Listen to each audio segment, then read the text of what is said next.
Thanks for coming tonight. It's close, right? Shut this off. Hang on. People, I gotta hang up.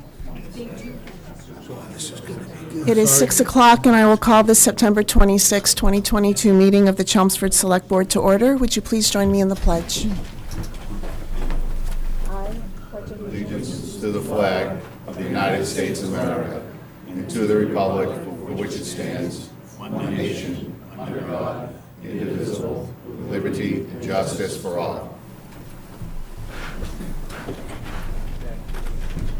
Okay, first up, we have our public service announcements. And do we have someone to speak to the Warren poll? Come on up.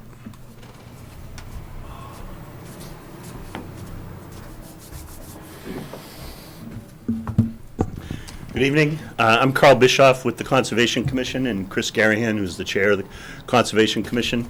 We're really pleased to announce that the Warren Pole Conservation Reservation, 95 Boston Road, is now open to the public. The Department of Public Works has done a fantastic job getting the site ready, getting the driveway and the parking area ready. Some volunteers have been getting the site trails and other things ready. And we're at a point where, yes, we have a few things still to go, but we're ready to be open to the public, and normal rules of the road, open from dawn to dusk, and all of our normal conservation reservation requirements. We probably will have a formal opening in the October timeframe, which you'll be invited to. We're trying to get our signs in place and a few other things. Any comments, questions? You have anything to add? No, I mean, it's a great job. A lot of cooperation, a lot of hard work, and a lot of leadership from Carl here as well and the commission. Thank you. That's going to be a great asset to the community. Yeah, it is. It's a beautiful site. Hope people can get out there and enjoy it. Thanks. Thank you. Next up, Ken, we have the Fall Festival. Yes.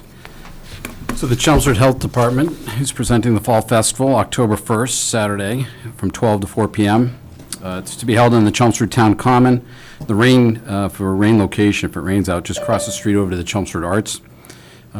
Enjoy a fun autumn day. They're going to have different activities with the vendors that are setting up, a little petting zoo, a touch-a-truck, I guess, competition. They're going to have a princess and superhero meet and greet. And that's presented by the Party Palace. And so just meet on the common, join us on the common. There's a donation for the Chelmsford Food Pantry, which I'll go over in my next announcement. And it should be a great day. There'll be music, food, ice cream, drinks, so please come out and spend the afternoon with us. So this next announcement has to do, again, it plays off of that day. The Chelmsford Health Department is going to have a food drive at the October 1st Fall Festival. If you donate 3 items to the food pantry table, you'll be entered into a raffle. So some of the items that are in a lot of need right now: children's snacks, juice boxes, cooking oil or spray, small flour, vinegar, mayo, taco kits, ketchup, mustard, jelly, salad dressing, tomato sauce, instant coffee, coffee creamer, sugar boxes, shelf-stable milk, crackers, baby food, boxed cereal, mac and cheese, pasta varieties, shells, bows, etc. Any personal products like shampoo, conditioner, soap, toothpaste, toothbrushes, body wash, toilet tissue, body lotion, shaving cream, and diapers of all sizes.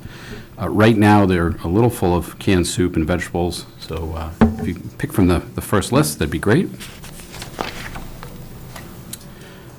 Next up, we have 2 vaccine clinics coming up for influenza. The first one is to be held on October 13th from 3:30 to 7 at the Chelmsford Senior Center. From 3:30 to 4:30, seniors 65 and up only. Adults age 19 years and older are more than welcome to come after that 4:30 time schedule. And it'll be held again at the Senior Center, which is at 75 Groton Road. If you go to the town website for the Department of Health, you'll see a place to pre-register. And it's actually really easy. If you just go right to the Department of Health, it's right on the main site, and you click on it, and you can go in and pre-register for this. The second clinic will be held at the town hall here in the gymnasium down in the basement on October 18th from 4 to 7 p.m. And that's open to adults 19 years and older. So just park in the rear of the building, and you'll see signs leading to the entrance of the gym down there, and again, pre-register on the Department of Health's website. Do you have anyone for the next one? Is there anyone here from the library? Chelmsford Friends of the Library book sale is coming up. We have 3 dates for you: Friday, October 14th, Saturday the 15th, and Sunday the 16th. On Friday, it's from 9 to 7:30 p.m., 9 a.m. to 7:30 p.m. On Saturday, 9 a.m. to 5 p.m., and on Sunday, 9 a.m. to 1 p.m. at the Town Hall Gym. Again, same place as the flu clinic, downstairs in the basement, park in the rear. You'll see signs. They have a large selection of fiction, nonfiction, children's books, DVDs, and CDs. This one? You want, I don't care. You want to So, do this one? Oh. Whatever, you can read it. You can read Yeah, it. I'll do it. The winter electric and heating rates are out. National Grid has announced its winter electricity rate for the period from November 1st to August 30th of '23. The monthly bill of a typical National Grid residential customer using 600 kilowatts will increase from 179 to 293 for the winter season. That amounts to a 64% rate increase. Chelmsford, the residential customers here in Chelmsford have the Chelmsford Choice Aggregation Supply Program, and that is not experiencing any rate increase. The town electricity aggregation supply rate remains in effect until the expiration of the current contract in November of 2023. The rate for the standard product is 10.042 cents per kilowatt. And then there are two other options, one at 11.48 and one at 13.01 cents per kilowatt. And you just basically, by choosing higher, you get more greener. But the choice is yours. And if you want more information, you go to the chelmsfordchoice.com website, and you can just click through, and there's a great explanation that explains the different programs and options there. Or you can call 844-483-5004 and talk to a consultant, and they'll walk you through it. National Grid has also announced significant proposed rate increases for its rates for its natural gas heating customers. The company has established a winter customer savings initiative to assist its customers to reduce their energy use and save money, better manage their bills, and secure available energy assistance. And again, you can visit the National Grid website for more information on that. Thank you, Ken. Next up, we have public input. Do we have anyone who would like to speak during public input? Yes. So, we have people in the room and people in the Zoom room. I'm going to remind everyone to please give your name and address for the record. We take 3 minutes maximum of public input. Vice Chair LaFave is going to be the timekeeper, so he'll let you know when your time is up. Sue, I see you in the Zoom room. If anyone else would like to speak from the Zoom room, you can either turn your video on or go to the reactions at the bottom, and there's a symbol under that for raise your hand. We do have someone at the podium, Sue, so I'm going to start with that person, and then we'll go to you, okay? Okay. Thank you. Go ahead. Joseph Reddy, resident of 58 Barlow Street, Chelmsford, Mass. As a resident and taxpayer of Chelmsford, I'm speaking not only for myself, but many others that have asked me to speak over the past week. The purpose of my public input tonight is to document for the Select Board that many residents are concerned and outraged by the violations that have occurred in regards to the Sergeants Union contract, and that its negative impact on our employees and residents moving forward. I'm here to acknowledge that the public's trust has been betrayed. The town, through its actions of its employees, broke laws. Taxpayers' money has been foolishly spent in legal fees accounting for more than $250,000, and these sergeants and their families have suffered real economic loss and have been hurt by these actions. These are real people that choose to live and work here in Chelmsford, and regardless of the compensation, show exemplary service, such as Sergeant Frank Good, who received a Meritorious Service Award for saving the life of a 5-month-old infant, or Sergeant Fredericks, who almost lost his life after being dragged through Sully's ice cream parking lot by a now convicted carjacker. Based on what these officers do for our town, I do not think it's too much to ask to provide a fair and equitable process. Regardless of being underpaid and underappreciated by the town, the sergeants on the Chelmsford Police Force serve with honor and integrity, helping to save lives. The outrage isn't about the money. In my personal opinion, the officers deserve the 9% increase more than the town manager's 14% increase in the same time period. However, it's more about how you treat people and the future retention of great officers and employees through good faith dealings. These officers are not allowed to go on strike by law, and so they must turn to the JLMC to air their contractual grievances. The community anger and outrage is entirely because the town failed in the fundamentals of honesty, fairness, and good faith dealings that residents of Chelmsford expect. The town failed to bargain in good faith or participate in arbitration in good faith by engaging in unlawful ex parte communications with the intent to gain an unfair advantage or influence or modify an arbitration award, or authorizing portions of an arbitration award, or otherwise interfering with the JLMC's arbitration panel's confidential deliberative process. The hearing officer, Sarah Kabitsky-Hiller, Esquire, writes in the decision, the CRB has long held that a public employer is responsible for the unlawful actions of its supervisory employees and agents who act within the scope of their apparent authority, whether or not those acts were specifically authorized. Here, the record shows that the town manager knew the town council was communicating with Flanagan, was informed of the contents of those communications, reviewed the dissent, and understood it would be incorporated in the award. In this regard, the town, through its Board of Selectmen, authorized the town manager and town council as representatives for the purpose of collective bargaining, and is responsible for the town manager's conduct as an employee and supervisor, and town council's 15 seconds, conduct Joe. as an agent for the employer. I ask for one more second. There needs to be consequences for these actions. The board is the authority of the town manager and town council. You've already appropriately resolved the issue of Mark Terry by removing him as labor counsel. All citizens of Chelmsford, regardless of the issues before the town, deserve a fair, honest, and equitable process. The fairness of any process moving forward is now in the public's doubt, and the only authority capable of restoring the public's trust now is the select board. For all these reasons, at this juncture, I request that the board take decisive and meaningful action in regard to the town manager to remedy this. Thank you. You need to stand up.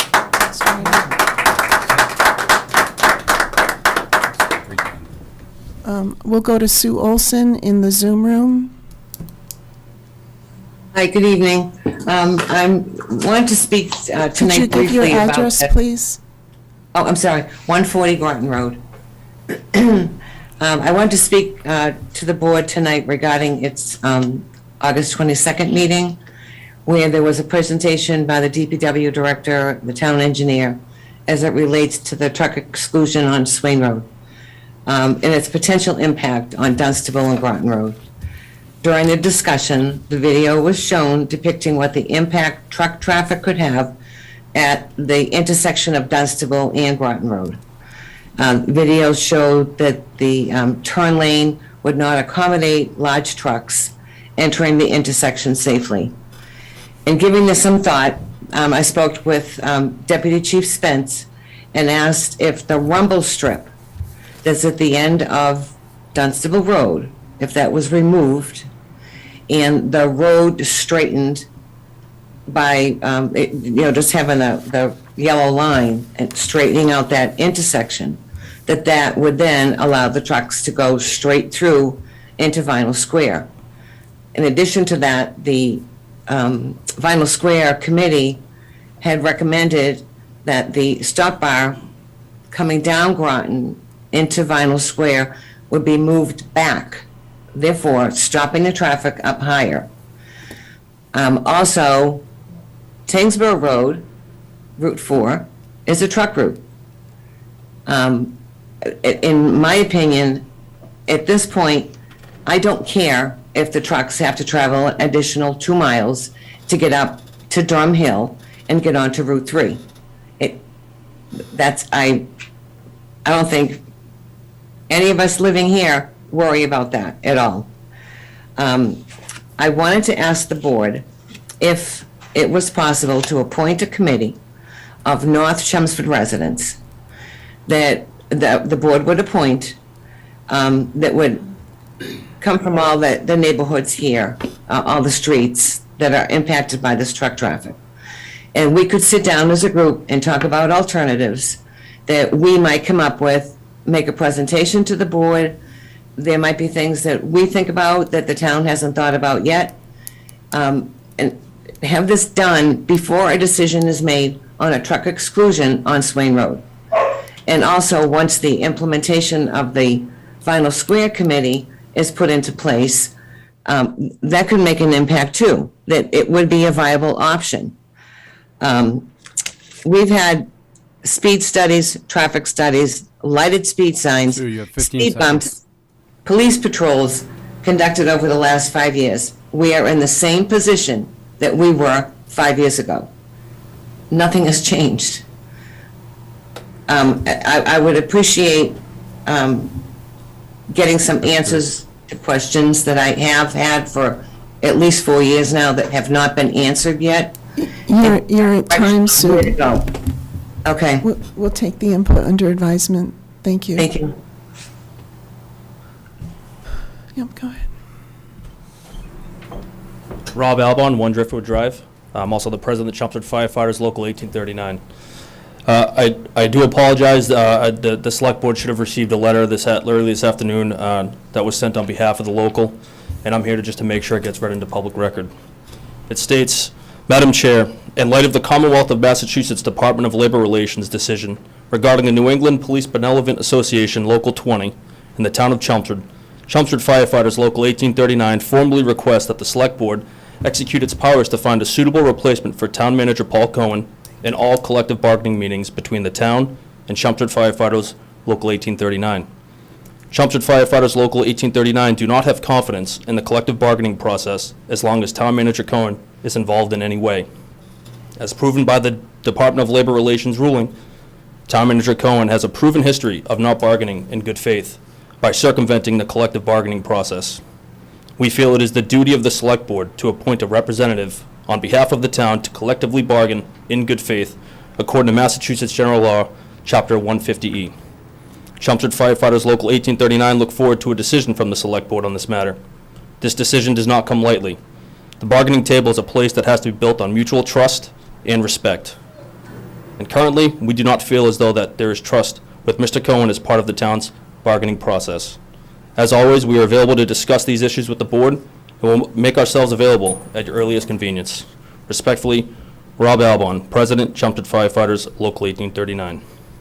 I also want to ask, Madam Chair, I do have some clarifying information regarding warrant Article 20 in the removal of the Deputy Chief position. I can present it now, or if the board will allow me, I can speak when the board discusses that issue. My view is it would be better when we're discussing that warrant article, if I no think one so, too. objects. If you're able to stay. Absolutely. We'll hear it then. Sure. Okay. Thank you all for your time. Do we have anyone else come on up. She dropped something. Could someone grab it? Oh, yes, that's why I'm here. Hello, my name is Mary Donovan, and I live at 7 Tanglewood Drive in Chelmsford.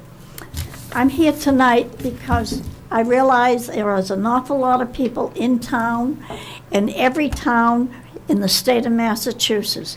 Since before Memorial Day, I started this project. I am now ready with all the investigations and things that I have done. I don't know how many of you people have a pet. I have 6 pets and 2 dogs that are in a coffin, and I have 1 picture of 1 dog that was still alive. Oh, I have some pictures that I could pass along for you to see. If you want them, I will do that after I tell you why. Okay.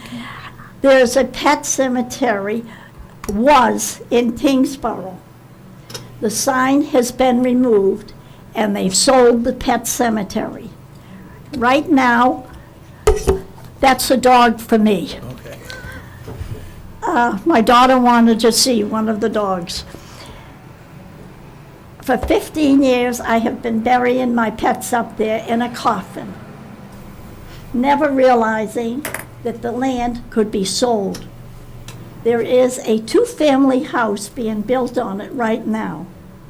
I have pictures that will show you.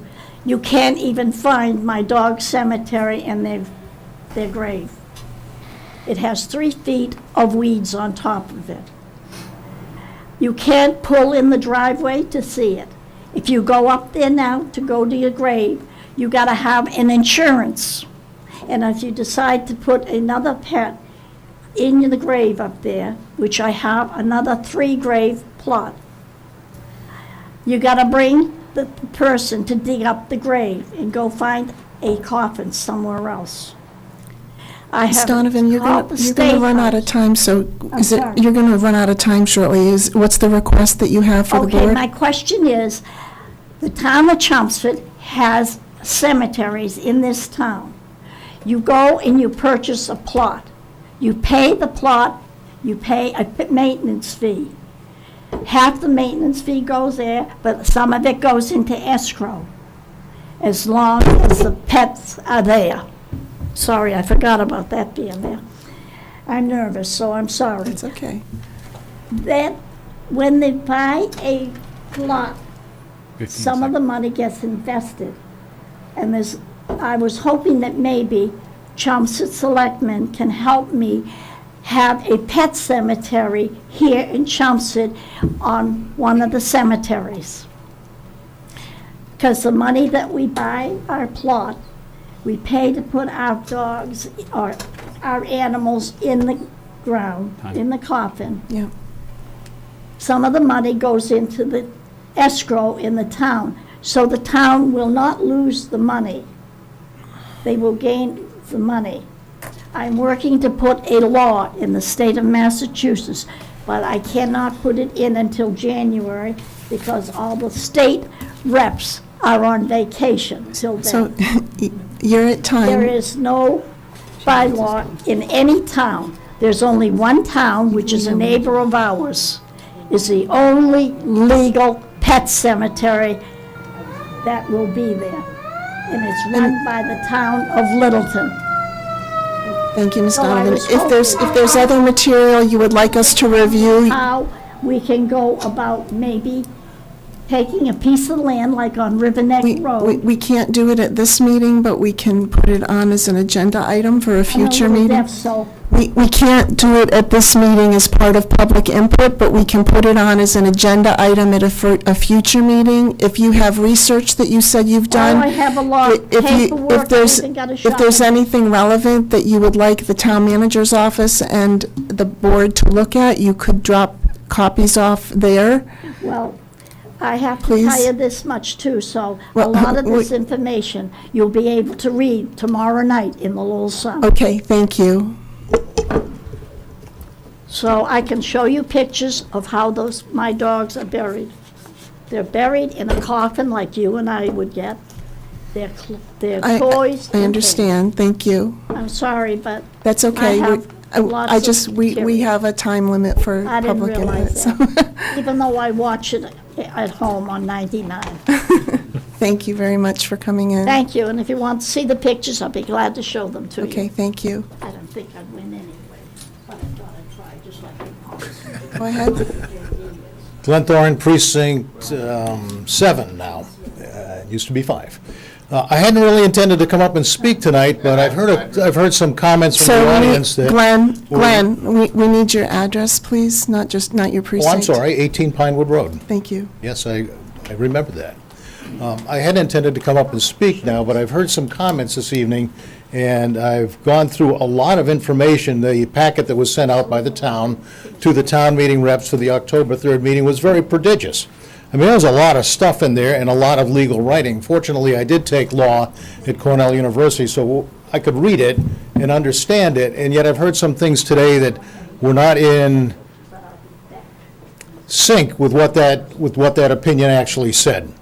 I've run large organizations, and when my organization is faced with a problem that needs legal advice and follow-up work on, much like the arbitration that was gone through by the town, we hired a lawyer. And the lawyer was supposedly experienced in what the activities were that was supposed to take place, and you rely on the lawyer to advise the town board of selectmen, the town manager on the appropriate steps that need to be taken for activities like the arbitration. Now, I'm a big fund the police guy, so I don't have any problem with giving the police raises probably higher than you're even asking for right now, so think about that for a minute. But it's something that, needs to be done in order to get the town properly protected with very good officers, most of whom I know. But the decision was a judge's opinion that wasn't clearly backed up by a lot of evidence that I could find in that write-up. And you would expect when the judge renders an opinion, the evidence in the write-up would be present. Well, it wasn't, but it was still an opinion, and it takes us one step further down the road to hopefully passing the raises on October 3rd. But I found nothing in that opinion that would convince me, after having read it and looked up some of the footnotes, that would argue that the town was, bargaining in bad faith. There are no rules that I can see that prevent people from talking to each other, whether it's a representative for the management, I think they call them, and representative for the union on the other side. There really is no law guiding whether or not they can talk to each other. So I'm taking the position that Paul Cohen's not a lawyer, and that you did hire a lawyer to guide this process through, that this Board of Selectmen was advised along the way as things were moving forward, as I assume the town manager was, and this was the conclusion that was come to when it was taken to the courts in arbitration. To make the claim that Paul Cohen was not bargaining in faith, or he's not even bargaining, he's part of that process, as is the Board of Selectmen and the lawyer. Now, if you remove the lawyer, I could probably understand why that took place. Things he might have known, or should have asked about, apparently he didn't. You're at time. What time is it? You're 3 You're minutes. 3 minutes and 10 That seconds. went by fast. So, I would advise all the town meeting reps and all the Board of Selectmen, I assume you've done this, go through this prodigious document and read it carefully. And you will see probably the same thing I have. Paul Cohen has been a fiscal steward for this town for many years. He still is. And the claim that some people have made is that he already knew the outcome of arbitration and spent the $250,000 anyway is just simply ridiculous. Thank you, Mr. Thorne. Frank Good, 4 Longspur Road, Chelmsford. I, too, wasn't planning on speaking tonight. But after hearing that, I just have a couple things to say. That was a decisive decision. No two-way about it. Anybody wants to say that these parties didn't participate in bargaining, they weren't bargaining in, they were clearly bargaining in bad faith. If anybody wants to not only read, I've been asking for some time now that everyone should read the testimony, you will see some pretty egregious things. Mr. Good, you have to address the board. Pretty egregious things. Now you lost my train of thought. I'm sorry. Clearly, these practices that they were doing, the town could not produce not one witness during the case that would testify that what they did was how things are done. Supposedly the 20-year labor attorney, he's been doing it this way. He has? No, nobody, not one witness was called. The town had the opportunity to find witnesses, to call witnesses from the JLMC, even other attorneys or people who do these bargaining, do these arbitrations, to say, yeah, that's how it's done. Not one witness. So these arguments that somehow this decision, they're talking points. We saw it the other night on a TV show, clearly talking points. It's very obvious if you read the testimony and read the decision. They were hiding what they were doing. Nobody hides what they're doing if it's okay. Thank you. Thank you, Mr. Good.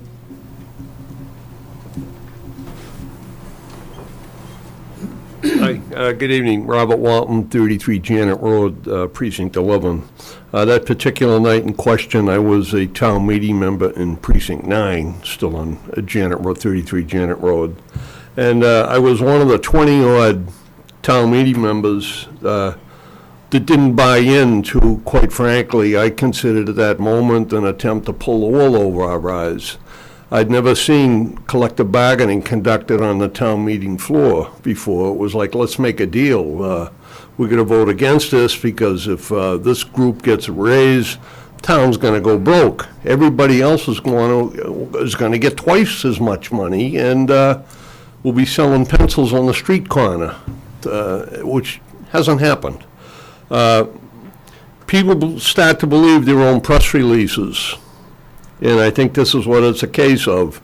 No one yet, many have tried, but no one yet has been able to walk on water. It's turned into a simple ego contest. I'm the boss, this is the way it's going to be. And the end result, we've sprayed over $250,000 to lawyers' wallets to prove a point, which was completely wrong. Thank you. Thank you.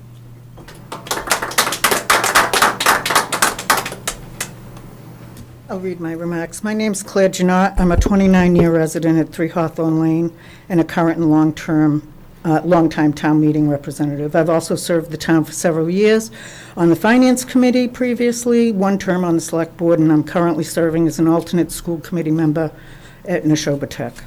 Also of note, I was one of the citizens selected to serve on the Town Manager Selection Committee in 2006 when we sought a new town manager. That process gave me much time to consider what was important in a town manager for Chelmsford, and it showed us what a desirable town we are for potential candidates. Having replaced a town manager once and knowing we will do it again someday, I am not concerned by that process.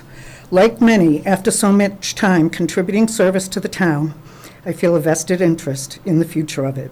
And I recognize that you too, as Select Board members, are facing a question of what is right to do.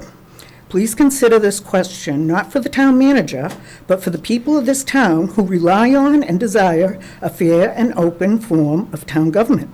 That's really the only horse I have in this race.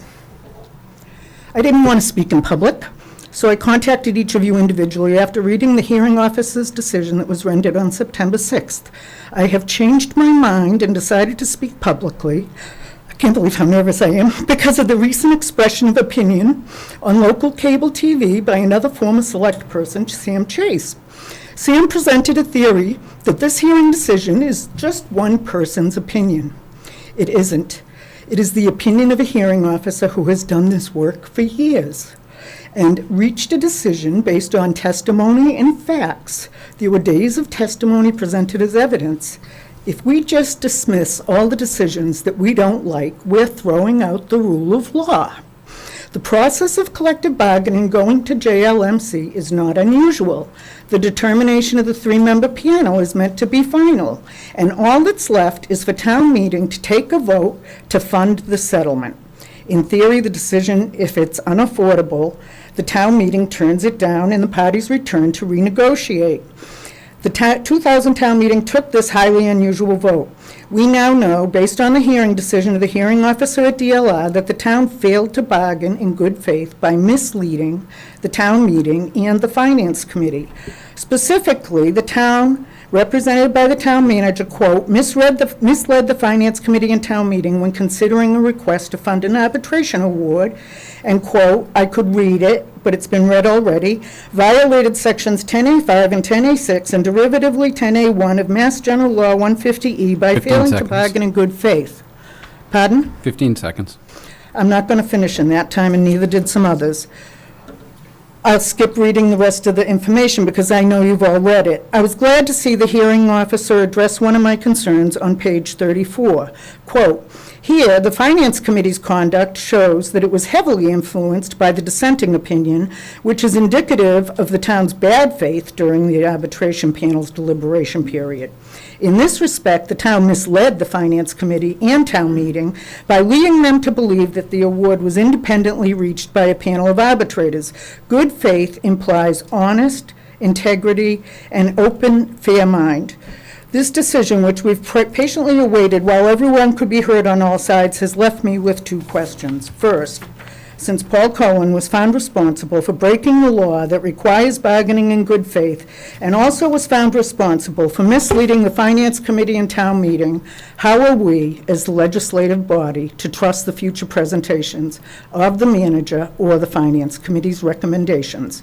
And second, how is Paul the right representative for the town in future collective bargaining? I don't envy your responsibility, but I do believe this town deserves a trustworthy and competent professional leading it. Paul has lost my trust. Thank you. Thank you.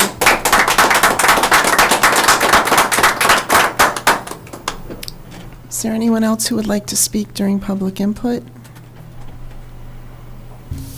I am not seeing anyone here or in the Zoom room, so with that, we will go to committee vacancies. So for September 26, 2022, we have the following committee vacancies available. The Arts and Technology Education Fund is looking to fill one unexpired 3-year term. Bicycle and Pedestrian Advisory Committee has 1 seat available for a 3-year term. Capital Planning Committee, 1 1-year term. The CCA Advisory Committee has 1 1-year term. Commissions on Disability has 1 3-year term. Community Action Program Committee has 4 1-year terms. Community Preservation Fund is looking to fill 1 3-year term. Council on Aging has 2 seats available. Those are 3-year terms. Cultural Council, 2 unexpired 3-year terms. The Holiday Decorating Committee has 2 1-year terms. The Parade Committee, all applicants are welcome to apply. Those are 1-year terms, and they end each July 31st. Permanent Building Committee has 1 3-year term. Public Records Committee has 1 1-year term. The Recycling Committee is looking to fill 1 1-year term. If you're interested in serving on any town board or committee, please complete an online application available on the Town of Chelmsford website, or you can reach out to the town manager's office here at 50 Billerica Road by calling 978-250-5202 or sending an email to tmoffice@chelmsfordma.gov. Thank you. Thank you, Ken. Next up, we have the public hearing for the Comcast Underground Conduit Petition for Technology Drive, and I believe we have a representative from Comcast in the Zoom room. Yes, good evening, Dave Llewellyn, Comcast, 9 Forbes Road, Woburn, Massachusetts. Are you able to turn your video on, sir? Hold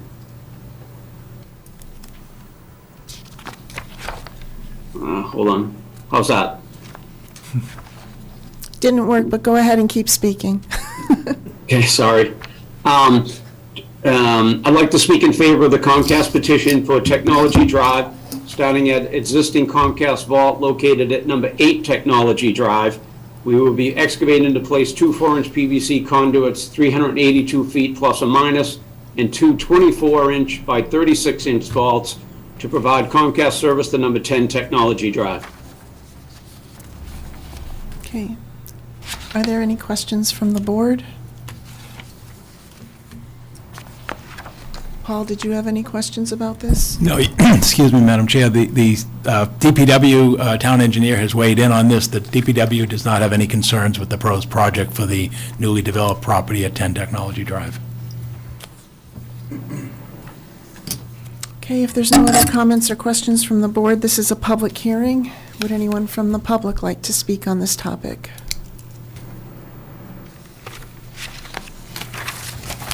Okay, seeing none, I'll take a motion. Make a motion to close the public hearing. Second. All those in favor? Aye. Aye, 5-0. If there's no further discussion, we'll take another motion. I'll make a motion to approve the petition for Comcast to install a new underground conduit that will provide service to 10 Technology Drive here in Chelmsford. Second. Any other discussion? All those in favor? Aye. Aye, 5-0. Thank you, Mr. Llewellyn. Good luck. Okay, Paul, we're up to reports and presentations. Yeah, thank you, Madam Chair. As the board's aware, our Public Works Director, Christine Clancy's out on a leave, maternity leave, and so we're joined this evening by Town Engineer Anthony Rapucci. He's got 3 matters to bring before the board. The first one is the monthly Traffic Safety Committee report. Good evening, Tony. Good evening, members. Tony Rapucci, Town Engineer. Just want to give you updates on the current actions, the school zone traffic safety. The police are still going throughout the school zones, and there's nothing of note that has happened in those areas. Pending actions, it is the traffic improvements for Golden Cove, Billerica Road, using the bottleneck reduction program. We're working with Mass DOT. We have the signed agreement, and they've told us that they're looking to get the materials and the project to commence later this fall. Completed actions are the installation of the permanent speed bump at the end of Ledge Road, as well as the viability for filling the truck exclusion on Swain Road. Does anyone have any questions regarding the traffic committee updates at this time? So when do we, the speed bump on Ledge Road, we'll know in the spring whether that's a viable design to put Yes, so another once it goes permanent through the one? winter plowing operations, just to make sure there hasn't been any damage to how it was installed, and going forward if we were to replace the others with that. Okay, You're going to speak on the Nassau Drive? that's the Yeah, next. that's next, yeah. That's- Anything else on the traffic? So next is the motion of intention to lay out Nabnasset Drive, a public way. I move the select board vote its intention to lay out Nabnasset Drive as a public way, the parcel of land shown as Nabnasset Drive, on the plan entitled Street Acceptance Plan, Nabnasset Drive, Chelmsford, Massachusetts, dated September 8th, 2022, prepared by Land Tech Consultants for Howard Stein Hudson, and to forward the proposal layout to the planning board for its comments and recommendations pursuant to General Law, Chapter 41, Section 811.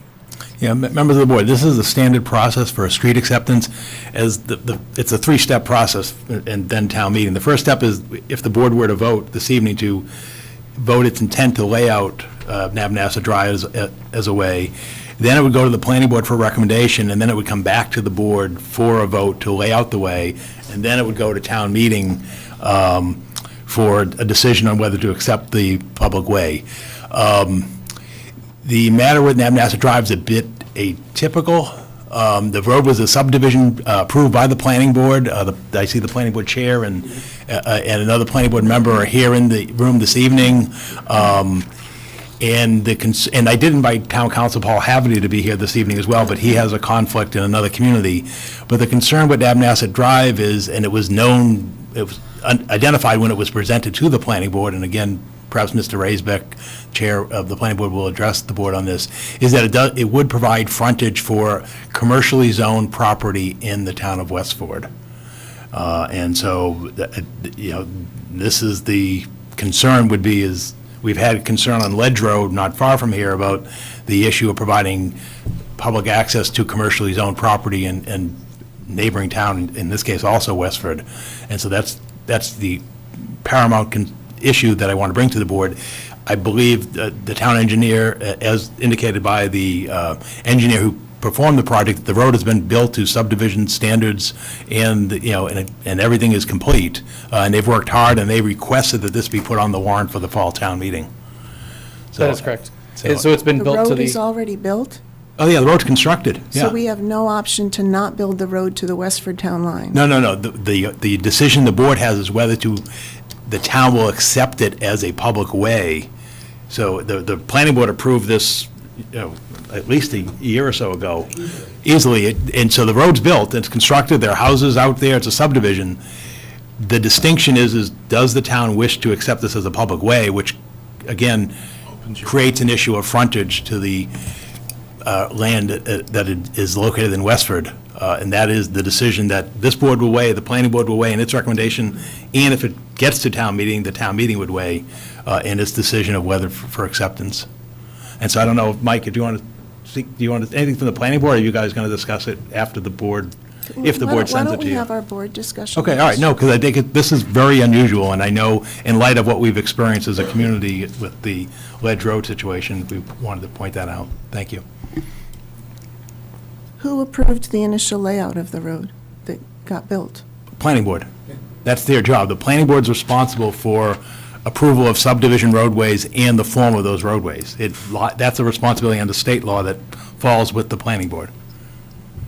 Yeah, that's only in the town of Chelmsford, though, right? I mean. No, it's in any community. The planning board in any community has that authority. They only have jurisdiction in Chelmsford, so. That's correct. I mean, if the road is gonna continue into Westford, you're gonna create a lot of traffic into a bad neighborhood. Is it going to continue, or is it just going to become a public way? Right now, it's my understanding that accepting it as a public way would provide the frontage that would provide the access to the land in Westford, that provides the legal access for frontage in the land in Westford. So right now, it's private, just part of HOA? Exactly. There's no legal right, my understanding, and that changes if the land is accepted as a public way, because then it's a right for all to travel on. Can I? And the process is, if we recommend it goes to planning and then comes back to us? Yes, it's a three-step process. Or it goes to town meeting? Yes. So the first step is the intent to lay out the way. You then send a letter to the planning board saying, we're intending to lay this out, what's your recommendation? Comes back to you for a vote prior to town meeting. And then if that is all affirmative, then it goes to the floor of town meeting for a vote for acceptance. When you say the intent to lay out, can we actually choose the layout of the road? No. You can choose not to lay it out as a public way, or you can choose to lay it out as a public way. The road is built. It's there. The question is will it become an accepted way by the town? So the road is constructed, the layout is built and designed as approved by the planning board for the subdivision. But when we look at this map that you gave us, is the road laid out to the cul-de-sac at the end, or does the road go right up to the town line, paved right to Westford? So that's the right-of-way area that's being shown on that. The roadway is actually narrower than the right-of-way. But what it does is it would allow access through it Paved This, now. this says proposed road, that's why I think we're confused. So that is the road layout. It was the draft that was sent to us.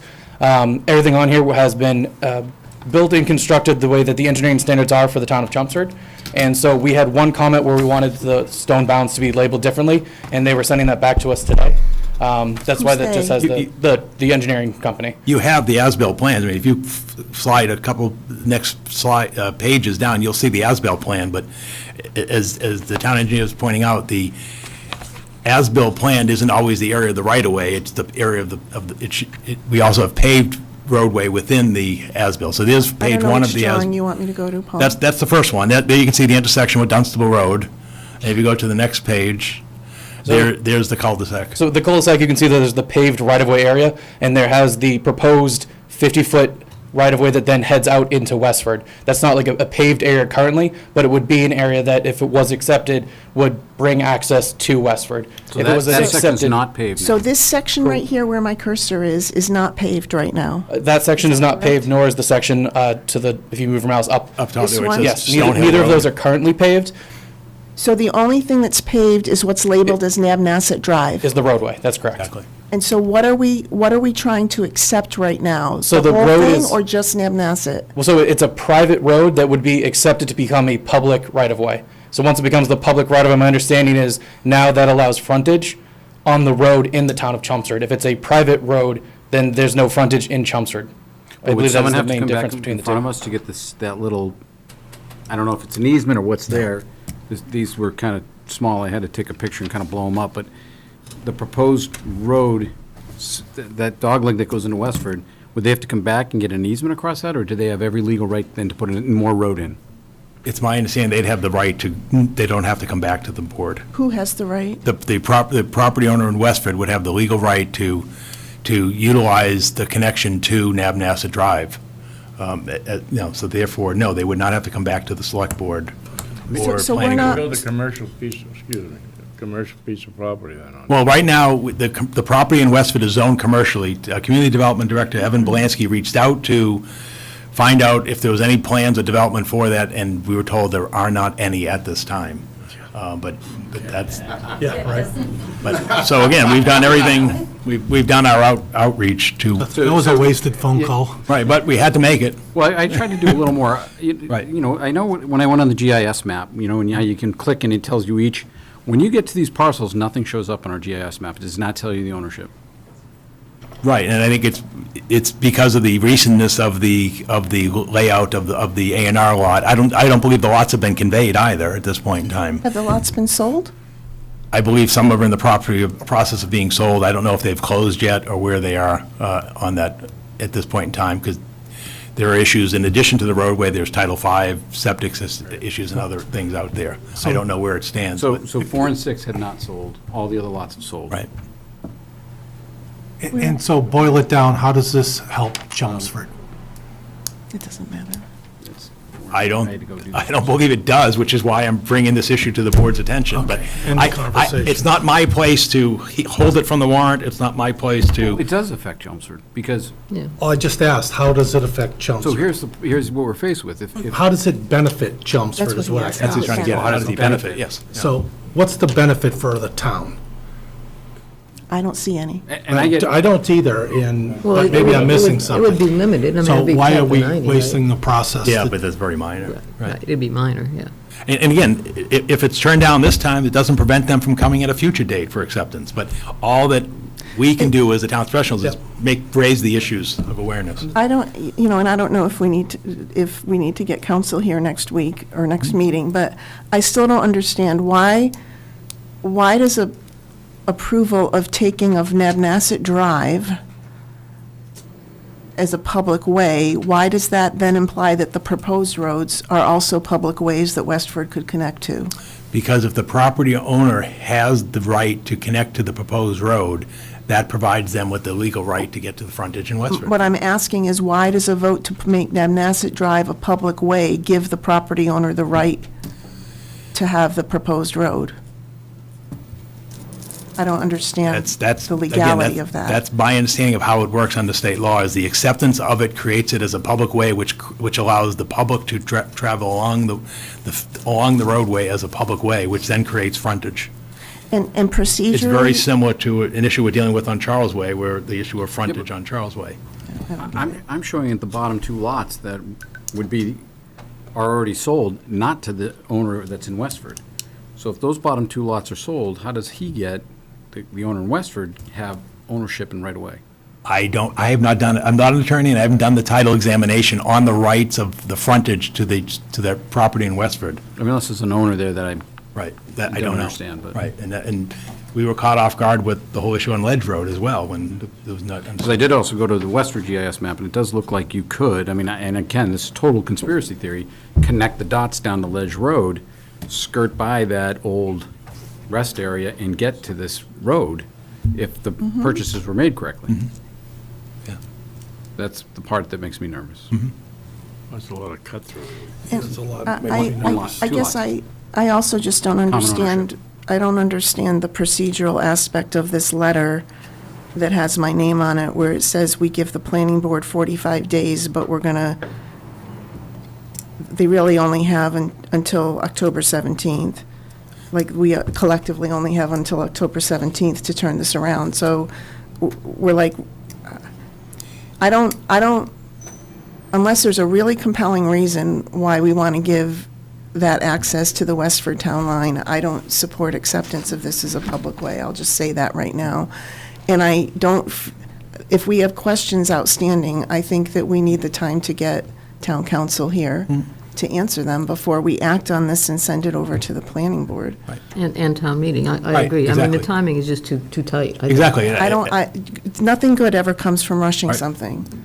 And again, the request was made from the property owner. We brought forward the request. I agree. I don't think that a 6-month, if it's 6 months or whatever, would matter. I mean, not, the only, I don't see how it 6 months would Mike matter. Raisbeck, is there anything you want to say?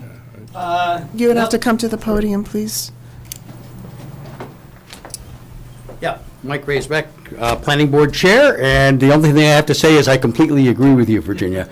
That there are some complexities here. I think what the problem is when Nabnasset, as you see it paved, becomes an accepted public way, then that thing that shows proposed road effectively becomes a driveway, and the person that owns that driveway and the stuff on the other end of it has a right to access to public road. So it's a bit of a misnomer calling it proposed road. I mean, you could call it proposed driveway, you'd have the same problem. And I think good sense dictates perhaps a long chat with Paul Haverty and not pushing this forward at this particular moment. I mean, what the planning board approved was a subdivision, not, and we weren't concerned about whether the road was public or private at that point. Let me just go around the table. Mark, I don't support this at all. George, Ken? I think we're better off waiting. I agree, it's not, we can't do it. And for let's this get town Attorney meeting. Haverty here. Thank you. Thanks, Tony. One other item. Anthony, I'm sorry. Nice job. Thanks for doing all the work, Tony, to bring it, no, seriously. No, in terms of- seriously, I know there was work A involved. lot of work involved in terms of, meeting the request of the applicant to allow the board to have it before for consideration. Just the last item that I have is the sewer capacity connection policy that was to become effective on November 1st, 2022, and to replace the sewer moratorium policy that was set to expire on October 31st, 2022.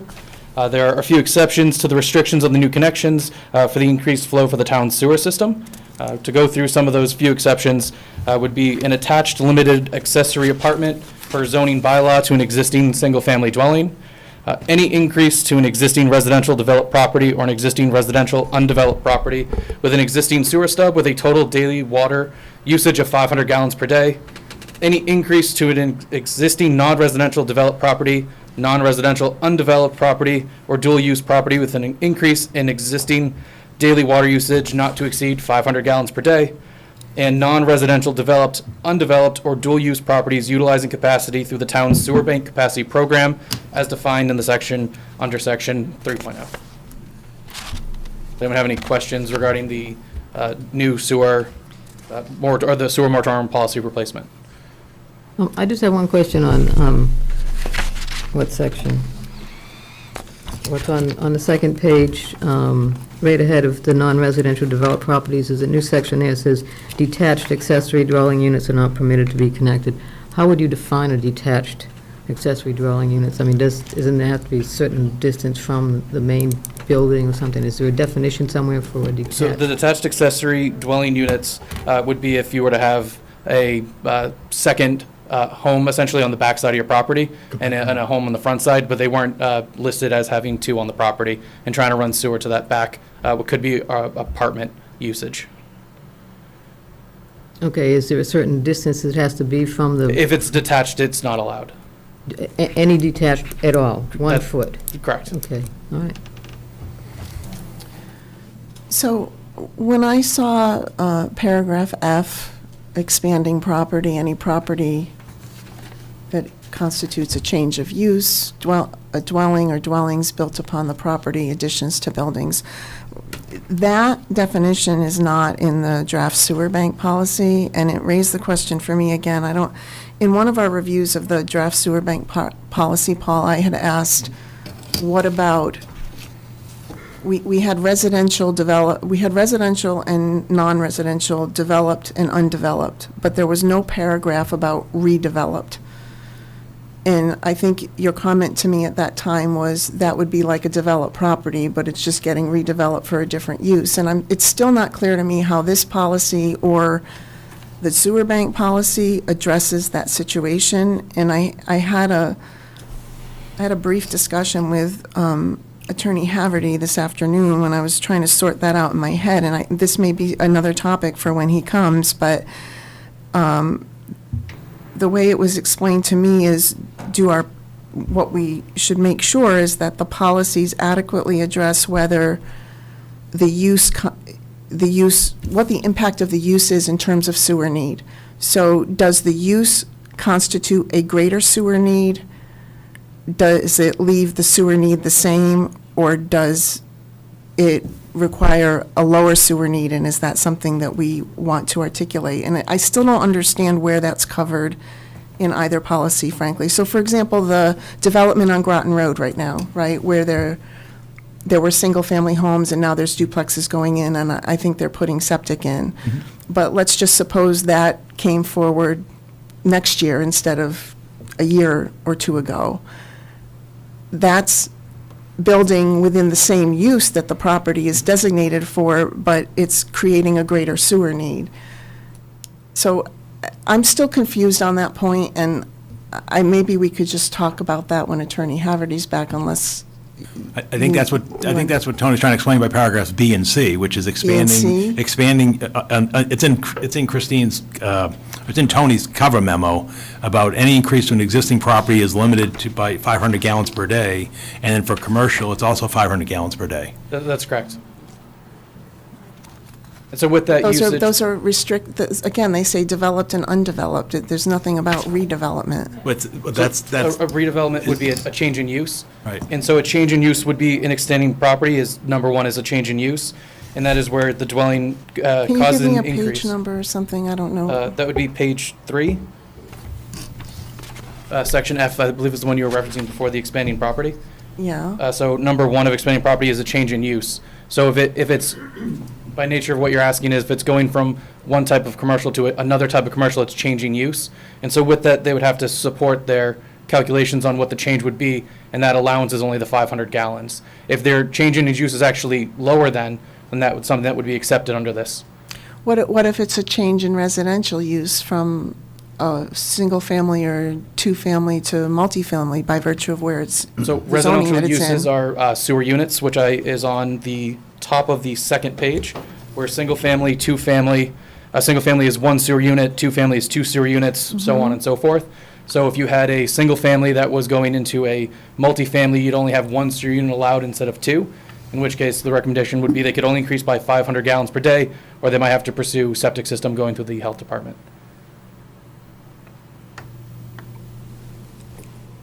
Okay.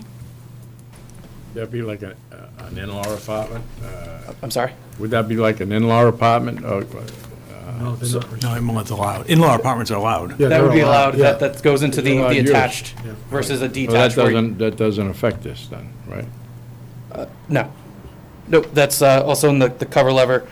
We do, for increase in existing residential properties, for undeveloped property for existing sewer stub, it essentially allows, if it's a one-family or two-family properties, to add flows for a garage with a fixture or a pool house. And that's something I believe you're saying, if there's an attached in-law apartment that's with that building, those are covered under this.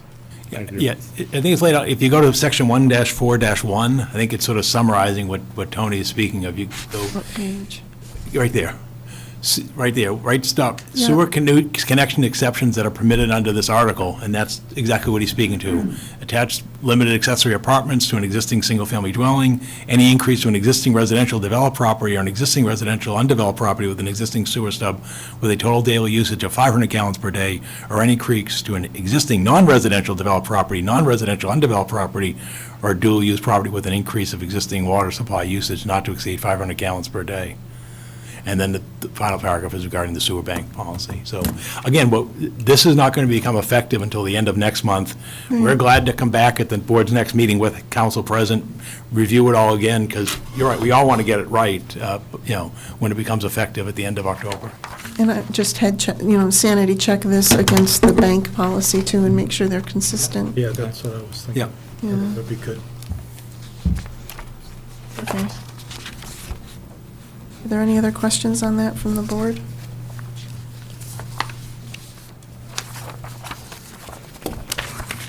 Thank you, Anthony. Thank you. Thanks.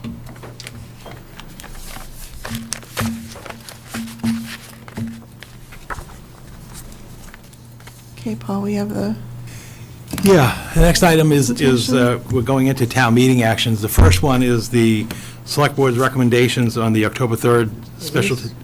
no. Oh, I'm sorry, Darlene's report, I'm Darlene. sorry. Darlene's here to give the fiscal year 2022 closeout, year-end report. Still don't have certified free cash, right, Darlene? So anyway, Darlene's here, she gave a similar presentation at the Finance Committee meeting, and this is the best information that we have at this time as we're going into town meeting in 3 weeks from this evening. Good evening, Madam Chair, members of the board. We did close out fiscal '22. I have not heard from the Department of Revenue on a final free cash number. They do have all of my information. I think they're just a little bit backed up. They did ask all communities when your town meeting was and if you were going to be using free cash, so I think they kind of put you in a queue, and if you're, that's kind of how they're certifying people's free cash. But I am going to be reaching out to our rep just to see, just to give her a little push to see where she is at with certifying. But I want to say that we did end the year in a positive note. I'll first start off with talking about our revenues and where we were on revenues. Of course, we have our local receipts is where most of that money will come in. The biggest one there is motor vehicle excise tax. We did well again. I think people, even though they're maybe not buying cars, they're still leasing them, and I think that's where we're seeing the revenue is still coming in strong there. We did have a $5 million budget, but the actual came in at 5.7. So we had a good about $731,000 of excess revenue from what we budgeted from. So that's actually a 7% increase from prior year. So that line item is still coming in strong. The other large local receipt that we get is our permitting fee. We did exceed that number by about 22,000. So we were just, even though they're still staying steady. People are still investing in their homes, and they are still pulling building permits. This is, when you look at the number, it looks like it's a 50% decrease from the prior year. That's a little skewed, only because we had, if you remember, last year we had the $1 million Thermo Fisher permit that came in. So don't let that, that was kind of a one-time money, so it just kind of makes that prior year number look a little different, but we still exceeded the revenue, the budgeted that the revenue for that. Meals to collection, that came in over budget by $147,591. It's a 20% increase from prior year, so I think the people are feeling more comfortable with going back out into our restaurants now that everybody's being vaccinated and COVID's a little bit on a lower decline. Rooms tax, that came over $168,000 over budget. It's a 33% increase from prior year. It's basically all of our hotels here in Chelmsford are housing the homeless people. It's really where we're seeing that, why that revenue's coming in from. Rental fees, that line item was also exceeded. That number, we were 70% higher than the prior year, because in the prior year, we didn't have any of our rental buildings open downstairs. We couldn't have anybody in for basketball or volleyball or any of those things. So we're now able to have all of our rental buildings open. We're back to be able to, after the COVID restrictions have gone down, we've been able to bring people in and they're now playing basketball and renting those out. So we're seeing that number. Alcohol licensing, we had a $10,000 increase from there. It was about 75% from the prior year. That was really because you folks last year decreased the licensing fee for all of the establishments. So during the pandemic, which was very nice to help them out. But then this year they were paying the full amount. So that's why that number from the prior year looks a little skewed there. And then I don't usually talk about this, but the non-recurring miscellaneous revenue exceeded a budget by $36,000. We ended up getting a reimbursement for the emergency sick leave. Anybody that was out paid during had COVID, but the emergency sick leave, we were able to get a reimbursement from the state on that. And the state looked at that and said, you have to put that as a non-recurring miscellaneous revenue to your local receipts. So that's really where that extra income was coming in from. Real estate and personal property taxes. Our finance director, John Souza, does a great job in collecting, so it's 99% collection rate there on that. Any questions on revenues?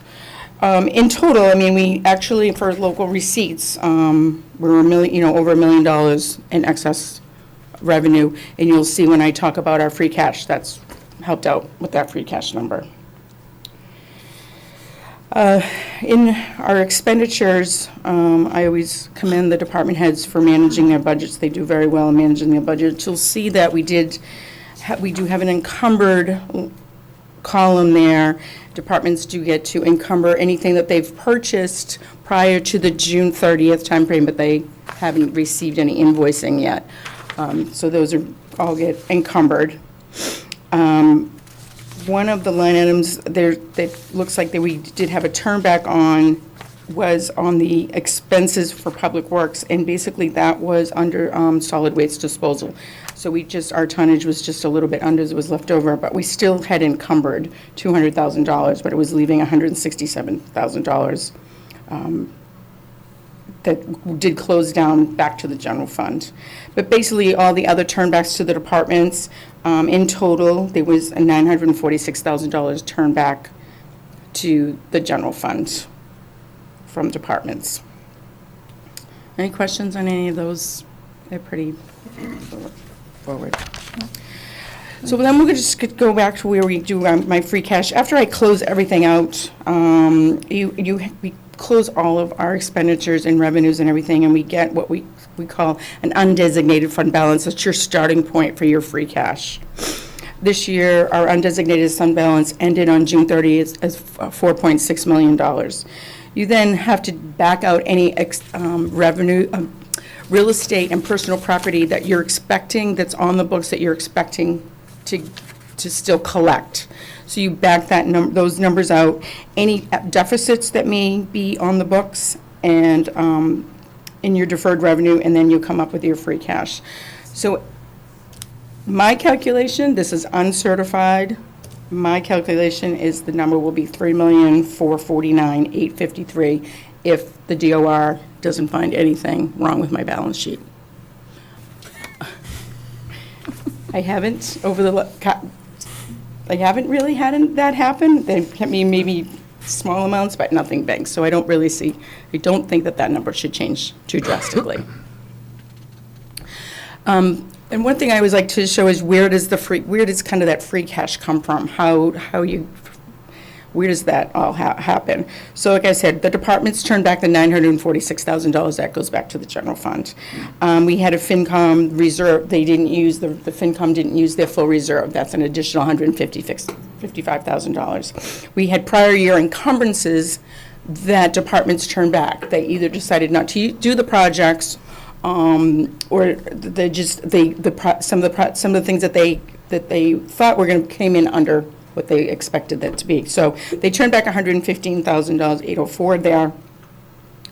We had a revenue surplus, like I said, the $1.5 million worth of revenue surplus. State reimbursement, we just had over the budget that we had actually budgeted by 152.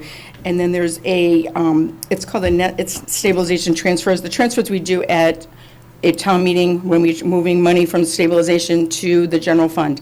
You don't really see that on your bottom line, but when I'm closing out to your fund balance, that actually, there was a $531,000 that closed out down between expenses to the undesignated fund balance. It helps you with your free cash. And that's where you come up with the $3,449,853. Any questions on any of that before I start? I want to talk a little bit, go into, because we don't always talk about them, but I do want to talk about our enterprise funds and how the enterprise funds closed out and where they are for the end of the year. So our first is the sewer enterprise fund. They closed out their undesignated fund balance, and that's basically what they call it, or their reserve fund balance, is now $843,869.12. We added $267,000 to that. And then you'll see there was a reserve for expenditure of $319,000. There were some projects that were voted at town meeting, but the projects are still in process. So we need to make sure that money gets reserved because it's already been voted at a town meeting. If I close that money to an undesignated, then there's no money there to be able to spend for the projects.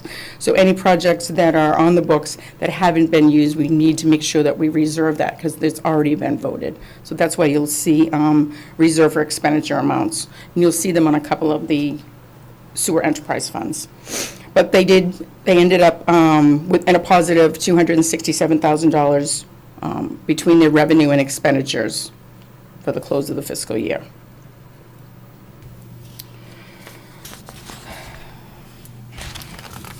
The next one is our stormwater enterprise fund. They should get their undesignated fund balance certified at the $302,179.14, $302,179. They added $90,000. And again, you'll see that there is a reserve for expenditure on there of $550,000. They are doing some work. There's culvert work and things like that are going to be done under stormwater. So those projects are reserved. They were voted at prior town meetings.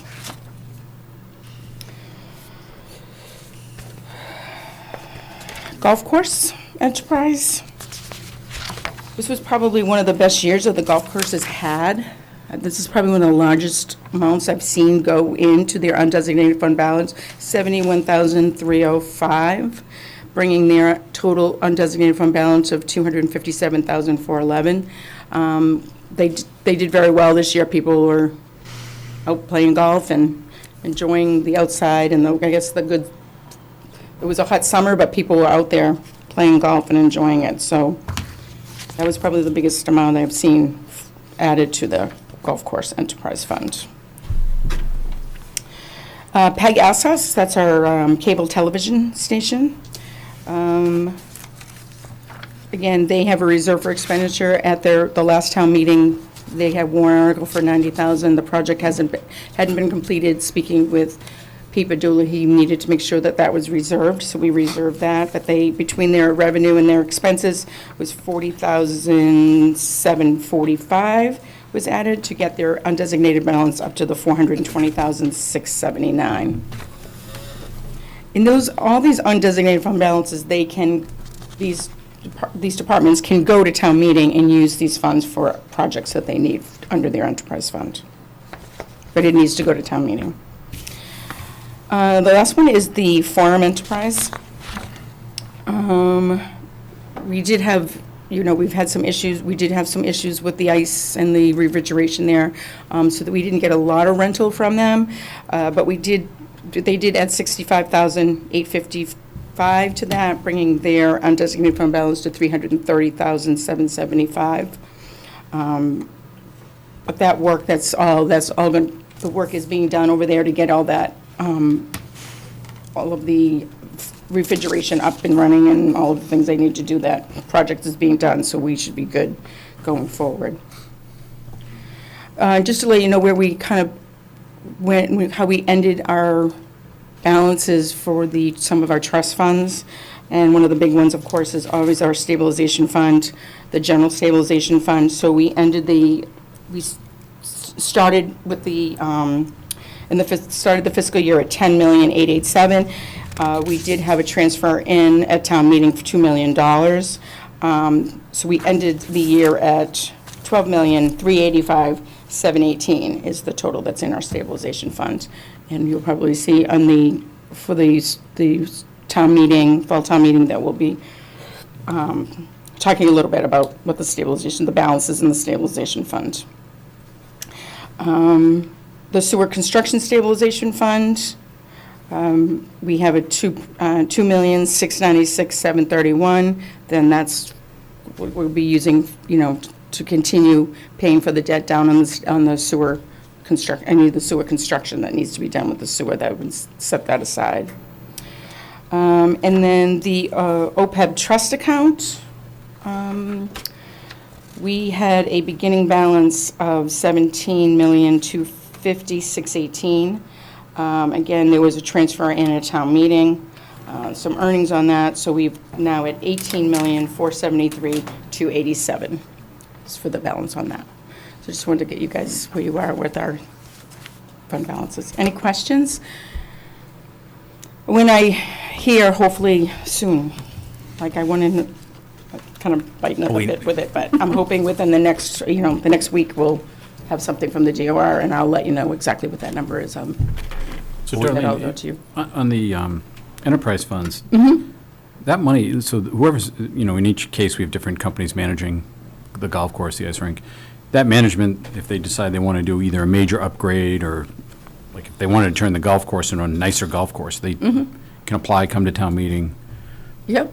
Put their plans in. And we did that too. I think it was like 3 years ago. We did a hole, right? We did. I think it was the ninth hole. Yeah. They spent some money on that, and and the town also did too. And a lot of the work was actually done by DPW, so it saved us some money to do that. But yes, that's exactly what they want to upgrade. Anything there, they did that. Yep. Okay. Thank you. Thank you. And then finally, we have Frank Green, our chief assessor, just providing a status report and information regarding the tax classification. Thank you, Paul, Madam Chair, members of the board. As Paul said, this is kind of a status report. This is about a month or so ahead of when I would be submitting valuations and new growth for certification from the Department of Revenue. So this evening, I'll be looking at the new growth process, status of the assessments and the methodology, submission of new growth, and the classification hearing kind of timetable. Just kind of a little information on the new growth and how it's established. New growth is based on what exists as of the 30th of June. For this year, for fiscal '23, that'd be the 30th of June, calendar '22. Building permits are reviewed, sites visits are conducted, lot splits, subdivisions are reviewed, condo developments and conversions. New growth is calculated on the prior year's tax rates. For this year, we're fairly far along in the new growth process in terms of what parcels we're looking at, how much we believe we're going to be submitting it for. And for this year, new growth was comprised of 461 parcels that were reviewed. That doesn't include the business personal property new growth, which is as of January 1st. What that includes, of course, are new accounts and personal property not previously assessed. Again, this is business personal property, not relating to somebody's own home, of course. Where each one that's taxed is reviewed every year, measured and listed. For fiscal '23, that's 344 accounts that comprise new growth. It's interesting that personal property annually accounts for about 40 to 60% of our new growth, even though it's only 3.6% of our total base. The residential analysis is really nearly complete. That would include the single families, 2 and 3 families, apartments. Large apartments are actually done, analyzed with the commercial, which I'm kind of in the middle of it right now. The first thing that's done is the residential.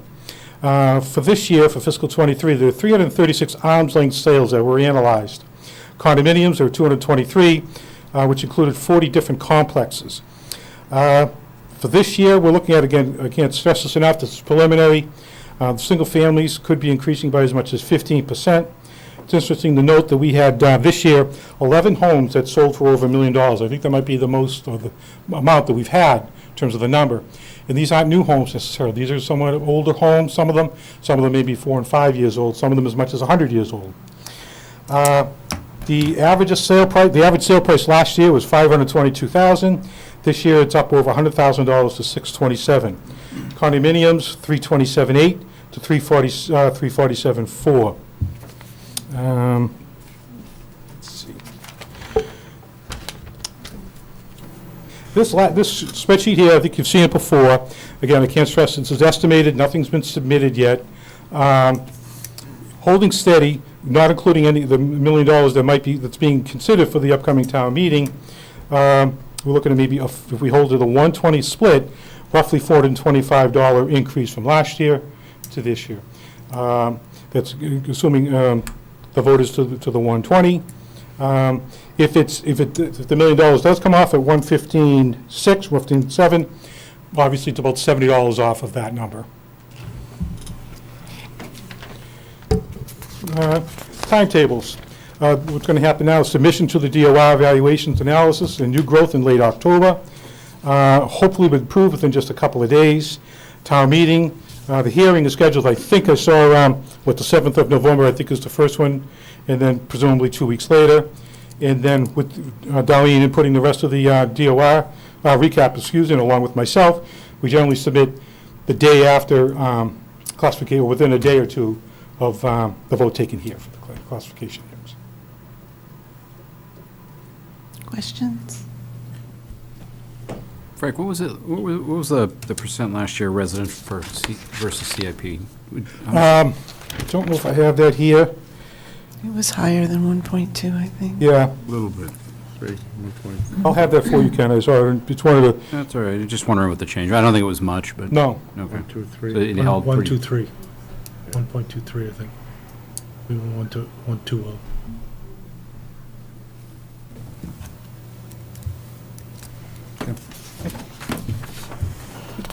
Thank you, Frank. Okay, Paul. Okay, we now move to the town meeting matters. The first one is the Select Board's recommendation on the October 3rd, 2002 special town meeting warrant article. You have my presentation up there. It's a one-article town meeting. The motion would be to move that the town raise and appropriate $420,487 to fund an employee contract agreement between the town of Chelmsford and the Chelmsford Superior Officers Local 20 of the New England Police Benevolent Association Incorporated. The slides that I'll be presenting at town meeting are as follows. The contract period is from July 1st, 2016 to June 30th, 2019.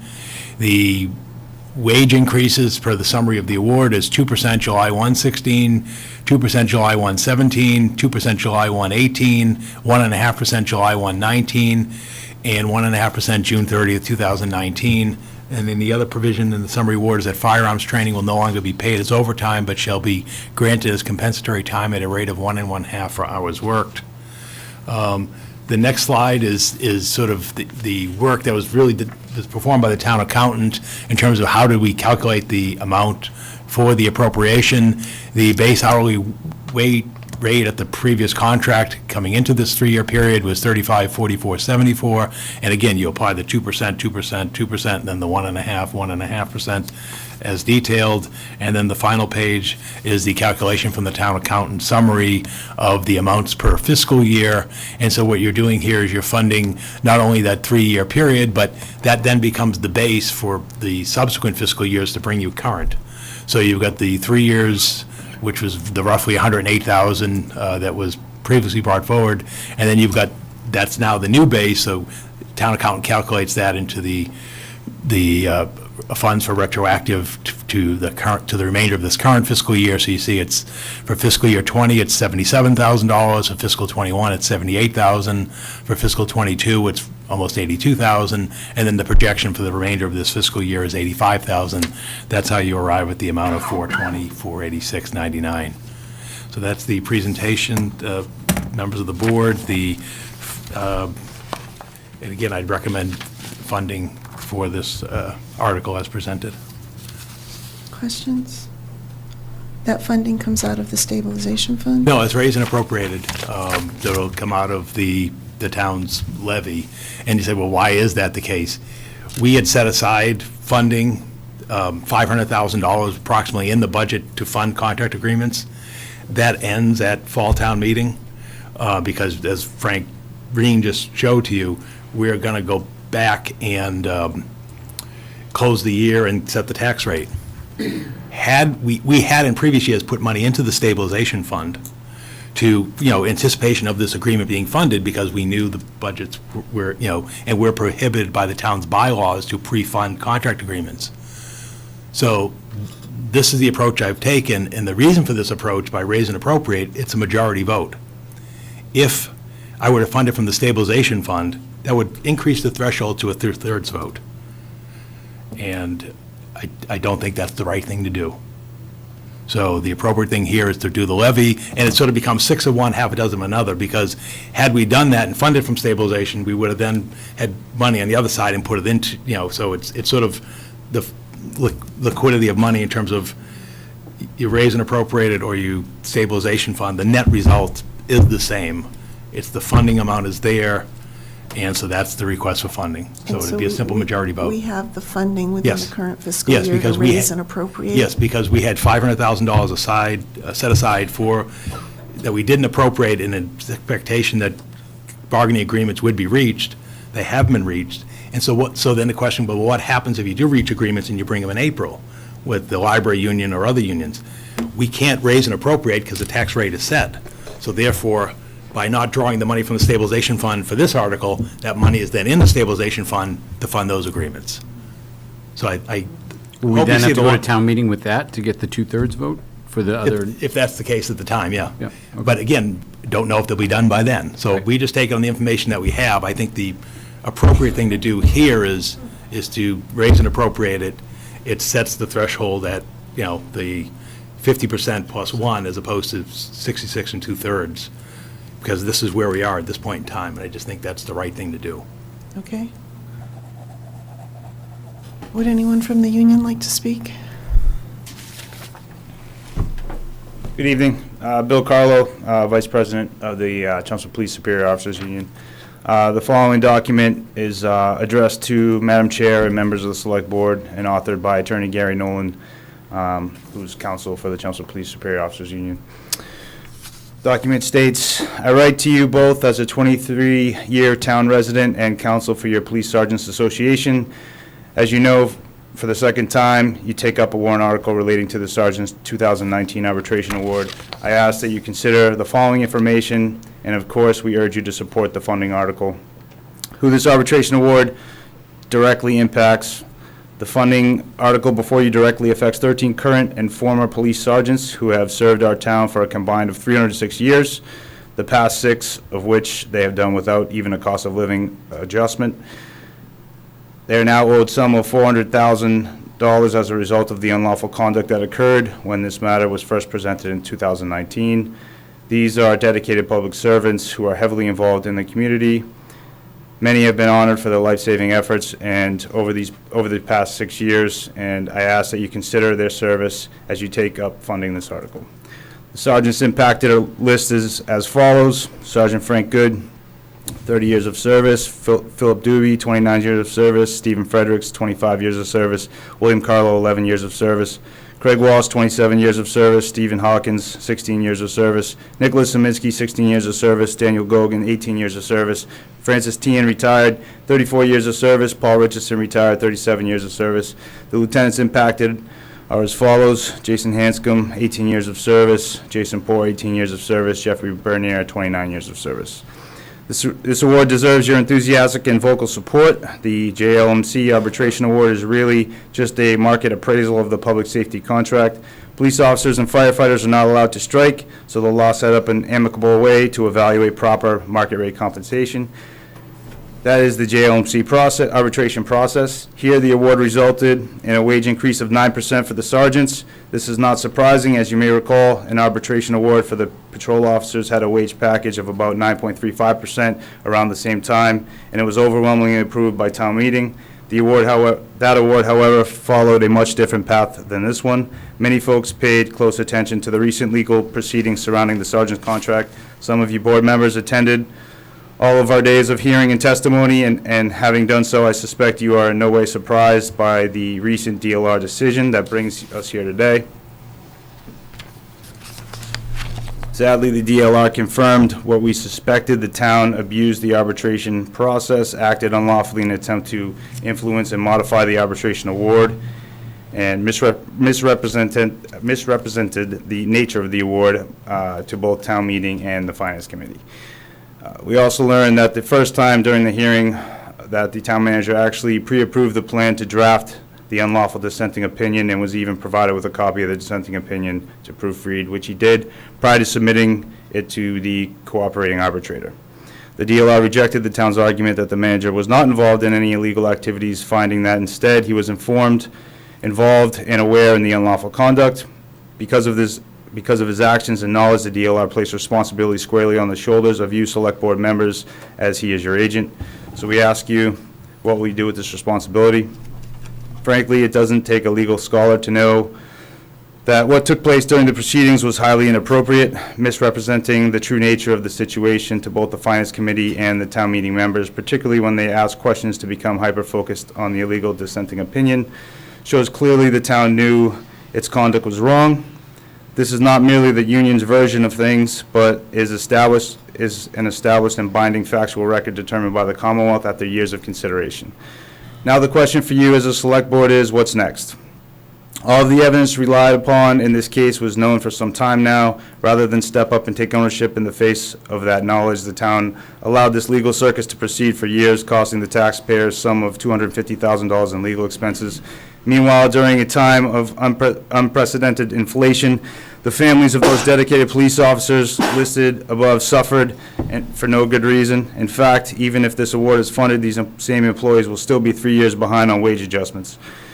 With the facts proven conclusively, the town should, at a minimum, vote to fund the arbitration award. The $400,000 or so owed to these officers are wages earned long ago, needed to pay mortgages, college tuitions, and other high costs of living in Massachusetts. These officers ask that you not only vote in favor because you have to, but because it is the right thing to do. We challenge you to forcefully speak in favor of the award and let the public know what happened here was a terrible disservice to the officers and to this town. Silence in the face of such proven misconduct is not acceptable. Integrity is the real issue now. Personal loyalties aside, the actions of those responsible cause difficulties for many people. Beyond the police sergeants and their families, what value does our town's government place on integrity? Many of our school sports teams wear the slogan on their warm-up uniforms, which read, "No excuses." We can all learn from this example, and we look to you, our elected officials, to do so now. Thank you. Thank you.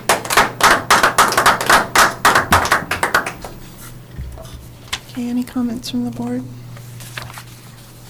Go around. Mark? George? Any comments? Well written. Hmm? It's well written, and going along with the award, so I guess we're gonna take a vote. We are. I'm getting comments right now. Yes, ma'am. I know that the board, I believe, is obligated to support this article. I just wanted to say something as individually. And I'm not voting in favor of this tonight because I'm obligated. I'm voting in favor of it because I do think it's the right thing to do. There were some opposing and cautionary comments, fiscally oriented, that have been brought up in other reviews of this warrant article. And I'd just like to address those from my perspective this evening. The comments cite the award as being inconsistent with a 222 model for cost of living increases, and also included warnings about precedents being set with other collective bargaining units. And I would just ask that those with those types of concerns take some time to review facts before they continue to voice them. I have a couple of examples. One is that, and I don't think either of these examples are bad things, so I just want to say that. But one is that it is a regular practice for some of our non-union personnel to receive merit and step increases above the standard 2% cost of living adjustment. And the same people who are voicing concerns about the 222 model have never challenged that, and it's all out there in the published public data. Another example, if you were to just perform a fact-based review of employment contracts posted on the school system website and others, because the school system was cited as one of the supporting arguments for not breaking the 222 precedent because of the volume of employees that are in the school system. And you can look at some of the bargaining agreements that are on the school system website, and they go above that 222 standard. Some of them do. So I do believe we have to remain fiscally responsible. And while there are different systems and procedures in place for union and non-union employees, I think that when we're talking about issues related to cost of living or merit-based performance, salary competitiveness in the marketplace, and precedent, I personally don't believe those issues are unique or dependent on whether someone is a union or a non-union employee. So for me, my vote in favor of funding this article has nothing to do about standardization or precedent. And I think that if those arguments are going to continue to be brought forward, they need to be substantiated with some facts and some research. So I'll be voting in favor of this article and also on October 3rd. And if there's no other comments, I'll take a motion. Do you want me to make a motion to recommend approval for Article 1 for the special town meeting? Sure. Is that the motion? Yeah, that's my motion. second I'll make the a motion to motion. recommend approval for Article 1 Second the for the special town meeting. Any further discussion? All those in favor? Aye. Aye. 5-0.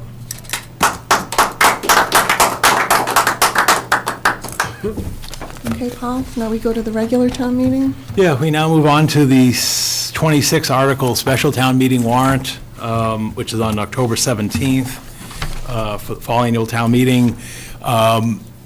You have the summary that the chair provided in terms of the finance committee votes, so I'll just sort of pass through these quickly.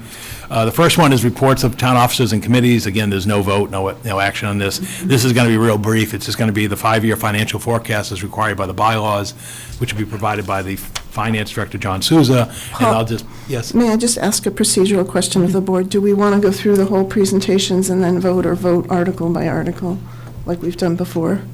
I'd rather vote article by article. Anybody have a problem with that? Okay, go ahead, Paul. Okay, and then I'll just give a financial overview of what's being presented at this town meeting. So again, no vote or action taken on Article 1 other than hearing the reports. Next item will be a consent agenda where there'll be 10 articles taken up in consideration. The list there is, it lists 9, but there's a 10th one because Article 10 was withdrawn today. That has to do with the school department, professional support personnel, citizen petition article that, as the board I voted today, they were taking no presentation on that. So once, assuming that's approved, as you can see, they go sequentially 2 through 9, so I'll go through them individually and for your votes. Article 2 is the Cemetery Improvement and Development Fund. This is a request for a transfer of $40,000 from the sale of graves and lots to the Cemetery Improvement and Development Fund. As shown in the next slide, the work that's being proposed at Pine Ridge Cemetery is here listed. John Souza, our finance director, who's a cemetery commissioner, I'll invite John to come up and just give a quick overview of what's, as he did at the Finance Committee, so I'm not asking him to do anything he didn't do at the Finance Committee, but just to give an overview of this article. Sure. Thank you, Mr. Manager. Good evening, Madam Chair, members of the board. If you've had a chance over the last few years to drive up River Neck Road, you've seen a lot of expansion work going on at Pine Ridge Cemetery. The company that was doing the construction work for the widening of the Route 129 River Neck Road intersection has just about completed the work, so they're in the final process of removing some of the equipment from there. And as the slide shows, it's really just to allow funding to proceed forward with, to erect some granite posts and a new gate at that River Neck Road location, and also to extend the pavement and to complete some grading and the next phase of work in that expanded area. So that's the reason for this transfer request. Any discussion? And the Finance Committee recommended 7-0 for this one. I'll make a motion to recommend approval of Article 2. Second. All those in favor? Aye. Aye. 5-0. Okay, the next article is another ministerial article, and that's why it's a consent agenda. This is for the Commonwealth Transportation Infrastructure Fund. The motion is to appropriate $7,229.10 that was received by the town from the Commonwealth Transportation Infrastructure Fund to fund traffic safety improvements. State law that was adopted in 2016 provided a 20-cent ride assessment under the companies who perform these ride shares. Half of the assessment is distributed to the community where the ride originates. We're required currently by town meeting to appropriate the funds in this account, and then the town is required to report fund expenditures to the state. As I noted earlier, the town received $7,229.10 for calendar year 2021. This was above the COVID year, calendar year 20, where there was only 5,758, and then prior to that, in calendar year 19, which was mostly COVID-free, the amount was over 10,000. You can see almost $10,700. There were over 72,000 rides originated in Chelmsford, and again, they have to be spent to impact the transportation network for infrastructure and so forth. The good news I have for this is the law that the legislature just adopted this past summer, effective next June 30th, we will not have to come back to town meeting to ask for this appropriation because they set a floor threshold. I think it was like $40,000, that if you're less than $40,000, you don't have to come back to the town meeting for appropriation. The town's just able to expend it. But this is the rules that have been in effect and remain in effect at this current time. So again, we'd ask your support for the recommendation of 792910 for the Commonwealth Transportation Infrastructure Fund, which the Finance Committee recommends 7-0. Any discussion? I'll make a motion to recommend approval of Article 3. Second. All those in favor? Aye. Aye. 5-0. Article 4 is the Sewer Construction Stabilization Fund, and the request here is a transfer of $73,719 from free cash to the Sewer Construction Stabilization Fund. John, do you want to just sort of describe the history of this and why we do this one every year? Thank you. Good evening again. So the reason for this is, as you know from prior years, we currently hold sewer betterment monies each year, and we also collect sewer capital improvement funds, which is the $1.05 that's added to the sewer base rate.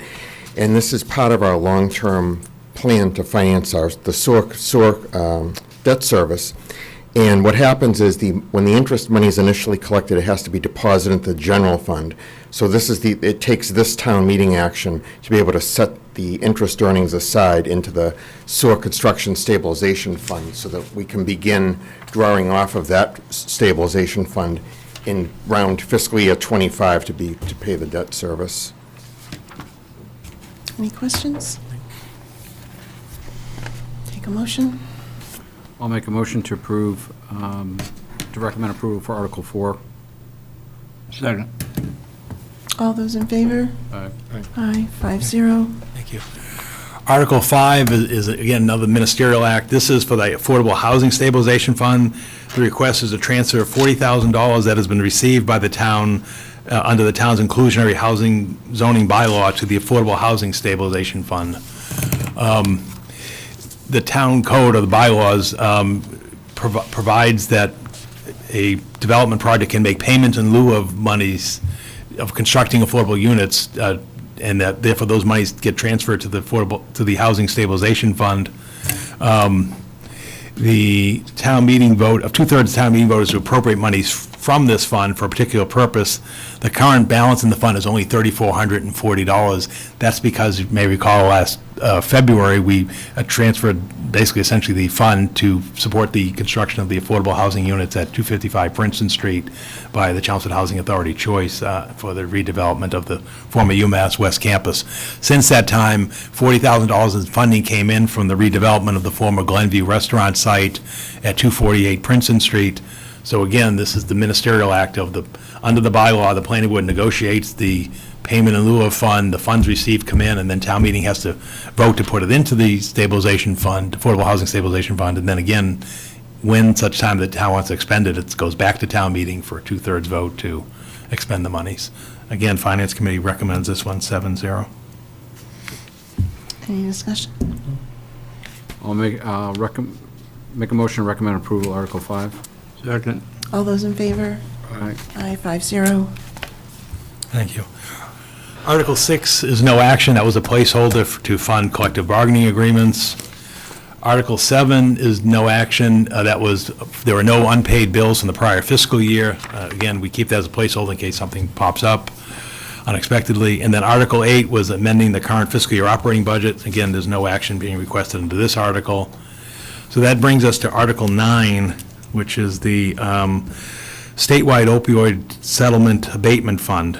Again, this, as the board knows, is we participated in the statewide opioid settlement efforts, and the end of the day, the Attorney General reached an agreement with providers and some manufacturers of the fund.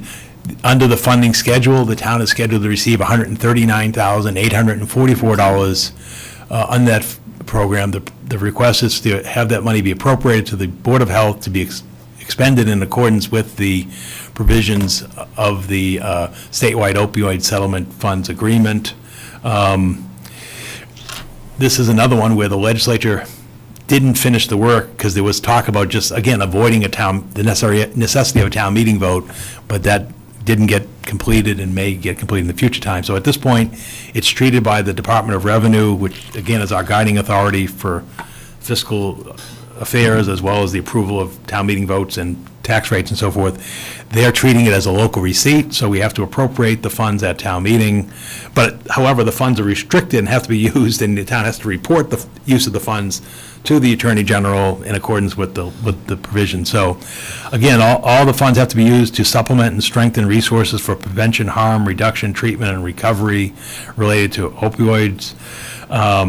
We're expected to receive an allocation, or scheduled to receive an allocation of almost $665,000 through July of 2038.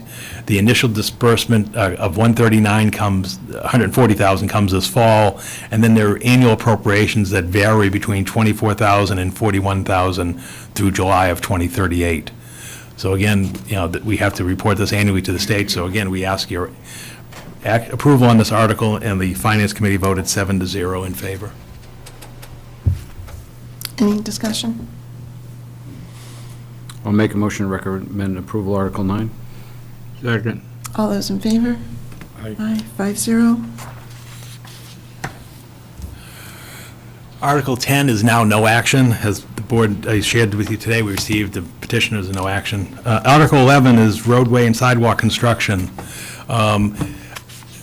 Requesting an appropriation, a transfer of $1.5 million from free cash to fund roadway and sidewalk construction. As the board's aware, the Commonwealth has level funded its Chapter 90 road construction program at $200 million for the last decade. We receive roughly $1.15 million annually in funding. The calculations by the Mass Municipal Association and others indicate that this represents about a third of the amount of funding that is required to maintain town's roadway infrastructure. We annually appropriate $750,000 for roadway and sidewalk construction in our annual capital budget.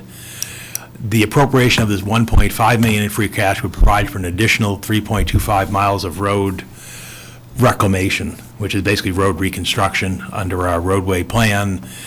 We have 187 miles of public way under the town's jurisdiction. As Christine Clancy, our Public Works Director, presented to you at the last meeting, we have a 5-year pavement management plan, which we update annually, and we have an updated request for the upcoming calendar year. Right now, the DPW is scheduled to complete 9.74 miles of road construction at a cost of $2.8 million this construction year, and then for 2023, the DPW is scheduled to pave an additional 4.12 miles at a cost of $1.06 million, while the state is scheduled to expend $1.11 million to resurface 2.94 miles of roadway from North Road to Interstate 495 to the Drum Hill Rotary, and then the entire length of Groton Road from Vinyl Square to the Westford Town Line under the special state program where they're funding work on local roads that are numbered routes. So again, this additional $1.5 million would allow for a reclamation of an additional 3.25 miles of roadway. Again, Finance Committee recommended 7-0 in favor of this article. Any discussion? I'll make a motion that the Select Board recommend approval, Article 11. Second. All those in favor? Aye, 5-0. Thank you. Article 12 is funding for sewer capital improvements. The request is a transfer of $500,000 from the Sewer Enterprise Fund retained earnings to examine the condition of the oldest sections of the town's sewer force mains. As the board's aware, the town is required by Massachusetts Department of Environmental Protection to provide a pump station and force main assessment report. The proposed funding would begin the assessment of the condition of the town's oldest ductile iron sewer force mains by conducting an interior examination without cutting samples from the pipes. Again, this $500,000 would get us started on that work. We're trying to get John Potts to come in next month to give you another update. When I spoke to him a week or two ago, he indicated that we are in full compliance with the consent order, and the October deadline, which was another filing, will be submitted timely, which is why I want him to come in and report on that.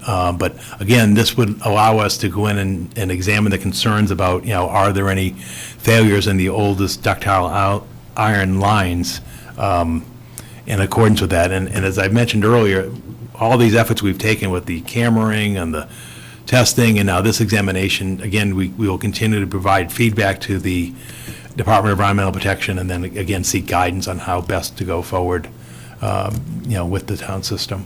And again, the Finance Committee recommended this article 7-0. Any discussion? I'll make a motion that the Select Board recommend approval, Article 12. All those in favor? Aye, 5-0. Okay, Article 13 is for PFAS remediation. The request is a transfer of $254,500 from free cash to remediate PFAS in the soil and groundwater at the town's highway yard located at 54 Richardson Road. As the board is well aware, the PFAS has been detected in the majority of the 54 Richardson Road monitoring wells back into 2021. The suspected primary source is adjacent to the highway garage structure that's been in existence for several decades, and it's obviously in close proximity to the North Chelmsford Water District's wells. Remediation is under the regulatory authority of the Massachusetts Department of Environmental Protection, and again, the town system is treating and re-injecting the groundwater, and this estimate was based on the analysis and presented to us by Paul McKinley on what it will take to finish this fiscal year. So we'll fund this cost, and then I expect to be back at Springtown meeting to address the cost for fiscal year '24. And again, Finance Committee recommends this article 7-0. Any discussion? I'll make a motion that the Select Board recommends approval of Article 13. Second. All those in favor? Aye, 5-0. Article 14 is to appropriate free cash to reduce the property tax levy. The request is to transfer $1 million from free cash to reduce the fiscal year 2023 property tax levy. This is the same amount that was appropriated at last fall's annual town meeting to reduce the prior fiscal year's property tax levy. As we know, and as Frank described earlier, the prior fiscal year's average single-family property tax bill amounted to $7,829 for a property assessed at $496,467. He provided you the information earlier this evening about if you project that forward, again, not final numbers, but just, as a guide, there's a $100,000 in valuation improvement, and 425, I believe, was the number he provided. So again, this would reduce that increase by $70 on the average property tax bill. And Finance Committee recommended this by a split vote of 4 in favor, 2 opposed, and 1 abstained. Discussion? I think we should have a little bit on that. You think what? I think we should have a little discussion on this one. My concern is, I think, as Paul said, we did $1 million last year, but in the last year, we found a lot of information out about, roads and sewer and a lot of other inflation and expenses coming our way, and, I don't know, thoughts on that, Paul? Yeah, I mean, there's always unmet needs, whether they're facilities, roads, capital requests that we know are going up and we're having a hard time meeting the budgets. The concern I have and why I brought it forward is we did the relief in COVID because of the impacts of COVID. Now we're in this period where we're going to have impacts of inflation on the same people, the same population. We mentioned earlier in our public service announcement what's going up on utility costs, and then the cost of food and so forth. So there's no right or wrong answer, but I just think at this point, I think the sustainable thing that we can do is do $1 million, and I would expect that, we'd be able to do that next year, because what we're hearing from is this is not a, 1-year inflationary period. It could be a couple of years before it gets down, and it's sort of, again, another way of providing assistance to those who are, who are really feeling the impact. And I know it's not targeted assistance at blanket relief, but I just think that weighing the totality, it's the thing to do. Again, the other option, you could put another $1 million into the roads, or we could, meet other capital needs that we know are being stressed, and, but I just, and I think,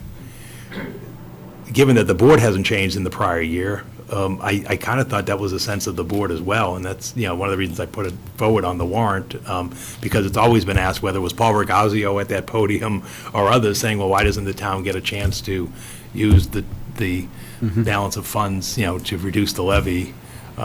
So again, there's no wrong answer, it's just whatever the town decides is the right thing to do. I think with the projections that we have for trash, utilities, fuel costs, the problems we found out about the sewer this year, the issues we've had with the road, I think maybe we should take a different look on that. But and we did add 2 different ways we upped the limits for seniors to work off, and that will be later on in the warrant articles. So that's my thought on it. The thing that struck me was the next article where the recommended amount into the stabilization fund is only $600,000. And I actually had the same question come to my mind, because when we were talking about tax relief, we were talking about, is there a sustainable strategy that we can put in place to reduce the rate of increase? And the implementation chosen that particular year was to put free cash in, or put a portion of the free cash back into the tax levy. And I guess I thought what I was hearing is that may not be a sustainable model. Like I was looking at the budget shortfall letter that you're going to present later in the packet. So there's an 800, did I calculate right? There's an $800,000 potential budget shortfall that you're projecting with known parameters. And then there's unknowns that may happen with the sewer or PFAS or roads or other things, right? Things that we just can't predict. So I guess I was trying to get some sense of how, in the next article, how secure and how stable is that 8.3% balance in the general stabilization fund, or is that at risk because of the unknowns and the inflation and other things that are coming up? And I guess to Ken's point, are we better off supporting the senior articles and saving more for some of those unknowns? I don't. Again, there's no wrong answer. By law, we have to have a balanced budget, and we will leave town meeting with a balanced budget. Or again, there'll still be some unknowns because depending on where we are with collective bargaining and so forth.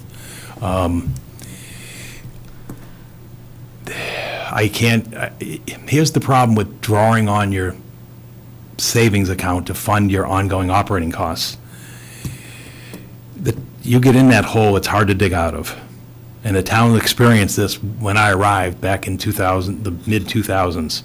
They drew their stabilization fund down to the point where in my first month or two in office, I had a visit from the Department of Revenue official who was concerned about the town's trend and what was going on, and as we know, it cost the town its bond rating. Because what happens is if you draw $1 million from stabilization to fund the operating budget, and then now your operating budget increased the following year, well, now you need to fund the increase plus the $1 million that you already provided, and it just becomes that perpetual cycle of like living off your savings Paul, account. I wasn't suggesting using it to fund the operating. Right. What, give an example then of where you would draw from the stabilization fund. Well, it may come to the point of where we're dealing with capital equipment. I mean, or road construction, depending upon how those matters progress. More likely capital equipment. You know, when we fund an fire apparatus, for example, we have a $4 million capital budget. Okay, or actually 375. I'm suggesting you go to 4 to keep pace with the town's budget. But a fire apparatus alone is $1 million. You know, if you're replacing an engine and a ladder truck, it's even more than $1 million.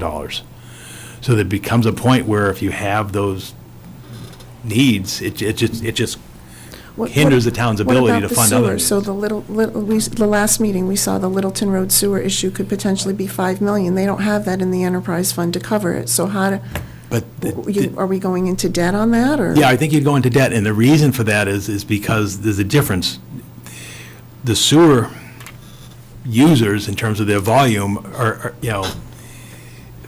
may not be, it's a self-fund, and it may not be the same proportion as the property tax levy.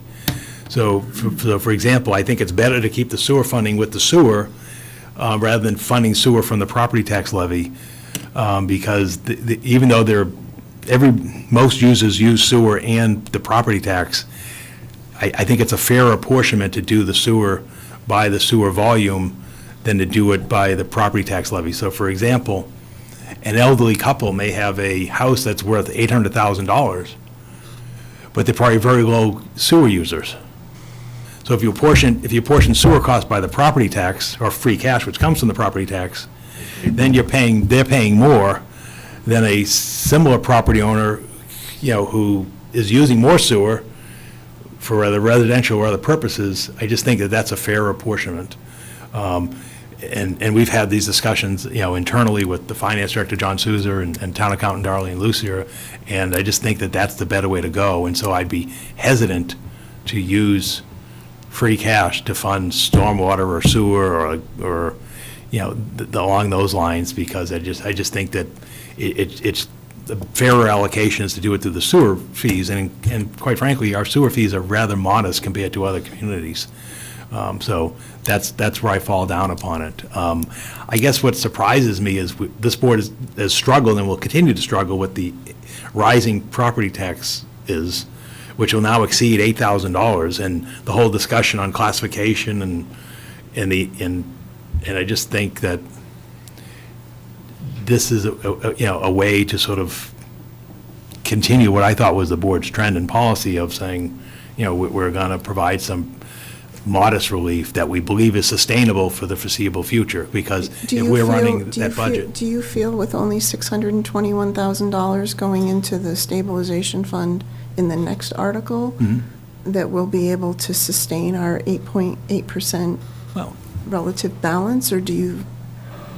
I don't know. I mean, I will tell you this, the range is between 5 and 10, and we've always targeted around the earmark of 7.5. Yes, towns are, reserving, as we're seeing the states reserving more funding because of the storm that's ahead of us. So again, it's not a mistake to forego this and put it into the stabilization fund.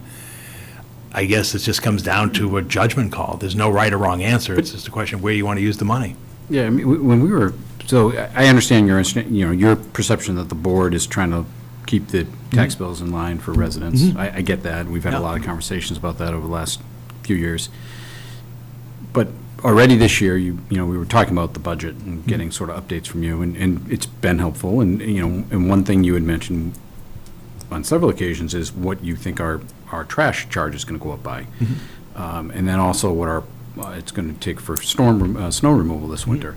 I mean, those two combined, I think if I added them up from what you told me, you're going to be maybe $500,000 higher.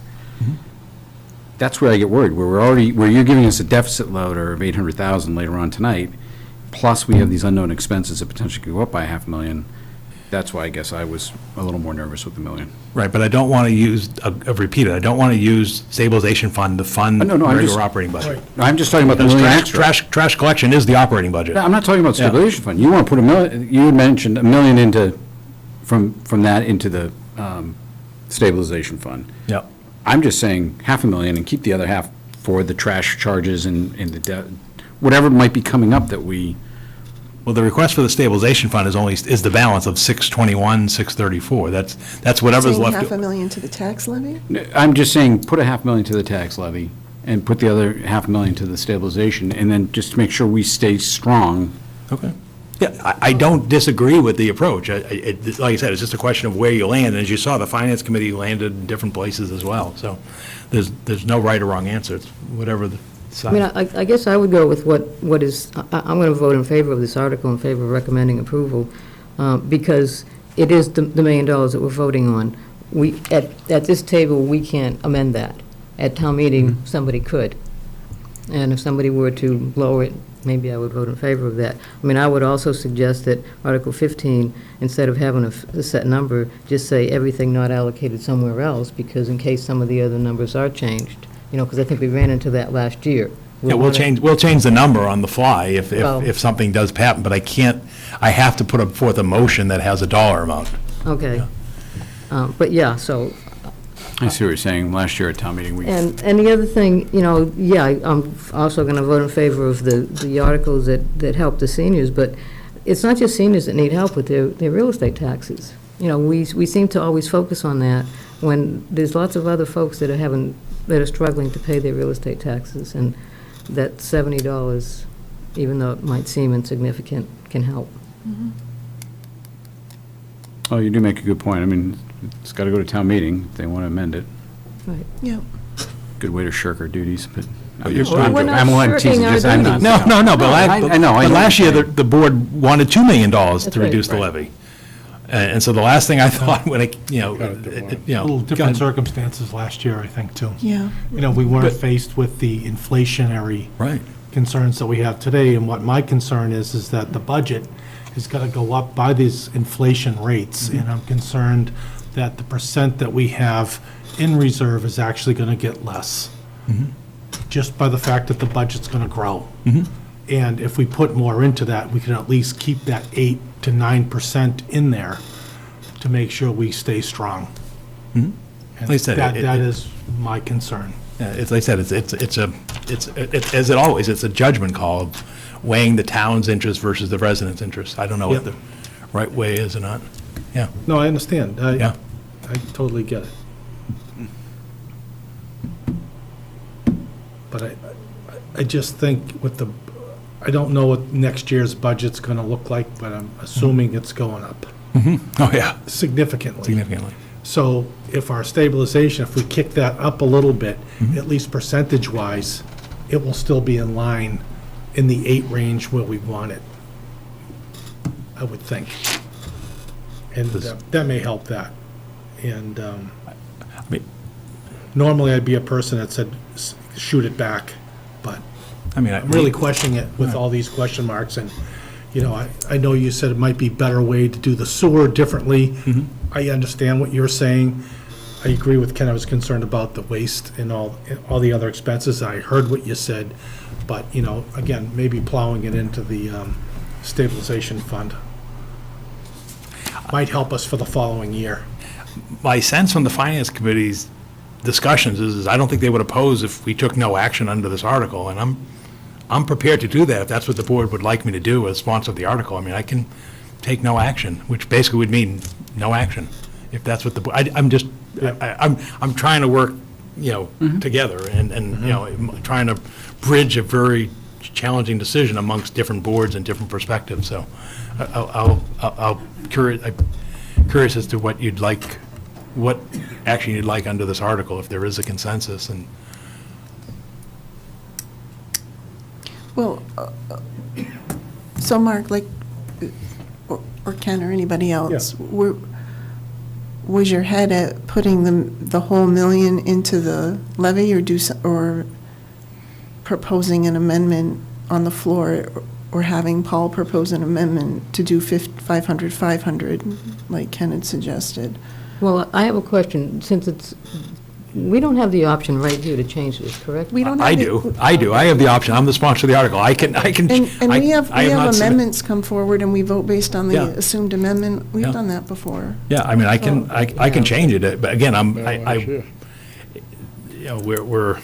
trying to work collaboratively with everybody. If like I said, the sense I got from the Finance Committee discussion was they just assume we do, perhaps we do take no action, and they we're kind of struggling with this, and again, if this board wants no action or a lesser amount, I'm prepared to go that way and to speak in favor of it at town meeting. Like I said, I'm just trying to weigh the various perspectives that I've heard over the years from the Select Board and Finance Committee and town meeting in terms of. So I mean, I'll make the comment, and again, I understand why you arrived there, but I think we're in unprecedented times. So for me tonight, I would probably vote against this. If it was it was 500,000, I'd probably vote for it.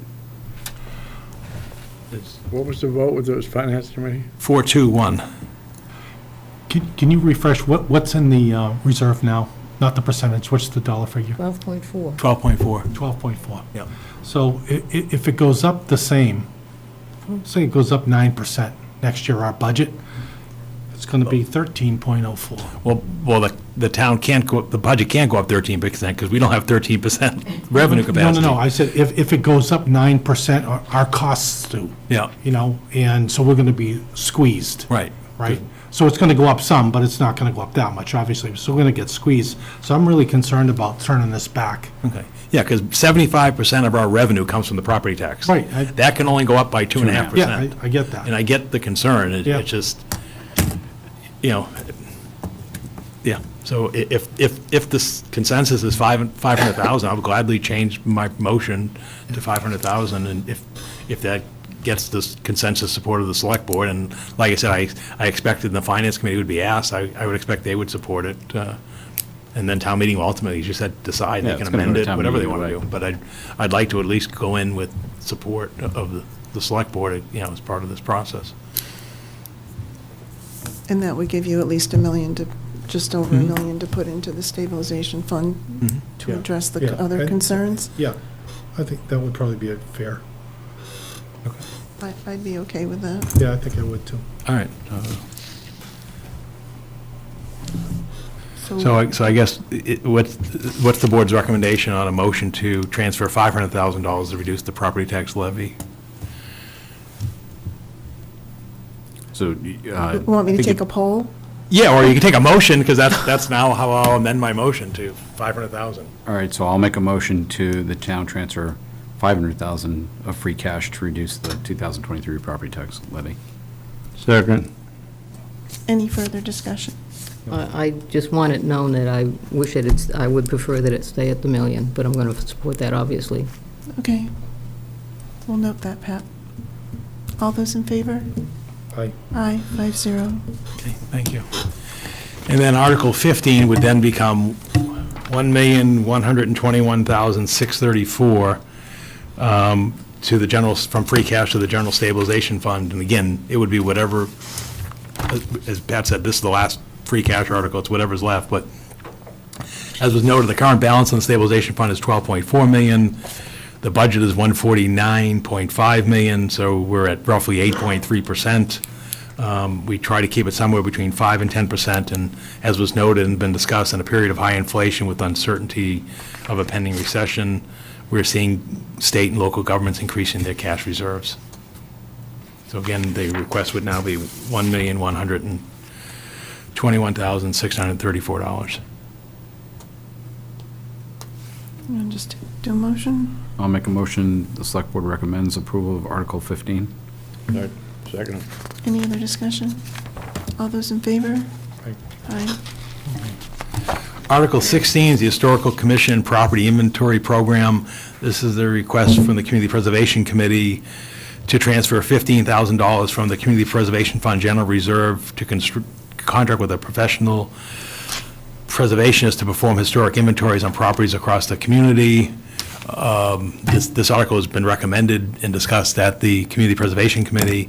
Linda Prescott has asked me to present that I'm not keeping her from here, and I'm not going to keep her from town meeting, because you know that question was asked at town meeting last time, but she prefers not to present at town meeting, and the request is to research, compile, and maintain an inventory of the town's historic assets.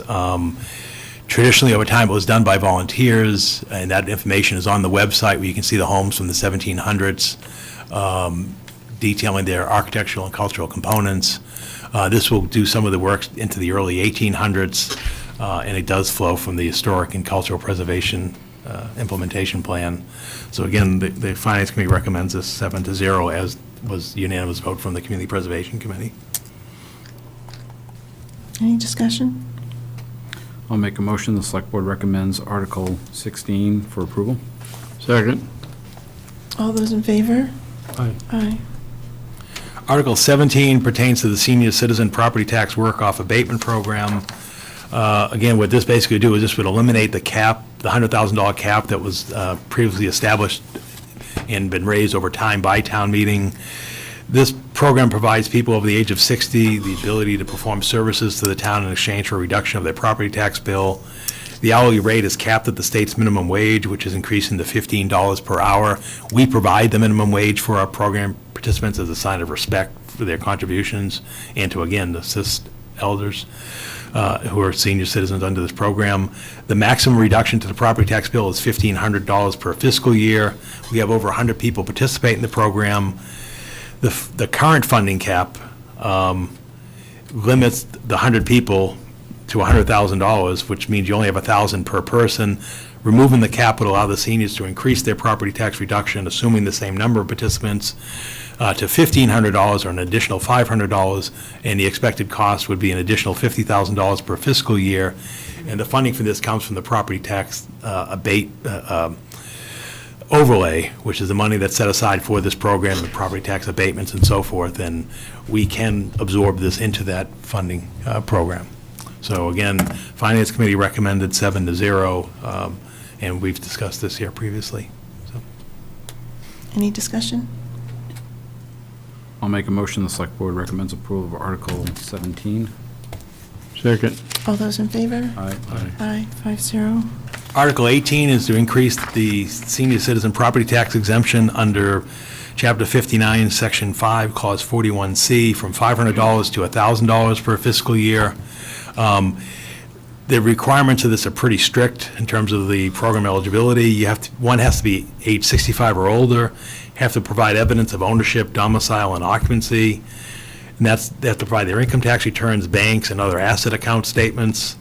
a person must have owned a domicile in Massachusetts for the past 10 years and have owned and occupied a property in Massachusetts for any 5 years. The income limits are, for a single person, just over $30,000, and for a married person, just over $45,000. The asset limits excluding the home are $40,000 for a single person and $55,000 for a married person. We've seen participants in this program diminish over time because, those limits have been, are pretty strict. And so right now, there's only 41 program participants. So therefore, the estimated cost of this program, which again comes from the overlay account, is $20,000. Again, Finance Committee recommended 7-0. Any discussion? I'll make a motion that the Select Board recommends approval of Article 18. Second. All those in favor? Aye. Aye, 5-0. Article 19 is the charter amendment that's board, asked us to assemble and advance with the discussion we had with the town accountant and finance director and so forth. This would amend the town charter by striking the requirement that the audit be changed after 3 consecutive years, to basically inserting language that one should change the audit team that performs the audit at least every 5 years. And as we discussed, changing the audit firm every 3 years is cumbersome and costly due to the transition costs. And we're unable to find other municipalities that have this requirement. The Massachusetts Department of Revenue recommends re-advertising every 5 to 8 years, and the Government Finance Office Association recommends that an audit contract be for at least 5 years. So, again, this was recommended by the Finance Committee by a 7-0 vote. Any discussion? Okay. I'll make a motion, the Select Board recommends approval of Article 19. Second. All those in favor? Aye. Aye. Article 20 is an article that we've discussed previously, and I'm sure we'll discuss further this evening.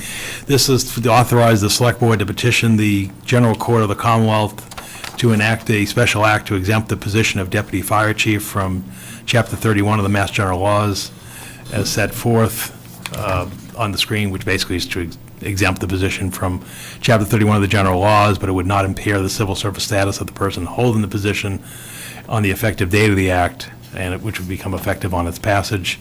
As we've previously discussed, the Chelmsford Fire Chief position has never been covered by civil service. The police chief position was removed from civil service in '93. The town voted to exempt the deputy police chief position from civil service in 2003. And I think the notion behind this is it would provide parity for the top 2 chief officer positions and assist the town in its succession planning. And how it would work mechanically is the fire chief would select, with the approval of the town manager, the appropriate candidate to serve as the deputy. The alternative would be to remain within the civil service system with a civil service examination and an option of an assessment center.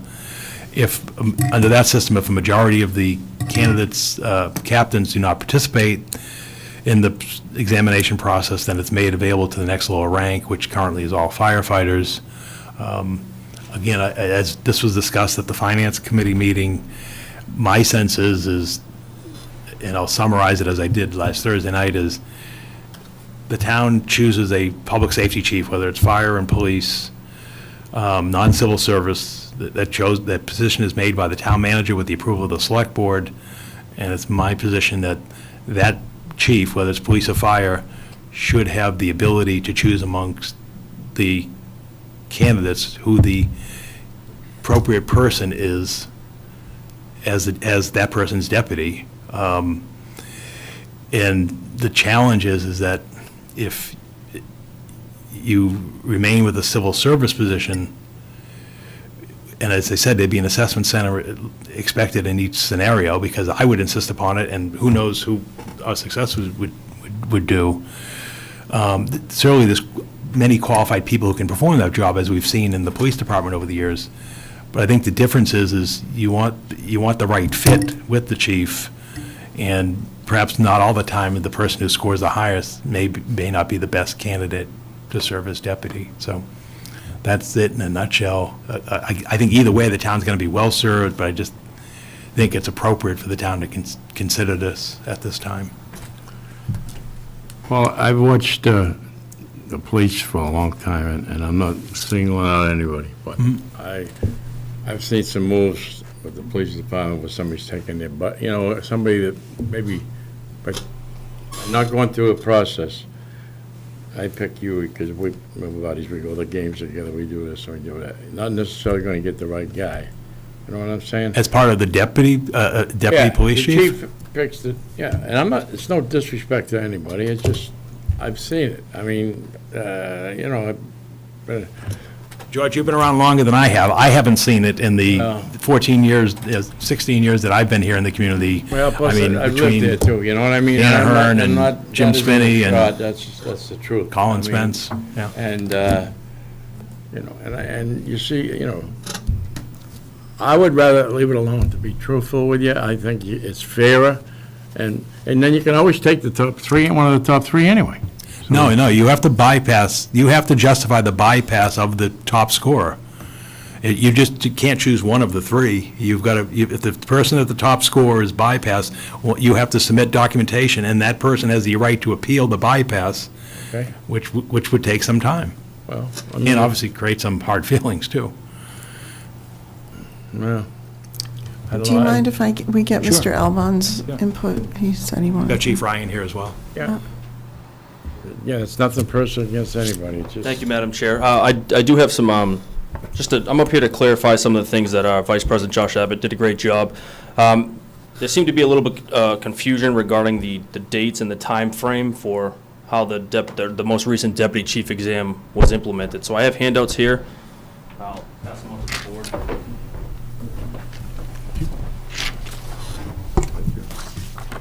Thank you.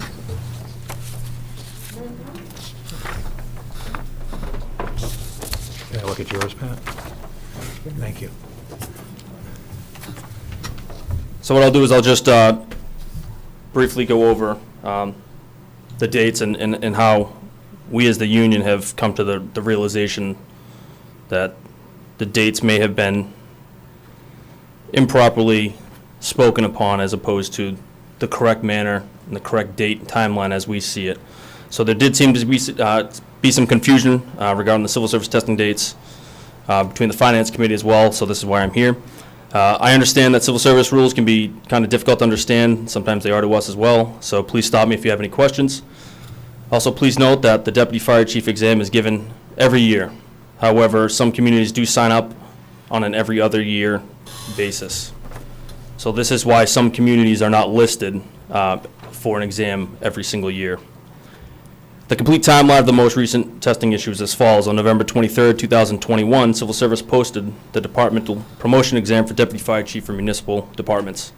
The application period to sign up for the exam was March 8th, 2022 through March 29th, 2022. Now, in order for eligible members to sign up for the exam, the fire chief, as the appointing authority, must request for the department to be included in the testing process. This is called typically, quote, calling for a test. No such request occurred at that point from Chief Ryan.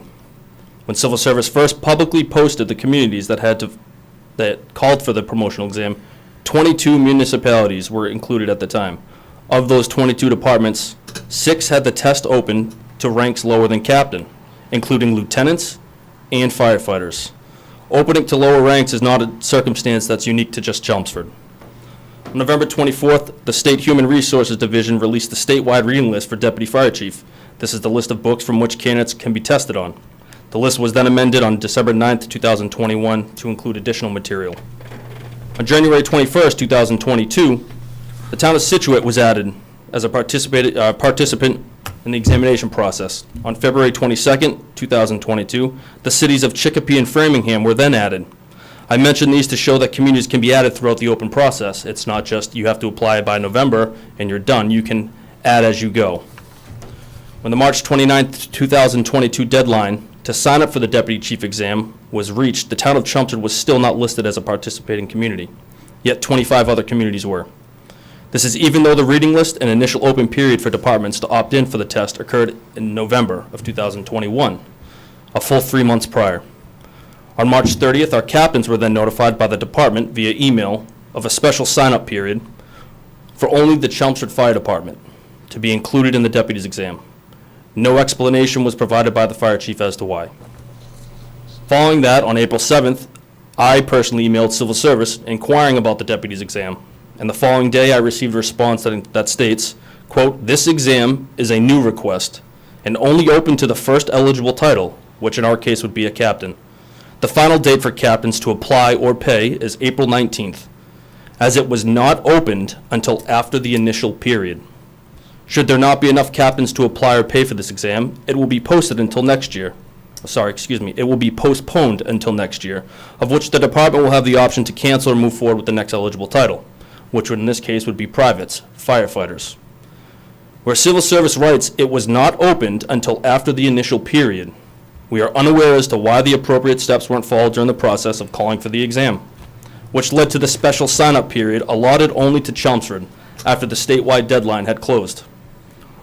We would ask you to direct that question to the chief, because we are not the appointing authority. Both the chief and the town manager have noted of a secession plan, but we argue the chief has undertaken no steps to a secession plan. To this date, the department has not hosted any in-house classes for professional development. We have had hosted 0 fire officer courses, which I would like to add are available for free from the Massachusetts Fire Academy. Our members are not afforded time off for professional development days, which other local departments are, even if it's not spelled out in the collective bargaining agreements, such as Burlington and Westford. We also had 0 in-house training to develop the knowledge, skills, and abilities necessary for when members are eventually promoted into even more challenging roles. The civil service system works, as proven by the state pouring in over $4 million in funding. We ask the board to oppose warrant Article 20, which we feel will have lasting ramifications beyond that of our next deputy chief. Thank you, and I'm available for any questions. Thank you. I think the board should hear from the fire chief. I mean, there's some, and then I've got a couple of questions as well.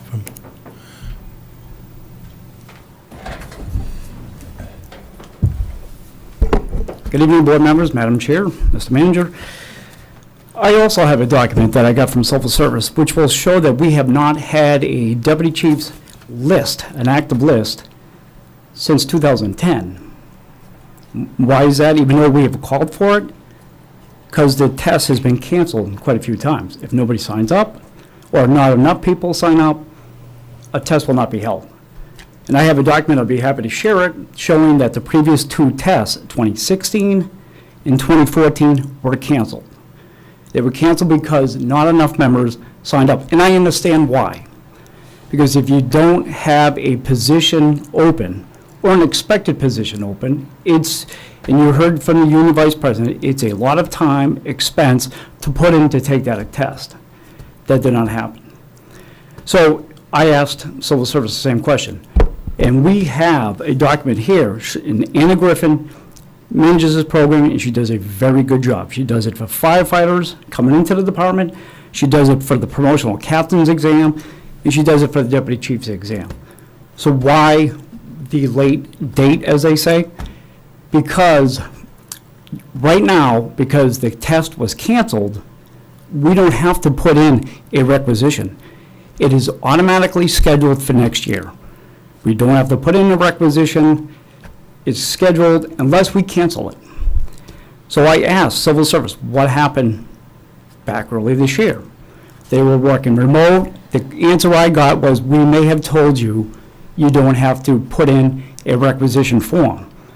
Then when members reached out to Anna Griffin saying, hey, there's nothing posted, she reached out and they said, yes, you do have to put a requisition in. That's why the extension was given to April. There was no efforts on, certainly, and I can show you that she puts it in early enough in November to give everybody a fair chance. There's no efforts on our behalf to prevent these officers from taking it. But again, the previous 2 tests that were called for, that were scheduled, that we called for, were canceled. So, and as far as the other comments about professional testing, the town, through the succession planning, through this board, recently put in for supervisor training. I put in a email to all my officers. If you're interested, I will put you into that class. So we always take advantage of training. My fire prevention officers are certified because we send them to training. It's absolutely nonsense that we don't benefit and take advantage of training, especially if it's free. And if a member does ask me, sure, I do have to look at the coverage for the schedule, but I do try to accommodate people. And I'm here for questions as well. Thank you. Thank you.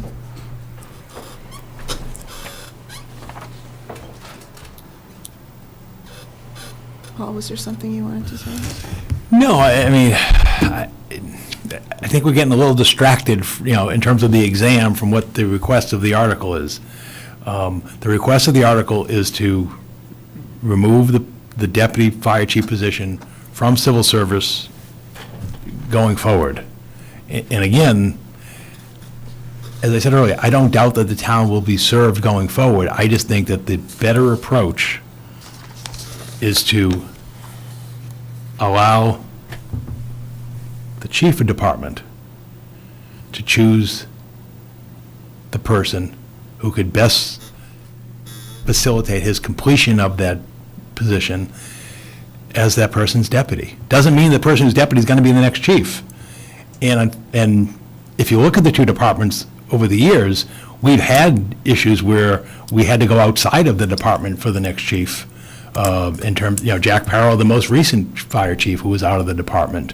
So again, it's not that that's unheard of or good or bad, but I just think it's, if standing at it from a management perspective, this is a management position, the deputy chief, this is the number 2 person.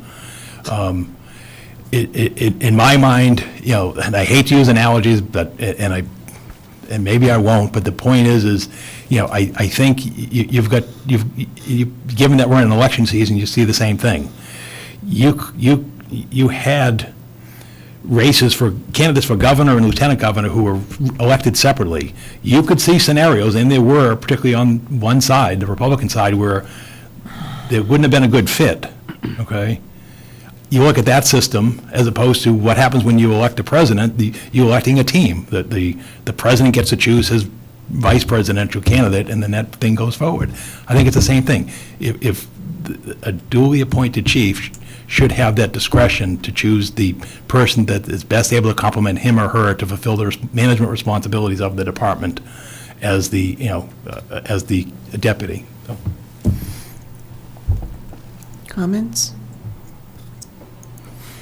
I agree. It almost sounds like the civil service process, it creates more confusion than it does solve anything. And I can't imagine that if the chief were going to be looking for a deputy, that he wouldn't reach out to all those that would be qualified to interview with them and have them present their qualifications in a manner that's going to be useful for him to make that decision. What percentage do you think that the larger, the towns our size and maybe a little smaller and larger cities, and what percentage is the deputy in deputy's position in? We've asked, the chief can come up and speak to that. We've asked We those were questions. presented that data. It was like 53 municipalities, I think, out of a little over 100 still have it as a civil service position. It's actually 80. Say again? So right now, there are 80, for the deputy chief position, there were 80.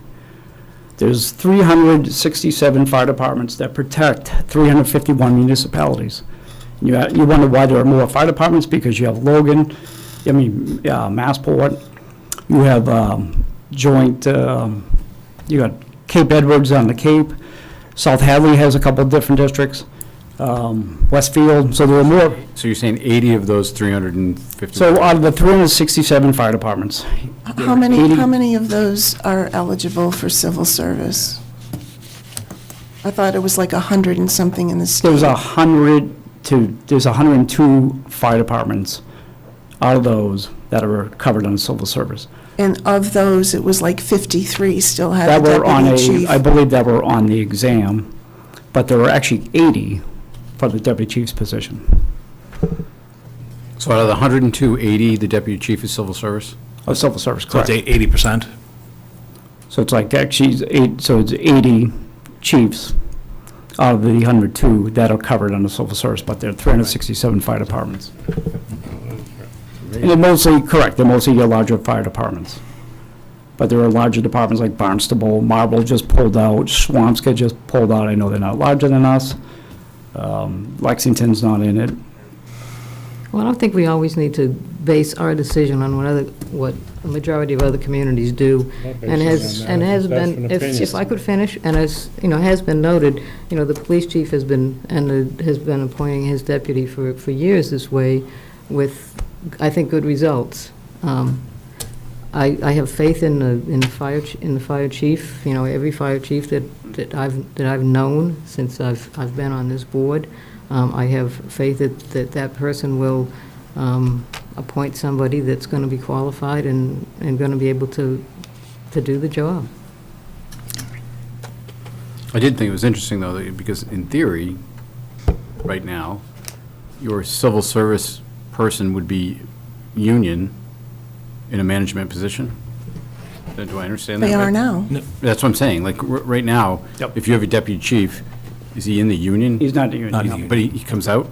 He does. Okay. Correct. All right. Here's what I've been struggling with this. So, first of all, in the Collins report in May, when we got the succession planning report, they identified short, long, and medium-term priorities for succession planning, and neither this position nor this department was part of that. And I just I feel like this is being rushed in that the workforce in the department found out about it when it was posted on one of our agendas. And I wonder if we were part of that sign-up, knowing now that we have potential vacancy on the horizon, would we have gotten more than 3 captains who could have adequate time to plan to do the testing? It sounds like, Chief, that there's flexibility within the civil service for us to apportion, or you, a percentage based on the test results or based on the assessment infrastructure that's already set up. And I'm just trying to understand, like, where has this been detrimental to the town in the past? And it doesn't seem like it has. And when we talk about succession planning, part of that is engaging with our workforce on, career aspirations and development planning and things like that, and proactively grooming or encouraging them to prepare for these tests or what have we. And I'm not saying that we haven't done that, but I have a hard time. There's a solution on the table, and I'm struggling with whether we've actually defined the problem correctly. So for me, this just feels rushed, and I'd rather, we've been back and forth every time it comes up, and I would rather see it socialized internal to the town and get some buy-in behind what we're doing here. That's my opinion, and I don't think, I appreciate that it's a management position. I have a hard time believing that the infrastructure within civil service isn't proven to help prepare people for management positions or to assess them against that. If it's been we're still doing it. Our current chief or current deputy came from civil service and is in civil service. So I see the merits in both sides. I feel like this isn't fully baked yet. That's my whole concern with it. I don't think it's that difficult. Well, I don't know. I mean, here's the dilemma I run into. If I go off and discuss it with the membership, and then it gets back to the board, then discussing with the membership, I feel the board's looking at me like saying, well, why are you discussing it with the membership that you didn't discuss with the board? So, right, my first approach was discussing it with the board, and then I get criticized, well, the membership found out about it because you discussed it with the board. It's a no-win scenario for me, in terms of how I can proceed, because nothing in this town is a secret when 2 people know about it. That's true. And that's the God's honest reality of what I experience every day. And so I don't know how I can satisfy the dual requests. We'll discuss it with the membership, but then let the board know what you're doing before you discuss it with the membership. From a succession planning standpoint and engaging with the workforce, do we have any idea of how many of our captains want to take the test next year? See, this is what I didn't want it to. I didn't want it to be based on individuals or personalities or what have you. I did it blind. I have not asked the chief, and he can attest to it. I've not asked him. I don't know who's interested in doing it, because that's not what I want the decision based upon. I want it based upon the principle of, should this be the right way to approach it, as opposed to, well, we kind of know these people are interested, and, that's not how I go about things. Well, so I like the logic there, and so let me put it this way then. The first I heard about it was in the zoning article. So as far as discussing it with the board, here it is. I personally think it's too quick for me to know enough about it and vet it. Maybe I'll be fine by town meeting. Right. I've been reaching out to some other fire departments to try to get pros and cons, chiefs and captains at other departments, not, further away, just to, and I am getting feedback, both for and against, but again, when you say you want to have a discussion with us, it was the warrant article. Right, beginning of August. Yeah, beginning of 2 months ago. But I'm still kind of getting comfortable with the idea, and I think it's, like, I never thought of half-baked, but I'm not quite there yet. I understand what you're saying, it makes sense to me. It needs more time. But I haven't had the opportunity. With everything else going on in the town, I just haven't had the opportunity to really go through this, and I just don't know what I would do with more time. Like, what would I do over the next 6 months? I mean, obviously, the union has its position. I have a position. I don't know what would happen with 6 more months of time if we postpone this to Springtown meeting. I don't know what's going on. Well, I'm not asking you to do that, but I am saying over the next 3 weeks, I'll probably arrive at a better decision. And if I For the could next just 2 add, I just had a thought here. We're looking at the number 2 position. That number 2 position for the Chelmsford Fire Department is the deputy chief. Other departments, when you look at it, especially your larger departments, your Springfields, your Bostons, it may be the assistant chief. Some of those may be out of civil service. So you have to do, when you look at deputy chief across departments, they may not be the second ranking member of the department. The city of Lowell is going through their succession planning right now. The fire department specifically is looking to bring in the position of assistant chief, which will be out of civil service, will not be union, part of their succession process.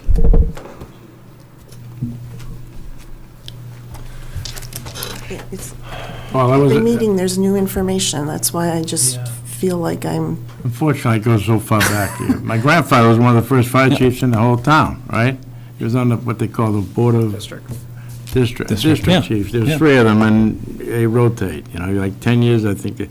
And every year there'd be a different one of them would be a chief. But Board of Fire Engineers. I mean, when I was in high school, is when they first went to, would they go to civil service first, or they go to the union first? They were like within a year or 2 of each other, right? The union was early 70s, I believe. Yeah. Civil service was August of 75. Right, okay. And before that, the selectmen picked private to be the police Yeah. chief. Right? Went right over the thing, and they just made him right over everything, And then it depends on who was a pal with who and who was getting the overtime. And, I just think that, I said, the more organization and the better. And that's not being disrespectful. But George, when I arrived here, there was a deputy who was very disappointed that he had been bypassed by chief and retired to that day. And I'm not going to mention any names. I know. And that was a very, very, hurtful experience for that person. I mean, I could feel that. But that's going on. Yeah, that's what I'm saying. And Day one. Right, and so that sort of gives me some sensitivity of like, well, geez, that probably could have been avoided had the chief chosen the person that they felt was not the best scorer, but the person who could best do the job. That there's things outside of the best scorer that may make one a better deputy. Like I said, there's no. It's again, it's another one of these difficult decisions. And if this goes to town meeting and doesn't pass, you can still use assessment centers, right? Yeah, either way. Yeah. I mean, I right now, we utilize assessment centers in the police department, and I would recommend that when the time comes to fill the deputy chief, that they use an assessment center there. And even, even for, whether it's sergeants or captains, whatever. I mean, an assessment center is another piece of valuable information. Yeah, I would agree. I would tell you this, if somebody brought it to, but when the most recent deputy police chief was chosen, there was no assessment center. Chief Spinney felt he knew by his experience over the years and working with all the people who were lieutenants who would be the best chief when Dan Ahern left. And he brought forward a candidate without an assessment center. He conducted interviews of the interested candidates and brought one, so you don't want to do the assessment center just for the sake of the assessment center. But, so I don't live in the world of absolutes, but I just think that's a general principle in assessment center would be helpful, yes. And certainly the process they've done 3 times in 9 years, with Deputy Chief Jim Spinney back in 2013, 2014 it was Dan Ahern, and most recently, as Town Manager said, with Colin Spence. So within 9 years, 3 deputy chiefs picked outside of civil service. I think they've done pretty well. Mark, were you going to say something? No, I'm kind of in the same, there's nothing you could have done different. There's nothing anybody could have done different. For me, it's really just assessing the information and trying to make a decision based on what I have, and I don't feel like I can make a good decision based on what I know right now.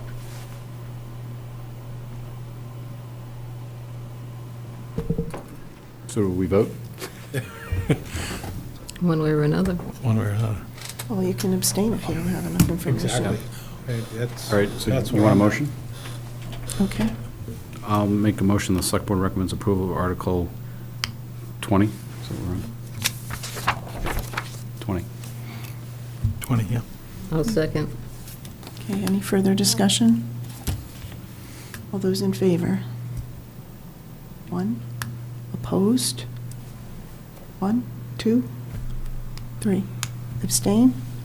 1. Okay, thank you. Article 22 gets into the zoning bylaws, and Chris LaValle, the petitioner, is here this evening to present. I'm sorry, 21. 21, 22, and 23 are the citizen petition articles pertaining to warehouse, distribution center, and the use regulation table. And Chris LaValle, the petitioner, is here this evening. Good evening. Before you today, I've got 3 zoning articles, the initial text of which we didn't have time to change because of the timing of the edits that we've been working on with the planning board compared to the dates that you guys were doing your initial approval of the warrant articles. So today I'll be presenting a little bit about why I'm proposing these articles, and then presenting the updated versions that the town meeting will be voting on. So if you could advance, thanks. The next one. This one or the next one? Next one. Sorry. So why are we here today? Business models are changing, partially due to the pandemic, where companies needed to pivot their business models in order to survive, partially due to typical advances in technology and evolution of business models through normal competition. There's been more remote work where less office space is needed, so office parks are being redeveloped. More distribution centers are being required, and Amazon's changing their distribution model to more smaller last-mile facilities. And because Amazon is a industry leader, other companies like Chewy.com are following their lead. While automation is, these last-mile facilities are becoming more automated, more prolific, and smaller, and more efficient. While automation is not necessarily a negative thing, this trend is misaligned with our current definitions of warehouses, distribution centers, and fulfillment centers that use throughput volume, traffic, or efficiency in their definitions and traffic codes. So we have to keep them current. Next article, please, or next slide. As Planning Board member Nancy Arroway said at their September 14th meeting, the Dalton Road public hearing, we protect our neighborhoods. Of all the things our zoning regulations do, we protect our neighborhoods. I absolutely agree with her, so we must keep these bylaws updated to protect our infrastructure, wetlands, open space, safety, jobs, town character, all while still allowing progress. We want to attract businesses that are beneficial to our town, not businesses that are detrimental. Our singular one-size-fits-all model and definition of warehouse is outdated and doesn't take any of these changes into account. The Planning Board did bring an overlay to town meeting a few years ago to try to address this, but that failed for a number of different reasons. However, I believe that many town meeting reps, including myself, made it clear that we wanted the Planning Board to go back to the drawing board and come back with improved proposal to address the warehouses and distribution centers. It has been a while and nothing was done, so now we're bringing these articles forward. So before you today, you can go to the next slide. I'm proposing 3 warrant articles to help address these concerns. They're closely tied together, so I'll be presenting them all together, but I would ask that you vote on them separately. It's not going to be perfect, and they won't address everything since we can't predict the future, but it's a good start and a first step that we have to take now. The initial definitions of this proposal are based on Acton's definitions, not the permissibility, as a model. They're a town very similar to ours, similar location to major routes, and their goals and aspirations in the 2020 community plan are similar to ours. I then also included components and definitions from the distribution centers and fulfillment centers that Prince William County, Virginia developed in 2020. This helped provide additional clarity that the Acton definitions didn't have, and address many of the comments and concerns that were raised in the public hearings. I then incorporated a number of suggestions and adjustments from residents who spoke at the public hearings and who contacted me directly. I also incorporated a number of edits and suggestions from Evan and the planning board members. Throughout this process, I've also been compiling an FAQ, which is in your packet tonight, to address some of the concerns that were not included. So this brings us now to the updated text of the articles. So the first article, for this article, the slide that you have contains, the next slide contains the explanation. But since you have it in text, I'll ask that you leave this slide up, and it'll be easier to follow my explanation. So this first article distinguishes lower impact warehouses compared to the higher impact distribution and fulfillment centers. The warehouse is storage or bulk shipping between business to business as a primary purpose. The definition excludes facilities that are primarily meant to transfer or distribute goods and materials to consumers. It does not change the permissibility of warehouses. And anything covered by this definition of warehouse is still permitted in our zoning as they currently are. Okay, you can skip ahead 2 slides. So the second article, I know this text is very small and hard to read, so I'm showing this as an overview slide, but I will go through the details on the next slide so that you're not straining to read this one. The prior article defined what a warehouse is and isn't. This article defines what a distribution center is and isn't. And more specifically, it defines the differences between small, medium, and large distribution centers.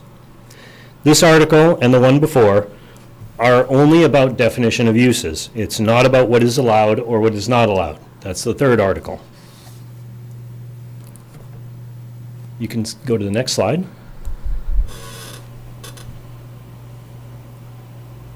This one? Nope, one more. Yep. So for this slide, I've grayed out the top portion of the article to focus on the small distribution center definition as an example of the 3 separate paragraphs. For all 3 paragraphs, the small, medium, and large, all of the text except for the highlighted text here is exactly the same in order to define what a distribution center is and isn't. The highlighted texts are related to the difference in sizes. You can go to the next slide.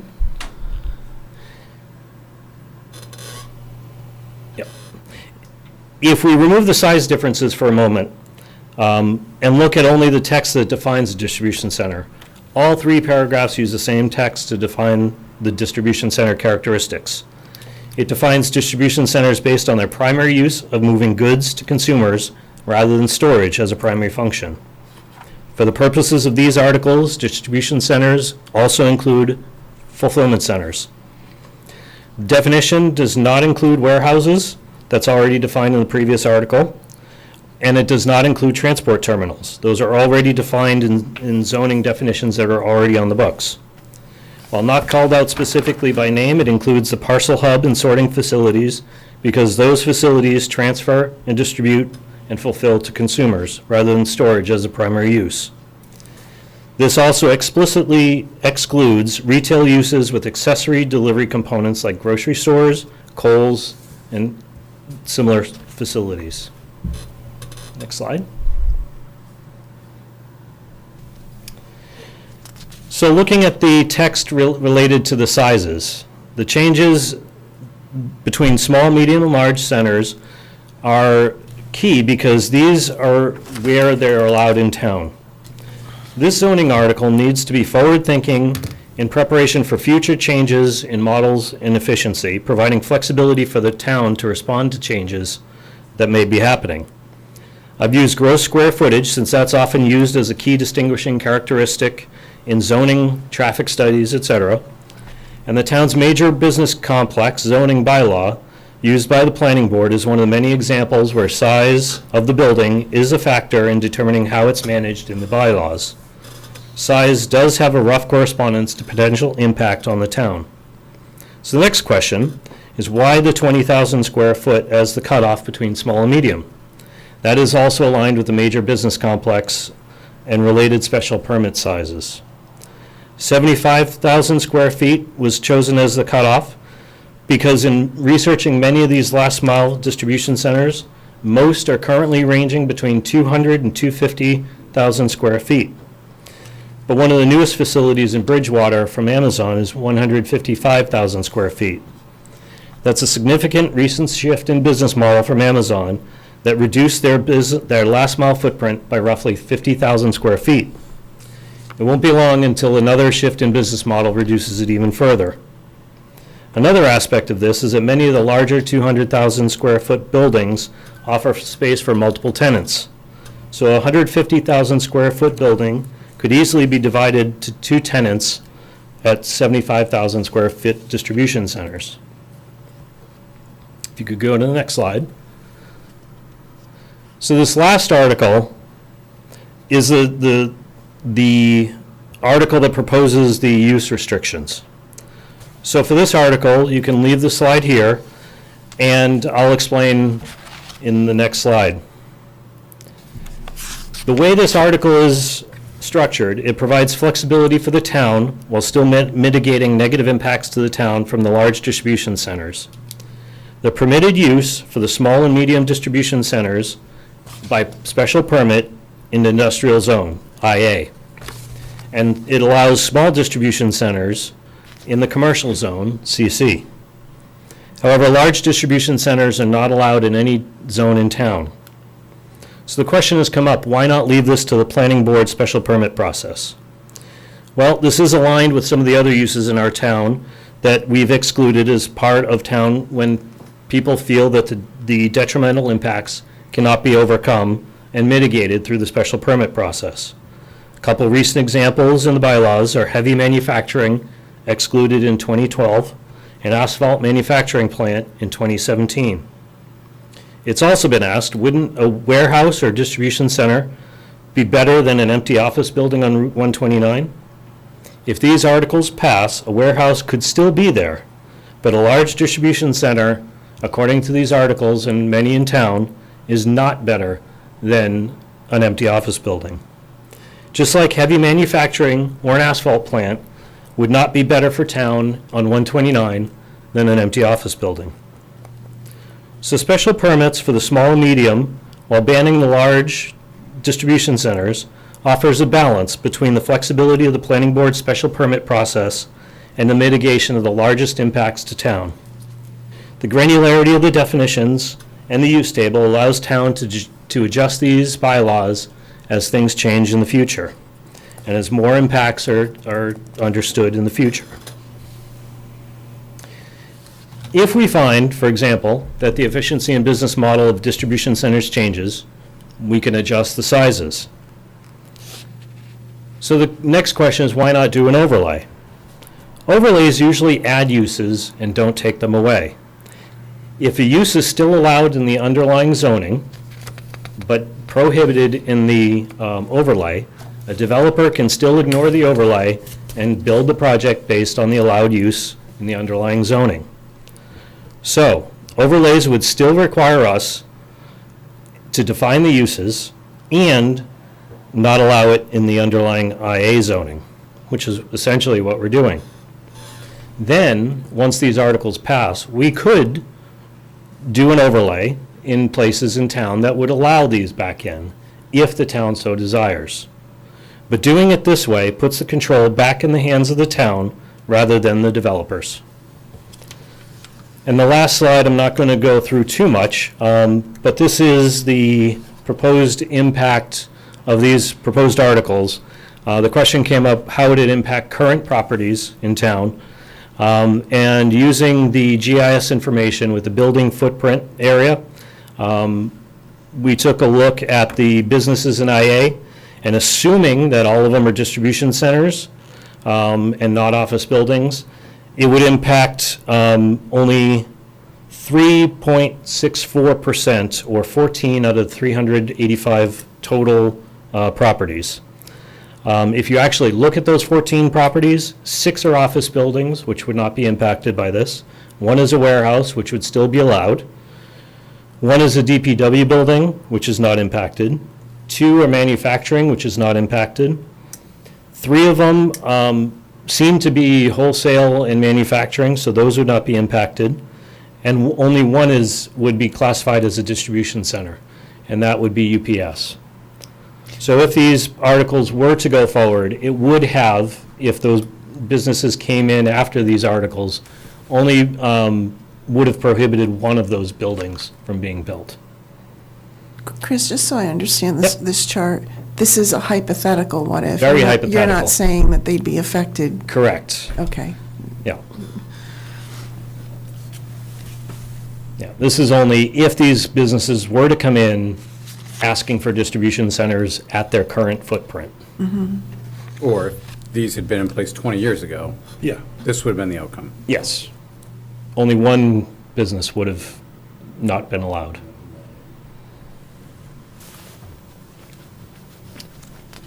Can we hear from the planning board? Sure. Are there any questions for Chris? Okay. Would someone from the planning board like to speak? Yeah, I think I would. Thank you, Chris. Nice job, man. Yeah, we've had several sessions with Chris. He's done some pretty Just your marvelous name. work. Oh, Mike Raisbeck, chairman of your planning board. Thank you. The planning board heard, well, I think at least 3, maybe 4 sessions on this. Ultimately, we came out 4-3 against recommending these articles. And I thought it might be of some help to you to tell you what our reasoning was. Obviously, with a 4-3, it wasn't the reasoning of everybody on the planning board, but it'll give you some idea of where the push and shove points come here. First point I'd like to make is that the master plan, and we finally got that approved earlier this year, the master plan actually calls for accommodation of e-commerce. As Chris rightly pointed out, we actually tried 2 years ago to change some of the definitions. That didn't go over too well at town meeting, but it does not mean that it's not a matter of interest to us. Being in the master plan, of course, that's not rules, that's guidance, and that's guidance only.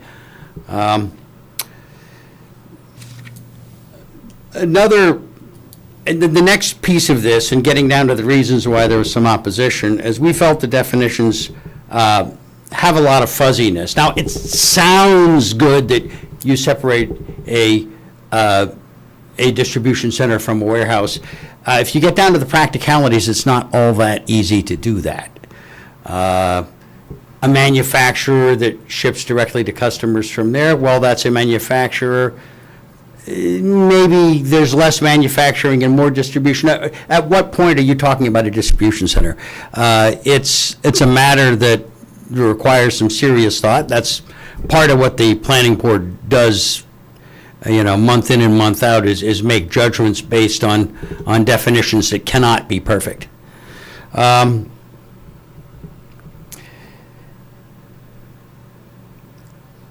in addition to the fuzziness in there that I think would make applying these bylaws difficult, there's the feeling that this could actually be handled better with an overlay. What an overlay gives you that typical zoning does not is it actually gives the planning board some tools to negotiate things that they might otherwise not easily be able to negotiate with the person who's selecting to do something under the overlay rather than under the underlying zoning. And it might very well wind up in a situation where the underlying zoning says it's prohibited, but the overlay says, but in these circumstances, you can do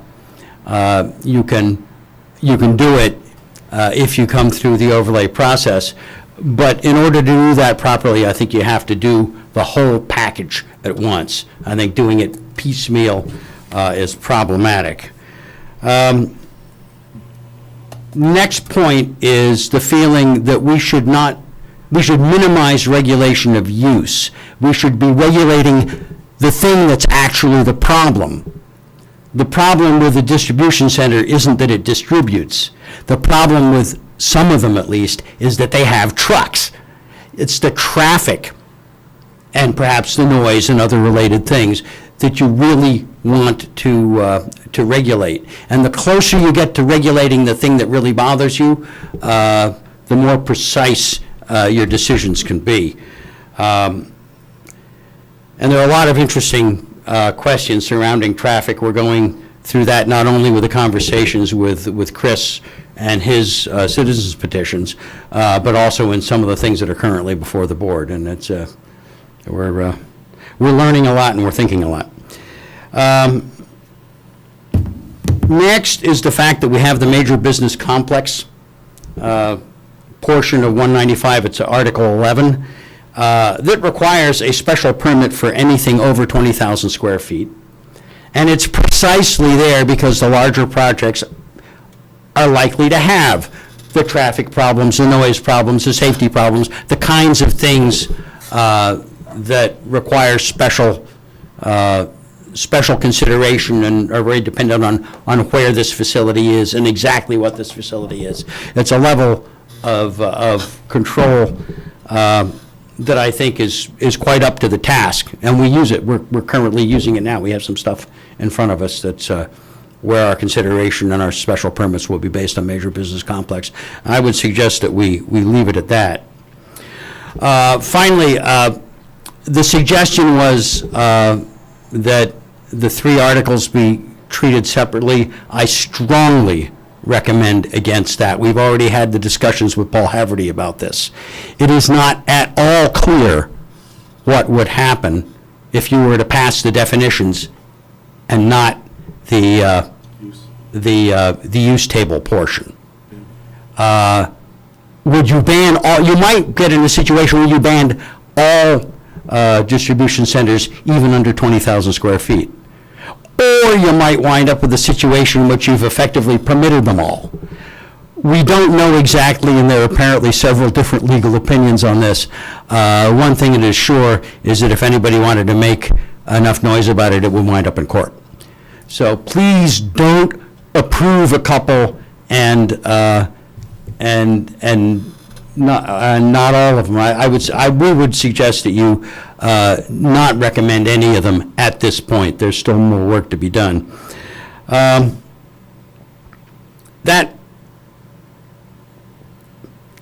pretty much covers it all. I'd like to say again, with the matter of the fuzziness and of definition and the difficulties of getting definitions absolutely right, I think a well-known and renowned member of Chelmsford town government said not very long ago, nothing comes out of anything rushed.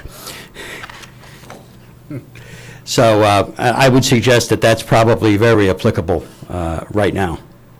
So there it is, and I don't know, I think the clerk of the planning board may have something to say too, if you would like to hear it. Sure. And I'm going to pass because I believe Mike said it pretty well. Could you clarify for me your statement about the master plan and what the master plan accommodated? Well, yeah, why don't you take that? You will.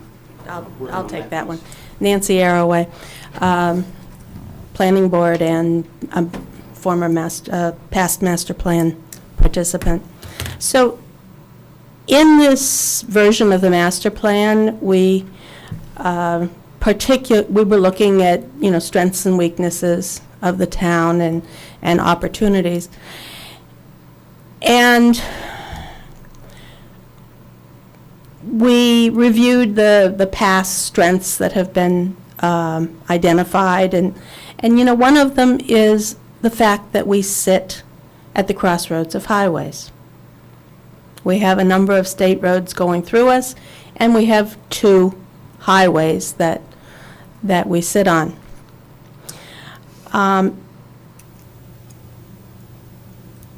And we looked at what is changing in our world and influencing us that demands attention in terms of our planning to go forward, of how we grow and how we maintain our SIP percentage, for heaven's sakes.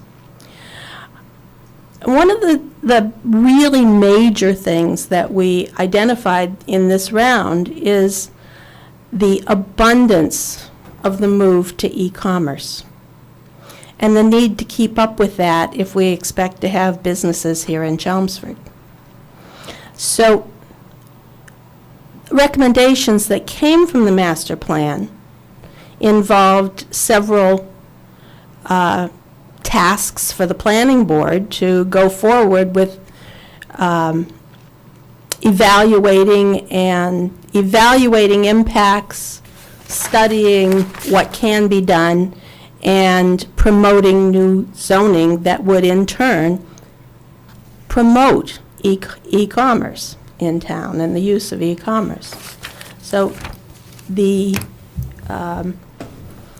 articles that you saw, I don't know, a year and a half ago at town meeting regarding distribution, regarding ghost kitchens, regarding small and large internet sales, supportive businesses came out of that. And it was probably too fast. I mean, it didn't pass, and we were trying to get ahead of the curve before we came out of COVID and before businesses and the business opportunities started back up. And in doing so, in our haste, we really didn't give it enough thought as to how it was presented. But the fact remains that one of our big strengths is that we are positioned in a place to move goods. We're positioned in a place to move people, and we're positioned in a place to move goods. So this set of articles kind of flies in the face of that. And unfortunately, it's not focused on the problem, which is how do you manage traffic and where are the appropriate places for that traffic to be?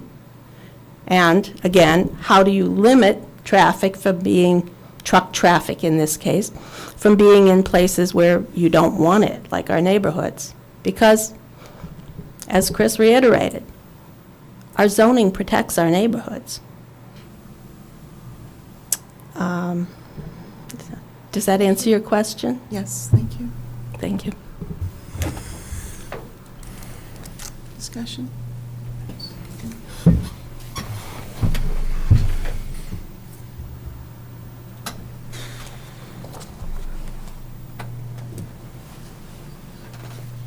I read everything for the most part in this, and I think I do support not going forward with this at this time. I think it needs a lot of review and including, first person probably, face-to-face, maybe a joint meeting, maybe with town council or whatever, to really look at this, and I totally agree on the use table versus the definitions. I mean, I don't think those things can be in conflict. So I don't think I could support it at this point. I understand what Chris was trying to do, though, and I really appreciate what he's trying to do, but I just think it needs a little bit more. May I ask, what is the planning board's intent if this doesn't pass at town meeting? Have you discussed that? Well, yes, so we have the major business complex special permitting, which is there precisely to deal with the kinds of problems that large operations will give you, and we will continue to apply that. And that may very well be, and probably will be in a lot of situations, having proponents come in front of us and say, look, what you want to do, you can't do there, because it's in the middle of a neighborhood. Well, you also said when you started your comments that it needs more work. Would it be your intent to continue to work on this as a planning board? Yes, although I think the form that it might ultimately take would be some change to the underlying zoning and an appropriate overlay to handle the nuances of warehouse, manufacturing plus warehouse, distribution center, that whole collection of activities. Thank you. Anybody else? I'll also say the way Mike described it with regard to trying to do it based on size and so forth, instead of the actual problem, which is the transport, which is the traffic that it's actually producing, is really valid point, and I think we got to look at that much closer too. Come on up, Chris.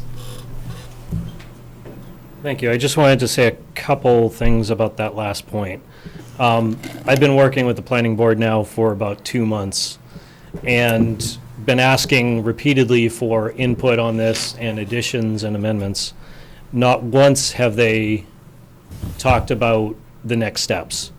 I've repeatedly heard them mention the point that Mike mentioned about letting the major business complex take care of this. The issue that we're dealing with right now on Riverneck Road is that townspeople and residents on that street have lost sleepless nights worrying about what's going to happen to their neighborhood because these special permit hearings go on and on and on and on. And we take night after night of having to go to these public hearings to defend the neighborhood. And that's just not a way to treat townspeople. In addition to that, I've asked for amendments on these from the planning board. They've never once offered to take this and add an overlay to it. They've only suggested replacing this with an overlay. So I want to make it clear that that has never been on the table either. So as a townsperson and a town meeting rep, I'm worried that if this does get defeated, that we're going to spend another 2 years trying to fight project after project after project coming into our neighborhoods and still no zoning changes to the underlying zoning and no overlays to fix it. So I worry that if we don't take this first step, which can always have an overlay on top of this, I would welcome, and I've offered to work with the planning board to get this in place and then work on an overlay right away after that for the next town meeting. But that hasn't happened. So I worry that if we don't do this right now, we're going to spend another 2 years trying to figure out what to do. Thank you. Thank you. So I have a question, Chris. So why did you choose to do this in 3 articles as opposed to 1, as Mike suggested that it would probably be more Because beneficial? in my experience at town meeting, if people disagree with one small part of it, it can blow up the entire thing. And so by doing it piecemeal at town meeting, we can easily pass the first one, depending on what happens there, take some action on amending maybe the second or third one. It gets really confusing if we're trying to address too many issues in town meeting with one article. And because we've got two definitions plus the use table, which encompasses essentially multiple combinations of uses that we could maybe adjust, it would get really confusing in town meeting with amendment on top of amendment on top of amendment. And so focusing each article on one topic, I felt was going to be less confusing for town meeting. Okay, I guess I kind of see your point, although, yeah, if the first two passed and the use table did not, then where are you? It's... Yeah, that'd be a mess. But based on what I've heard from town council, there are uses defined in the bylaws that are not in the use table. And so if there is an occasion where that happens, it's my understanding that anything not explicitly stated in the use table is not allowed. So ultimately, if we define it and it's not in the use table, it's not allowed. Okay, so basically, if that were to happen, then no distribution centers would be allowed. Is that what you're saying? Mm-hmm. Okay. Interesting. Okay. I think council was looking into that to get us some clarity Yeah. on it. He's going to be here at the next meeting. If we want clarity on that, we could ask then. So like I said in my research, there are definitions in the bylaws that are not in that use table. Okay, thank you.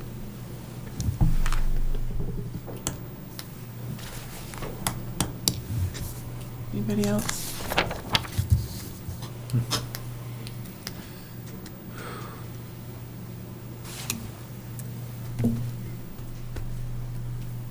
Want a motion? Sure. I'll make a motion. Can I just Yep. make us, if Paul Haverty is going to be at our next meeting, if it will be before town meeting, could we wait and see if he has some answers to these questions? Because I think it's terrific what Chris has done. Yeah. But maybe it needs to be more incremental than, or less. I don't have an objection. None? You're suggesting holding off until we can get clarification? Correct, yes. That's Is fine. everybody okay with that? I actually... Okay, so we'll defer a vote till our next meeting. That's a good idea. Okay. Which is, we're going to talk about tonight, but we believe it's going to be October 11th.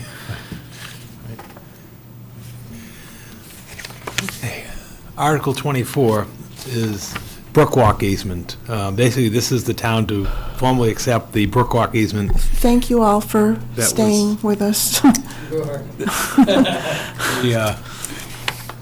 Sorry, Paul, When the go planning ahead. board, when the planning board approved the Oddfellows redevelopment project, for lack of a better word, where they're under construction right now, the approval included the Brookwalk easement, as shown on the plans and depicted and so forth. We've had the documents prepared because not only, again, it's kind of like, it's approved, but in order for it to become effective, the town meeting has to vote to accept the easement. The documents have been drawn, council's reviewed them, and they conform with the approval by the planning board, which is basically that Brookwalk that goes and extends almost to where the now town property is, where the parking lot is area. So that's what's being requested under this article. The easement document, sort of lays out the conditions of it. Basically, it's open to the general public, for a walkway area, for basically non-motorized recreational purposes such as walking, jogging, skiing, snowshoeing, and bicycling. What's not allowed there, as you would expect, that location easement, you can't have loitering, fires, overnight camping, carrying or discharging of firearms or any other recreational activities within that easement area.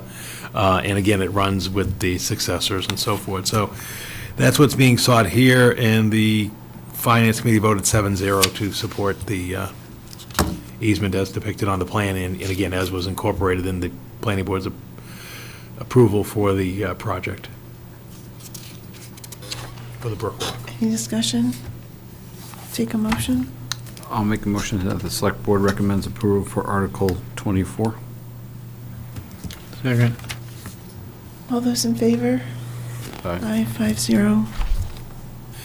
Article 25 will be no action because Charles Way would be taken up at our special town meeting, probably before we get to this thing anyway. But the special town meeting article is more comprehensive than the easement action under Article 25. And then Article 26 is Master Drive, and I think That's deferred, right? yeah, we're good without that at this point.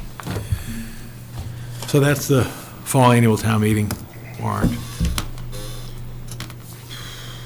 Okay, so next up, we have the special town meeting. Thank you Yeah. for preparing that, Paul. Yeah, thank you. And, I mean, as the board's aware, and I've included Virginia in some of the correspondence recently, the property owner, the owner's council, town council Paul Haverty, our public works director Christine Clancy, our engineer Tony Rapucci, and we worked trying to resolve Charles Way, which has been going on for over a dozen years. Again, to inform people and remind the board, this was a 7-lot subdivision that was created back in 1984. However, when the lots were sold, the lots were conveyed to the owners with only an easement to travel along the roadway. And then the real estate trust that maintained ownership of the fee in the roadway is pretty much dissolved. The lending institution that held the bond dissolved, and the lending and loan collapses and so forth. And then basically the legal status and the deterioration of the roadway conditions sort of have persisted since that time. The only time the road did get improved was when they installed sewer as a separate authorization from the select board at the time to install sewer. When they installed the sewer lines, they repaved over the roadway. So that sort of postponed the day of reckoning, which is so where we are in current terms. So basically, we've been working on it through the summer, and then there was sort of a lull of activity. And then as we're nearing town meeting, again, sort of trying to bring this to closure, town council Paul Haverty developed a solution in which the town meeting would be asked to take two actions. One would be to authorize the acceptance of Charles Way, and then the town meeting would authorize the select board to acquire by eminent domain at no cost to the town the legal authority for the town to access Charles Way. And why this is necessary is there's also the subdivision approval and frontage issue for Mr. Sheehan's property that's on the edge of Charles Way. And he's before the planning board seeking to get building permits and to begin construction, but without clear legal frontage, that can't commence. And so he's actually before the planning board this Wednesday night, and town council will be there. As I mentioned earlier, he was not able to be here this evening due to a conflict with called for him to be in another community. The way the agreement came together is, as you may recall, we hired Beta Engineer at the board's direction back in the spring to get an independent assessment of what it may cost to improve the roadway to current subdivision standards. And then when Christine Clancy came on board, she developed and met with Mr. Sheehan in early July 7th, to talk about, well, what would, in terms of a partnership, could the town do some of the work, and then what may it cost, and so forth. And that cost analysis was constructed. And then there became two constraints. One is there's other work outside of the road work itself, drainage and survey work and as-built plans and so forth. And then the other problem is can you get the work done before the town's contracts expire at the end of this calendar year, which isn't December 31st, but is actually November 15th, because that's when the plant shut down, because nobody wants their roads open in mid-November because of snow and ice removal scenarios. So where it came to at the end is a butter, Mr. Sheehan, would put $150,000 into escrow, and then the town would undertake the improvements, and then the board would take the easements, and by the board taking the easements, that frees him up to develop the subdivision that's adjacent to it. And then meanwhile, the town would perform the work, and at the end of the day, the roadway's built to roadway standards of the town for acceptance, according to the, subdivision plan and so forth. The problem we have is up until right now, we still haven't reached the final resolution on the agreement itself, which Virginia said we were trying to work on at the end of last week and hope to have it for Friday, and then as of this point, we still don't have it. There's still some kinks to be ironed out.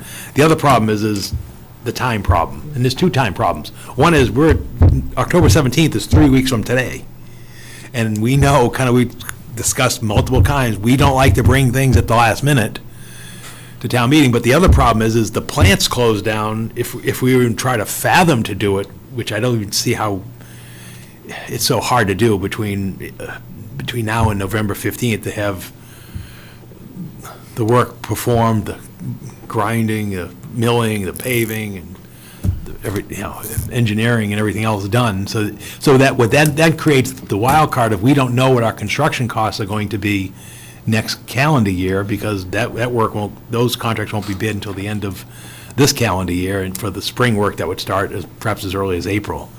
So basically, at the end of the result is the contractor would put in the joining property owner would put in $150,000. The town may be on the hook for a cost share of about $75,000, depending upon how things break, and if there's unforeseen conditions that when you're out there.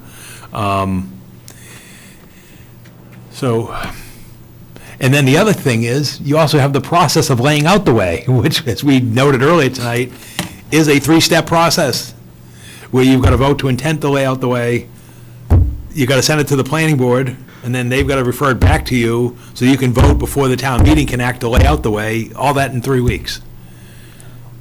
As you can tell, it's been exhausting and a trying process. What council prepared the warrant for the meeting, and we've corrected some of the typos, and I thank you for catching some of those from what council sent back. But at this point, if you sign the warrant this evening, we'll post it. That would allow the possibility for town meeting action on the 17th, 3 weeks from tonight.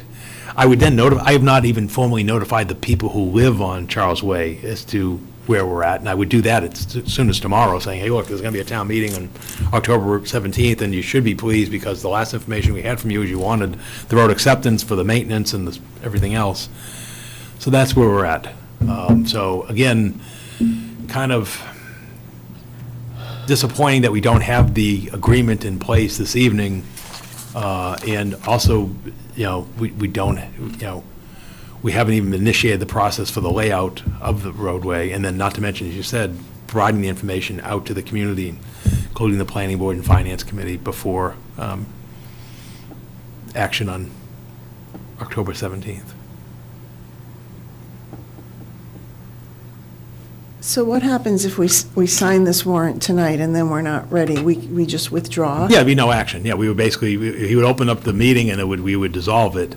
It's going to create an issue, which is sort of what's been the tension here over the issue of building permits and his ability to take action on the subdivision. So if it doesn't happen at town meeting on the 17th, then the question is this something that may not happen till next April, or would there be a request earlier? I don't know. All I'm just saying is that it's not just the town meeting action upon it.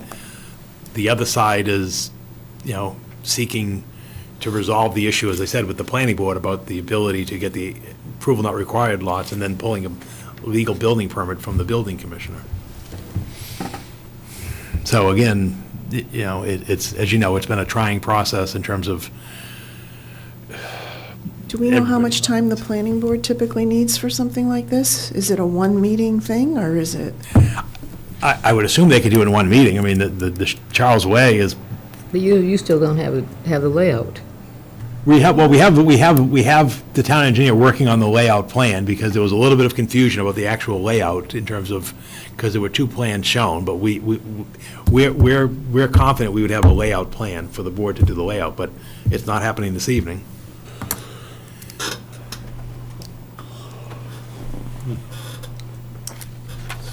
So again, I don't think the downside of signing the warrant. From a calendar side, Yeah. from a pure calendar standpoint, you're Right. suggesting sign the special town meeting warrant tonight. Yes. and decide at our next meeting if we pull it. Yeah, here's what could happen. You want to see a scenario. Because if we wait till our next meeting to sign it, it's too late to have the meeting?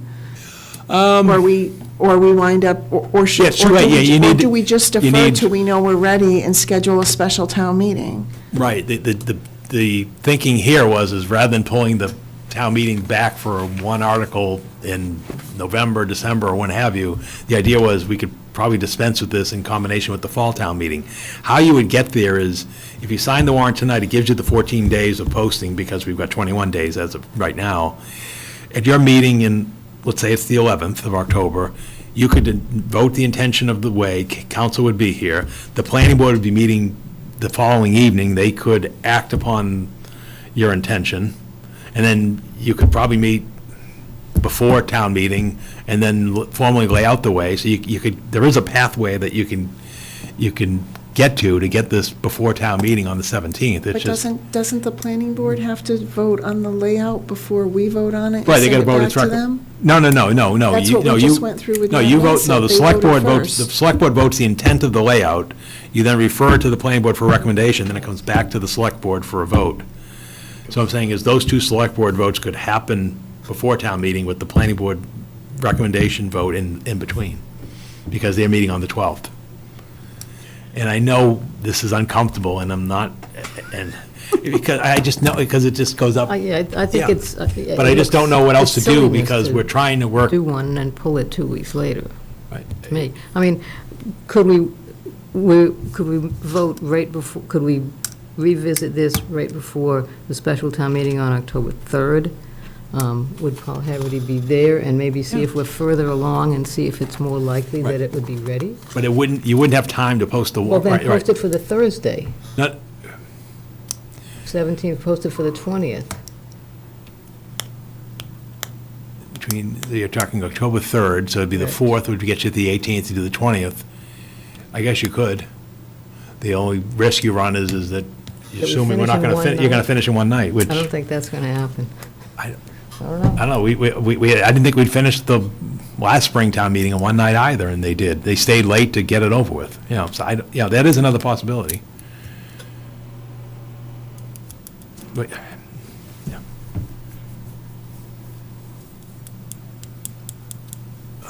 My head hurts. Yeah. I don't like it as it is. I don't have a problem. You what? I said, I don't like this deal as it is. So, I know, I thought at one point that from Mr. Sheehan was going to be a little more than that. He had suggested that their portion would be closer to the whole amount than. Right. I mean, as you know, his option is to build his own subdivision road, which I think we heard the number would be over $1 million. Their position is, well, if that's the case, then the town and the residents are going to have to come to some resolution on Charles Way, and the town will be responsible for the entire cost.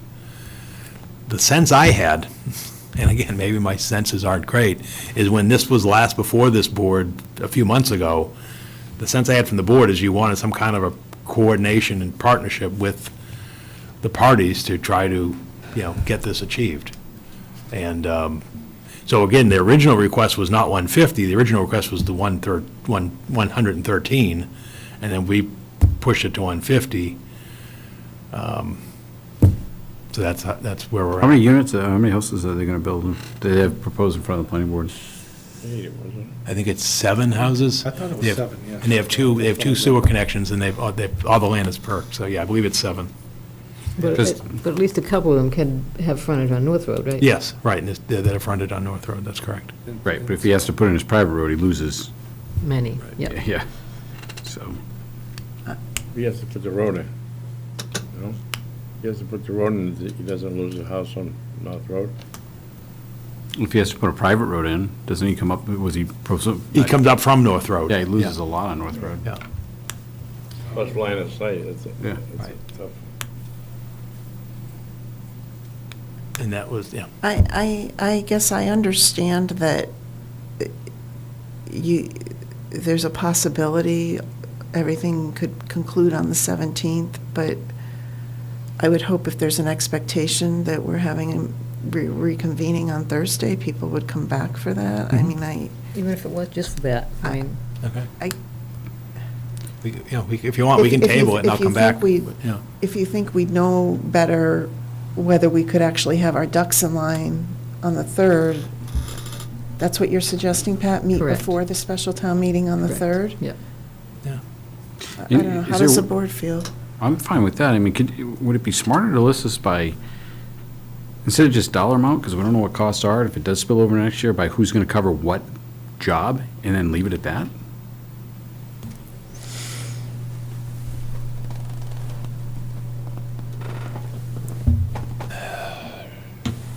But see, we would perform the work, 'cause I don't know how you, to go in terms of what job. In other words, we would use some of our forced labor accounts and Right, but stuff to do it, if but we I don't know cover how the- we cover that, The engineering, Because that was their position, was, we'll pay the 112 for the roadway, and the town's gonna pick up the rest. I'm like, well, wait a minute, we're picking up legal costs, we're picking up, survey costs, as-built, granite bounds, and so I forth. mean, you must know if, Retention area there, too. You got a big. Yeah, we gotta deal with the retention area. drainage of the retention area. so- but you've already estimated it's around 225, so you must have an estimated list of what everything's going to cost. Yeah. Can't you say, okay, you guys are covering these, we're going to cover these, and who cares if it doesn't get done till the spring, because with inflation, because everybody's covering their own item. That was sort of how we landed at the 150, 75 number, was the 150 was more than the 112 at today's cost to Right. get to the 150.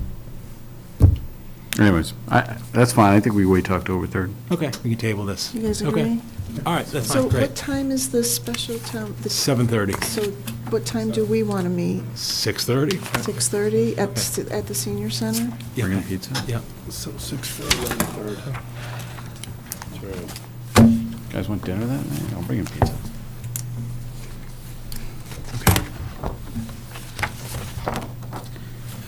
Thank you.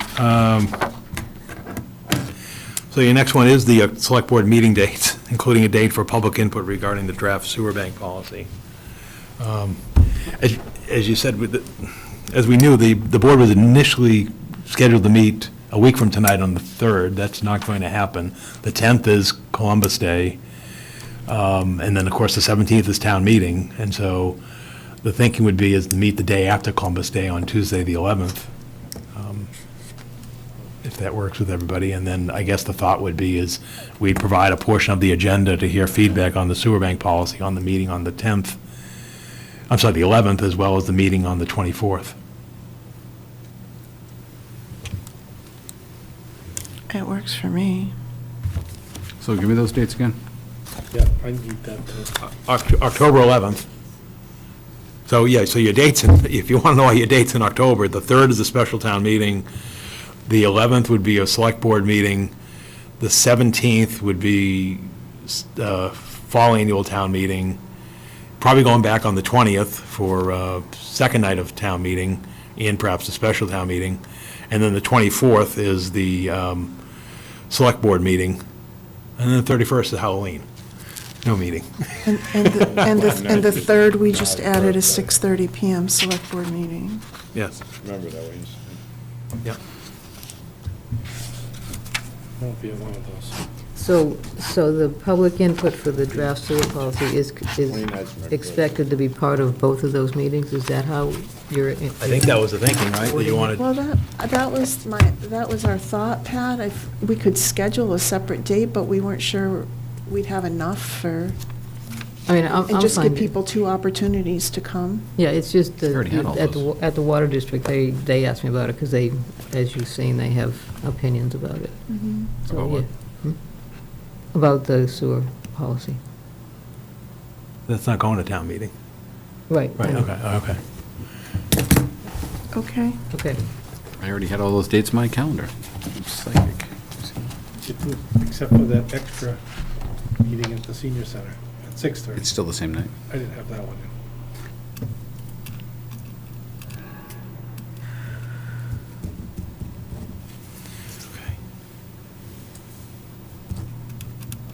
And now we're going to extinguish a sewer easement, Paul.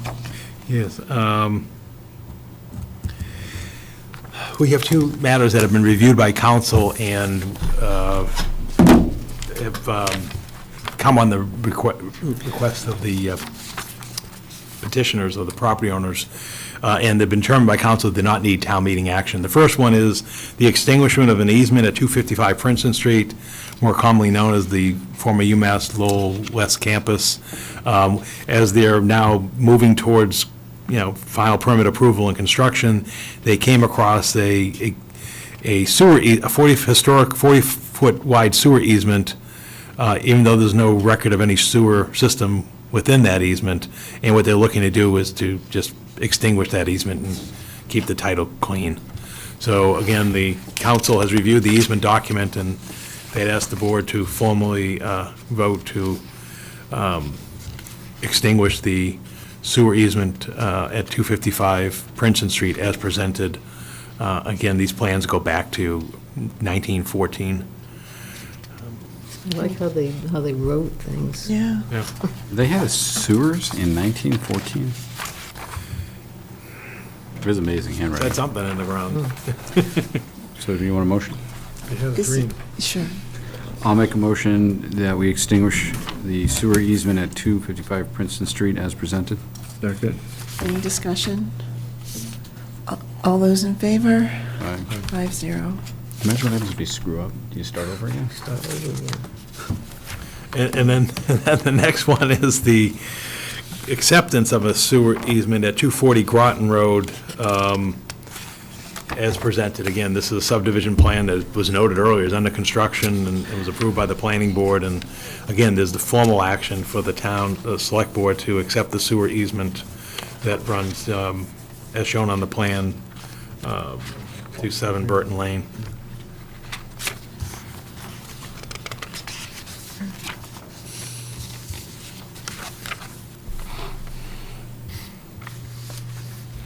Any discussion?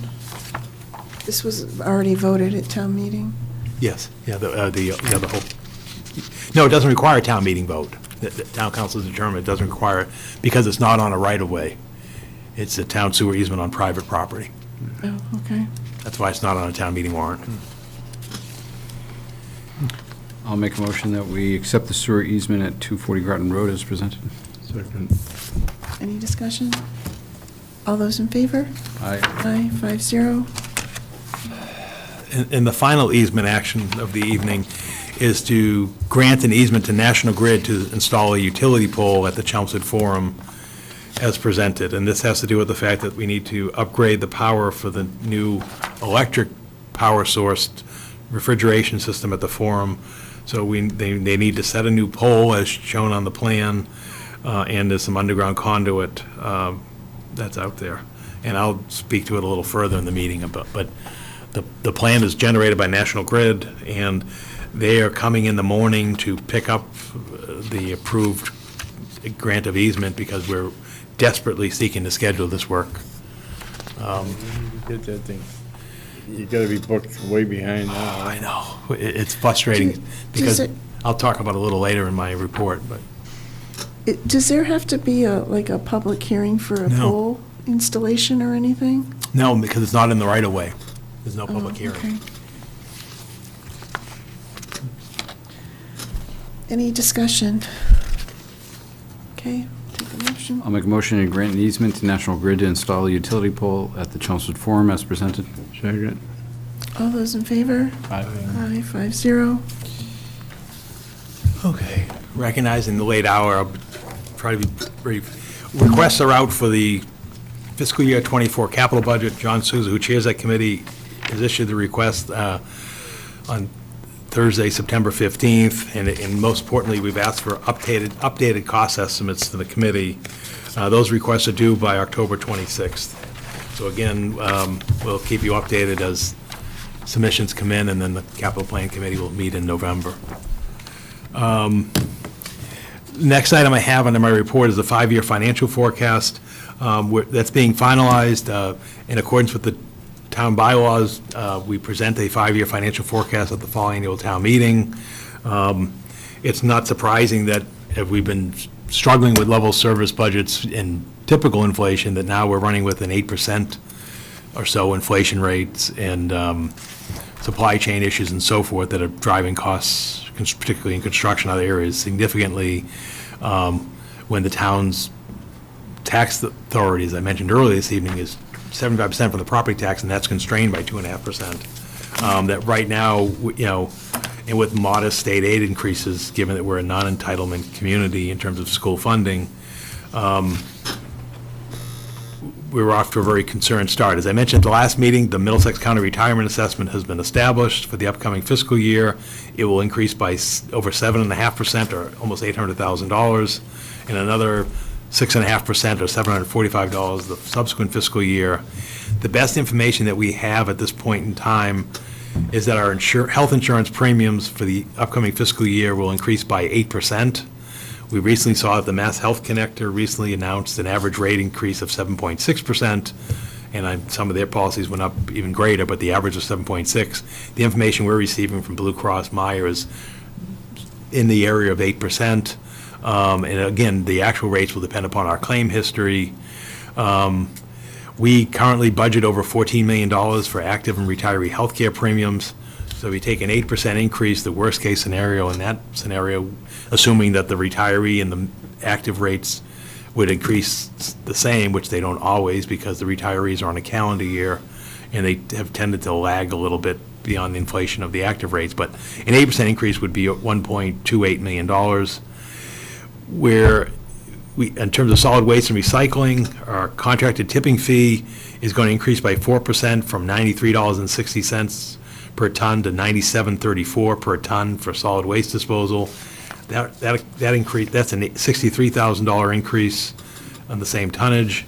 As I mentioned previously, our solid waste and recycling contracts expire at the end of the current fiscal year. We'll be bidding that within the next 2 weeks. The current recycling and solid waste collection contract is almost $2 million.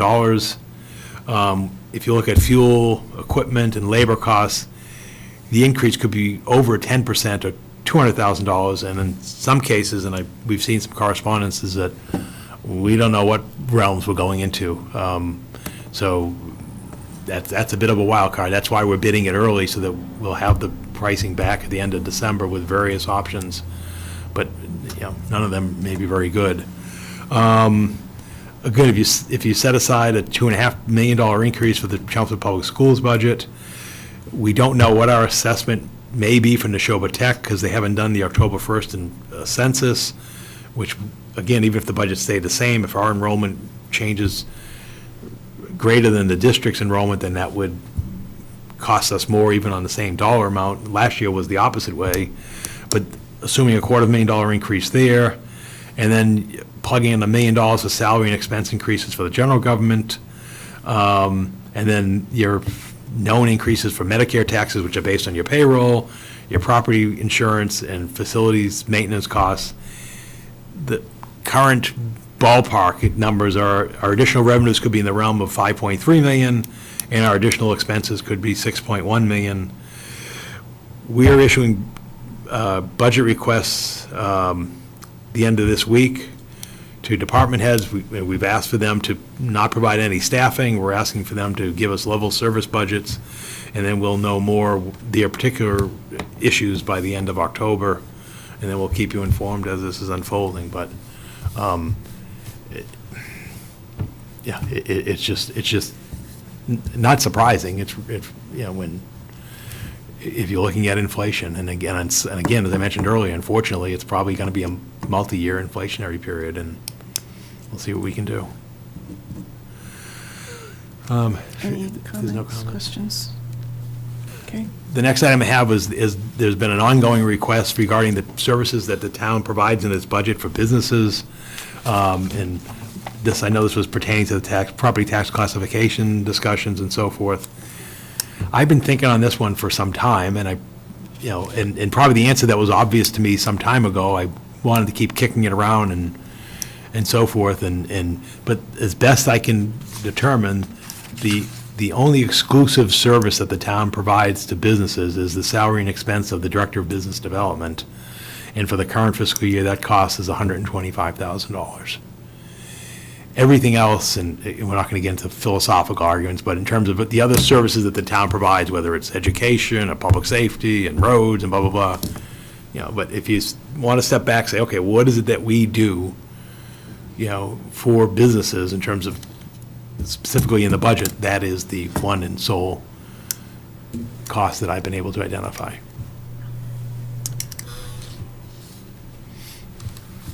Are there services where a significant percentage supports businesses, like, Evan's department? Yeah, but I don't know how we weigh upon that because that fluctuates. The health department They- inspectors? But then, yeah, those are generally done on a fee basis, just like sewer would be on a fee basis. Again, I don't know how you apportion public safety, police, fire, education system, public works, road pave, I think we're just getting into an exercise that I don't think really gets us anywhere. Yeah, helpful to what the board's considering for tax classification. Mark, you posed a question, are you good? I already talked to him about it, so. Yeah, I mean, that cost was obvious, it was the other stuff that wasn't. The next item I have is a request for American Rescue Plan Act funding to hire an assistant facilities director. We touched upon this when Christine Clancy was in the last meeting to give in the monthly update, and since that time, I have had the monthly meeting with Kathleen Canavan, our facilities manager, and Dr. Lang and Brian Curley over in schools, and, we're moving through this, and, one way or another, we'll attain our goal of procuring the projects by the end of the fiscal year. But in discussions in terms of effective project management, because, we're the workload is heavy in terms of beyond what's normal functioning activities in terms of capital and facilities projects, by adding, the total of 19 projects of over $4 million has created a workload stress, and having our public works director out for 3 months is not assisting that stress because we've not filled that position. We're covering that position. And then again, in speaking to the facilities manager, she has informed me specifically that she intends to retire within a year from now. And so again, it comes back to succession planning as well, is that we really, I think it would serve the town well in terms of having that, transition, that, as well as the effective project management, that if we could bring on somebody as an assistant facilities director with the intention of moving that person into the facilities director, then it doesn't add any positions to the town in terms of the FY '24 operating budget, but it really provides effective project management, and a lot of it is, working to get the specifications and everything drawn for these projects. So that's the request for you, this consideration this evening. You call it a temporary position. Yeah, but just, similar to the other opera funding positions that the board has done. Oh, yeah, they will not, it's not going to be a permanent position. This is just from all the weight of spending the ARPA money. Yeah, basically, yeah, it would, yeah. So like I said, what would happen is, here we are in October, the doorstep of October. By the time that person gets hired, you're probably into November some point, and then, like I said, if the existing facilities director retires next August, then, you're like I said, you're probably an 8-month period. You would still open that position up for anybody to bid on. Yeah, right. But I think I think the goal is to hire somebody who, because it's very challenging right now to hire facilities people, HVAC or director of facilities, what have you.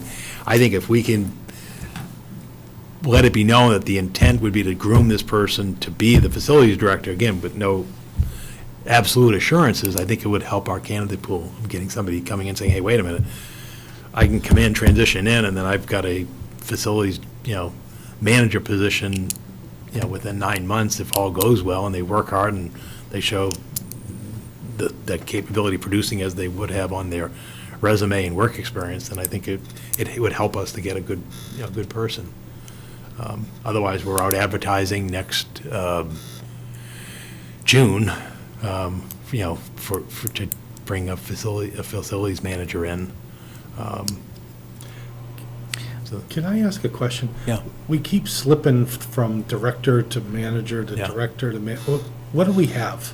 What are we looking for? I think, ultimately, I think we want a facilities director. But you have a facilities manager right now. Right, we have a facilities manager now. That's why it's weird to me to bring in an assistant director. Well, because the reason we had a facilities manager was because our previous public works director, Gary Perschetti, was public works director, facilities director. Yeah. Christine Clancy doesn't have that skill set. Right. And basically Kathleen didn't want to assume that title and position, and so we just left it as facilities It's a manager. manager now, and you would when and if they retire, Yep. you would replace it with a director's Director, yeah. position. Yes. I have a question. Yes. So, I don't think I have an issue with allocating some of the ARPA funds, a small amount, to help with the procurement process. And I think that's a valid use because these are ARPA program procurements that we have. What I'm struggling with is just from my own background and, kind of where my own stomping grounds, a facilities manager or a facilities director is a different skill set than someone who understands procurement. And so if we need help with procurement, do you envision you're going to get all of those talents wrapped up in one person, or should we be spending money either to bring in some temporary procurement help or outsourcing procurement help? So I'm having trouble reconciling the skills mix in my head. We have the framework for procurement, the state procurement law and all the, as you know, many procurements go through public works. Understood, but do we have somebody that understands it and can execute it? Yes, we can do that with our business manager at Public Works. What we need is somebody who has the technical ability to prepare the technical components, in some cases with and without vendors, for those procurements.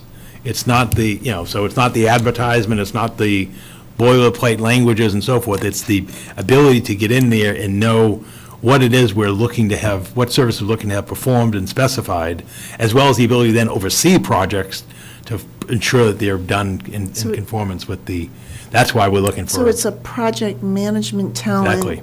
Working with the existing procurement staff? Exactly. And then what we would likely do, much like the Public Works Director, Christine Clancy, can do, we would send that person to the state's training on procurement so that they become certified and therefore have that knowledge skill set, which has been around now for, decades. But, but to have that specific skill. But the real skill that we're looking for is somebody who can manage projects, and part of that management is also the knowing that, working in some cases with and without vendors to develop the specifications of what it is we need to have done on these HVAC systems and so forth, because they're are installing boilers or what have you with these projects. It is in reviewing it with Kathleen. It's not that she can't do it; she just can't get to it because the caseload is so heavy. So you need more or less somebody can do a statement of work. Yeah, basically, That's yeah. what you need. Yeah. And somebody who can then oversee the work to make sure that it's done. But that's the appropriately. missing That's the missing thing we've had. piece. Because, we could hire a procurement person, but they're not going to be able to help us with the They're going to be specifications. looking for help on statement of work. Exactly. And then if you try to contract all that out, one of the problems is that these vendors are so darn busy, they can't even meet our demand to get this technical work done. Anything else?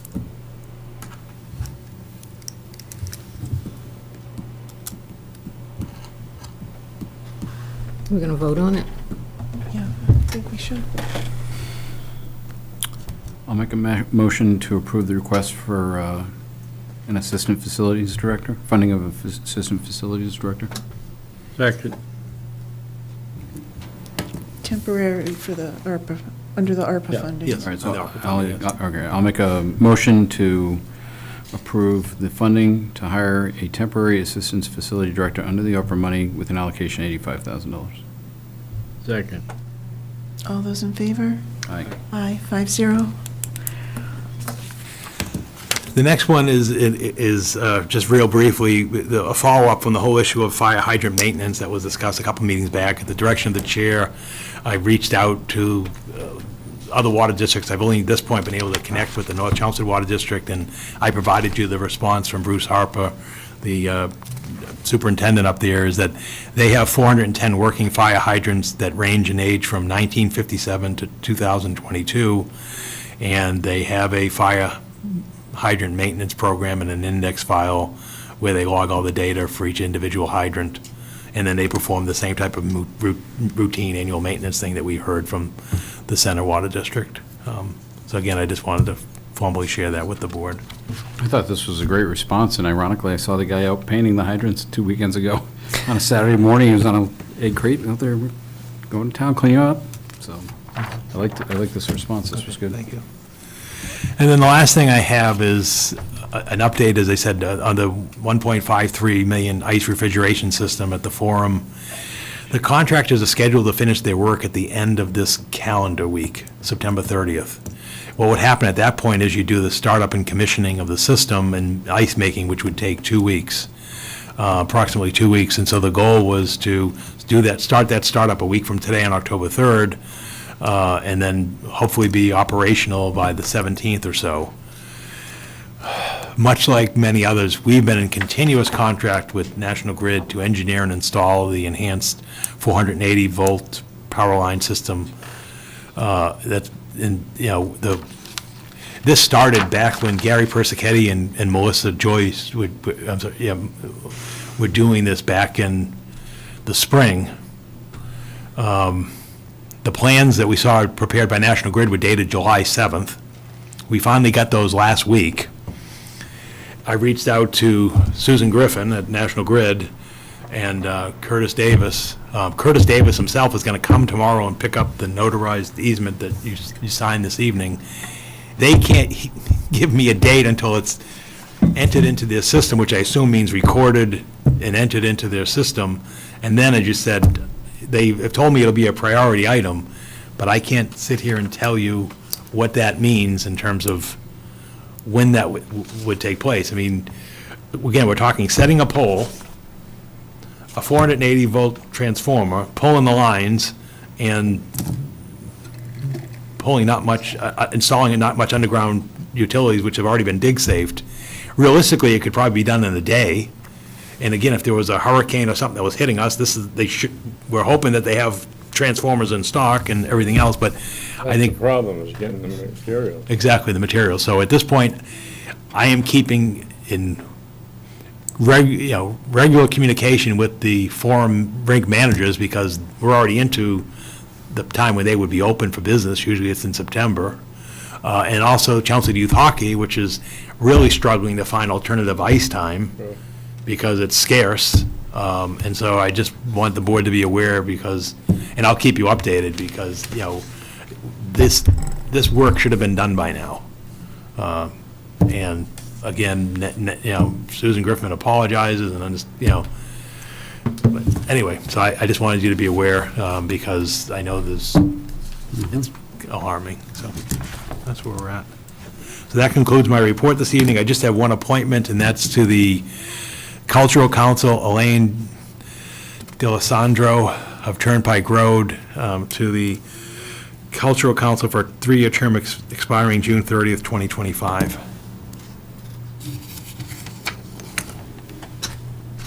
Any discussion? She's not there, right? So No. I'll make a motion to accept the town manager's appointment, Elaine D'Alessandro, to the 3-year term for the Cultural Council expiring June 30th, 25. Second. All those in favor? Aye. Aye, 5-0. Next up, we have meeting minutes. First, we have the Select Board regular session minutes for September 12th. Are there any amendments before we take the motion?